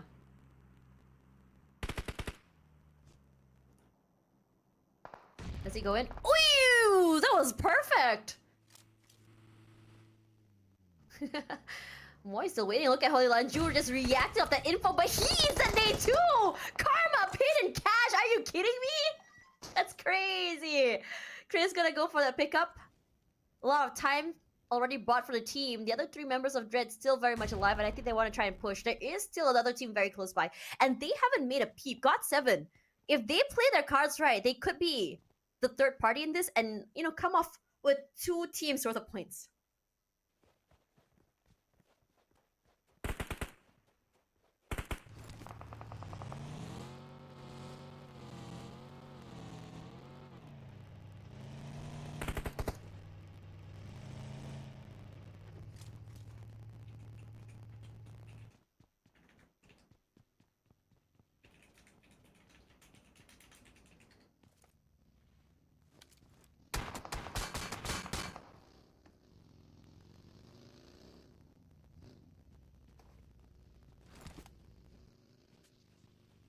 Yeah, but look at that. I think it's got 7 because Moek had already repositioned himself.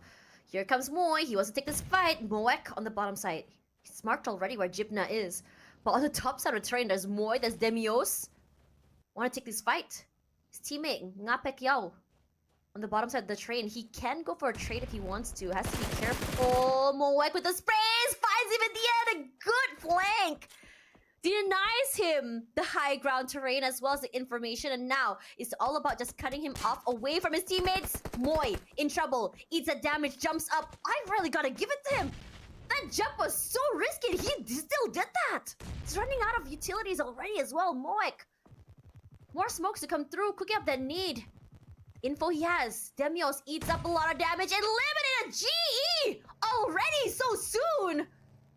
Perhaps that is very early, and looks like for the last game, the mindsets for every single team has changed. They're playing aggressive and they don't want to end up the day with then ideal points. Moek, 1 point in the bag. Chris, punished, down and out. But so is Jibna at the same time, so this is a good trade coming in from so many different areas. This three-way fight is just so complicated, I think. PBE on one end as well, just trying to go for a third party.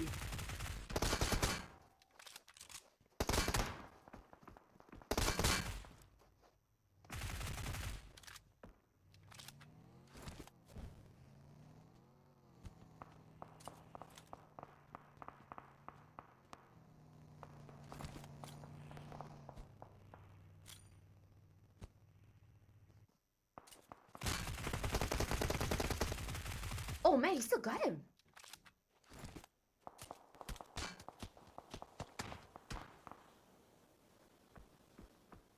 Yeah, he does get different mindset. I mean, we did talk about, God 7 coming into today and what exactly they had in mind, how disappointing the beginning of the day was, but I think it's starting to look really good. They found their groove. 5 points in the bag. Might be able to overtake some teams at least. I think maybe 2 teams if they're able to really get the chicken dinner after this one as well. Regardless, God save I spoke too soon. PBE will be the one who finds them. Ngapek Yao already knocked out of the game. God 7, 2 members still standing. 1 can still be picked up here. 1 second. Spray is coming through. 214 in trouble. They do have a very tanky vehicle. Does sustain them for a while longer. At the very least. Eats up the damage. Ngapek Yao taken out by the play zone as well. So at least that's not an extra point given away to another team. 214 just shot at from so many different areas. A good position, reconvening with Migs. Car is already smoking. They're taking a little bit of a very aggressive hold right in front of Fearless. Look at that. And I think Wako will be the one that's going to leave behind. Need you. Ooh, barely gets hit there by that nade. Wako hasn't gone in for the aggressive push quite yet. Another nade comes through and Fearless says it's okay. Let's just back up a little more. It's okay for us to give up the top side of the train.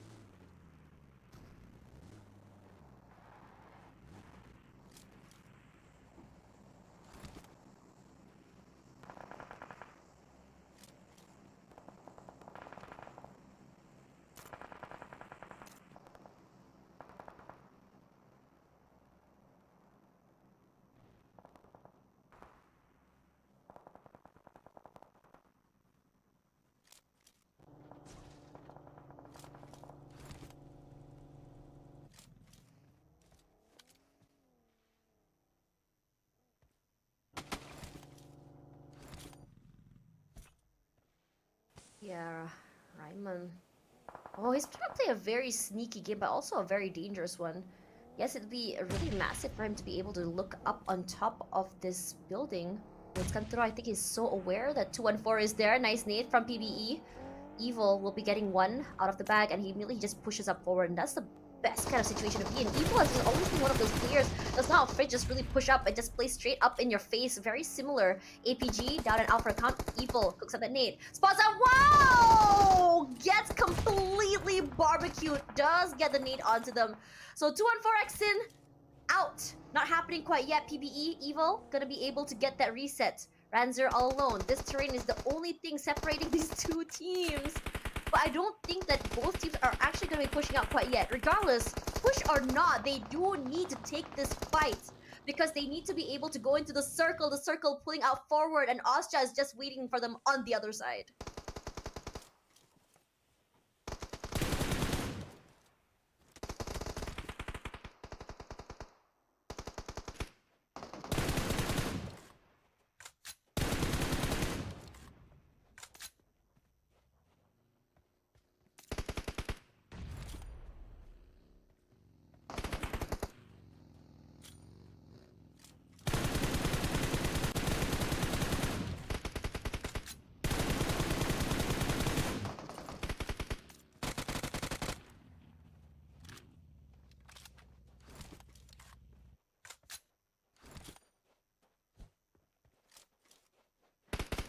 PPE can do that, but I don't think they want to. Their vehicles are already on fire. The only ones with vehicles right now are Fearless, and I think they want to take this fight. Actually, no.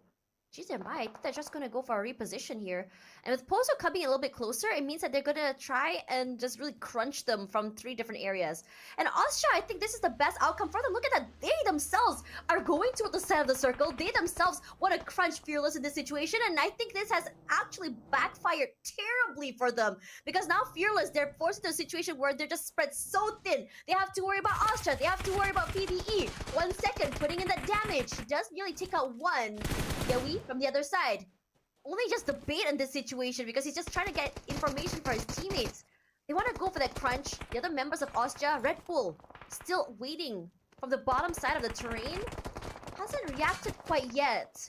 Trying to go for a flank, and God of Death, unfortunately, not able to survive longer, but a very valiant effort for them coming toward the end of the day. And now we have our final 4. Myth again? Wow!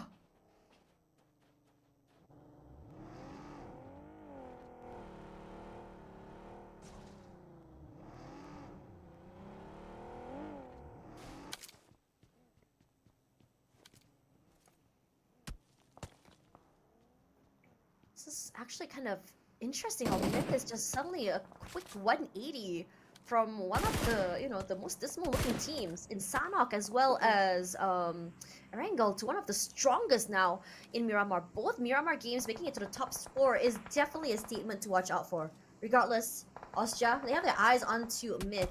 Just now, 1 peek, and immediately Myth punished them. Looks like they really enjoy or just prefer these long-range fights, and they know exactly how to turn the tides around into their advantage. Now, PBE, the only team with 3 people left alive. I would love to see how they really take advantage of this man disadvantage. So that Itrix has been massive when it comes to those pickoff. It's been massive when it comes to just cleaning up the house. Spots out Red Bull, and now there's also Gelwi to worry about at the same time. And PBE needs to be patient on this one. I mean, they got the circle. They're just hoping probably like in 8 seconds if they get the circle one more time. But I would say that the circle would go southwards for this one. And you can see now, there we go. It went southwards, so this is going to be bad for Playbook Esports. So they have 2 options here. Either they try to pinch one by one the members of Myth Clan, or the other way around is to just push all the way together onto Austria Esports. I think in this situation, it's going to be very interesting. Austria not really having that high ground potential. The only team that has an advantage when it comes to high ground is PBE. So regardless whether or not they don't have that advantage, I mean the circle advantage, they can really abuse the fact that they have this high ground. Look at that. Gerald has already marked all the members of Fearless. He's also marking, I think they've already noticed where the other members of Austria as well as Myth are. Now the question is, how exactly are they going to navigate these fights? How are we going to isolate these fights from, at least so we can go against 4-on-4, or at least 1 team against 1 team? Because we don't want to get our points stolen. We don't want to get shot out from the other end as well, because third party is something that's definitely can be happening. But look at Myth. Not only are they in the circle, they have 1 player already toward the southern side, can go in for the flank if they want to. DZ, aggressive, and they're already putting in a little bit of damage onto PvE. Ooh, they crashed. Oh no. PvE crashed at Austria. Ooh, what a knockdown there by Jarrell. Then again, for PBE, they're now down to only 1. Austria Esports down to 1 as well. It's going to be Red Bull versus Ryman. All of a sudden, the tables had turned here. That's right. Molly just to really buy some time, and Sun Space at the same time. Red Bull, he wants to go for that pickup. Skynin would be massive. His other teammates are just slowly making his way toward him. But look at Myth. They've already starting to just flee up toward this area. They want to get as many points as they can. This might not be a good thing, because the other members of Fearless, they're playing it passive. They're just trying to go in for the long-range fights. We've seen what Fearless have done before, especially in a compound. Let's see if this might be a thing that they're going to do. Nang X down and out. Ryman is just doing so well right now, trying to turn the tides of this particular fight. He walks straight into a nade. He's still alive. How on earth? Oh my and this goodness! Is final bandage at the same time. This is all he's gotten right now. He has to go for that pickoff.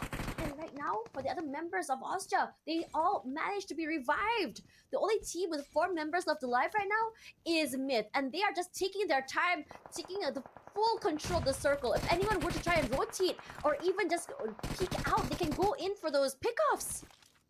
how did even Ryman survive that, Tash? Like, he's like the Iron Man. Plot armor. Wait, Myth is coming. Look at that. Oh. I think they're thinking No, about they're going actually for- pushing Fearless. They are. They want to take this fight because while the other two are really busy with these fights, it might be a good thing for him to take on the other team. Raimon, still very much alive. He only has one need to work with. It just goes straight into Fearless. They ran into them on top of that!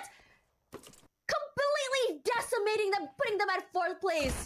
Myth looking so good this game. 8 eliminations. One of the highest on top of that. PBE don't have man advantage. It's on top of that 2 versus 3 for them and Austria. They can try and isolate these fights. They can go for one-on-ones. Maybe a 2-on-1 in fact if they want to. Raimon cooking his nade very well. And immediately that nade just gives him all that value. Oh, Skying nice. punish Raimon. Another moment where he has that plot armor. Oh. Make it 2-3. Raimon alone. 1 versus 3 wins it out. Nade to come through. And that is it. Winner, chicken dinner for this team. Not able to go further. Myth Clan show us a masterclass on how to play Miramar. Right there, they first went ahead on pushing Fearless Esports, and after when they're done, they just waited for the final moments between Austria and Playbook Esports. And wow, clutch player coming from Playbook Esports. It was Ryman. I call him now the Iron Man because that nade, I mean, that would knock you down. Twice. Right? But he wasn't knocked down at that moment. He was able to heal himself up, and he was able to clutch that moment against Austria Esports. Wow. My god, I thought that bunny moment in the previous map was insane, but Ryman, oh my god, put that on a reel because, man, I was not expecting a 1 versus 3. His teammates were all down. He only had 1 band-aid left. An opportunist, high risk, high reward player just put his name there. It's just very unfortunate, but I have to give it to Myth. They understood what it means because going into a 3-way fight for a third party means that they're going to get backstabbed by Fearless. So how exactly do you stop a team like Fearless? Right now, they are seriously on the outside of the area. They do not have a compound, and they were out there in the open. What can you do? Just ram straight into them. I think they were not expecting that to happen. But it just so happened that they were just, prone on the ground together. They're like, oh my god, they're both there. Just run them over.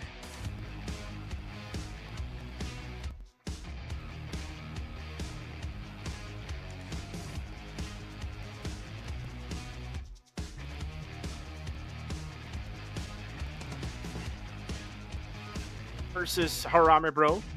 And unfortunately, Harame Bro, not enough bullets to stop Genesis Esports, but you don't see Genesis Esports right at the end of the game, and that's because of what Harame Bro did to them. It's all about PBE, Austria, Fearless, and Myth Clan. And look at how smooth there. I mean, in that highlight where PBE eliminated 214 Sin. And this is where Ryman just went all Super Saiyan mode, eliminated the last guy of Austria, but eventually got naded by Myth Clan. The MVP is Terex or Terx from Myth Clan. 3 eliminations, 629 damage, 3 total knockouts, 105 heals with 2639 survival time. I think for Itex is not, in terms of numbers, is not really the most impressive, but why he is the MVP of the match is honestly, I have to say, his impact has been massive. His pickups, the knockouts, how he's able to play, and how opportunistic he is, especially if, say, his teammates get knocked down. He's so quick on that trade. He's so quick to go and get that pickup before picking up his teammates. And that high-risk, high-reward play just really shows in terms of how exactly Myth's mindset works as a team. And Myth Clan with that very good, gameplay in match number 5 continue on this match number 6, and they were able to finally get their own winner chicken dinner. So that from that lackluster first 4 games, eventually bouncing back. Look at them right now with their stats in this matchup: 9 eliminations, 1400 damage, 6 knockouts, 2 assists, 542 heals, 2646 survival time. And it's time for Myth Clan to wake up and continue on.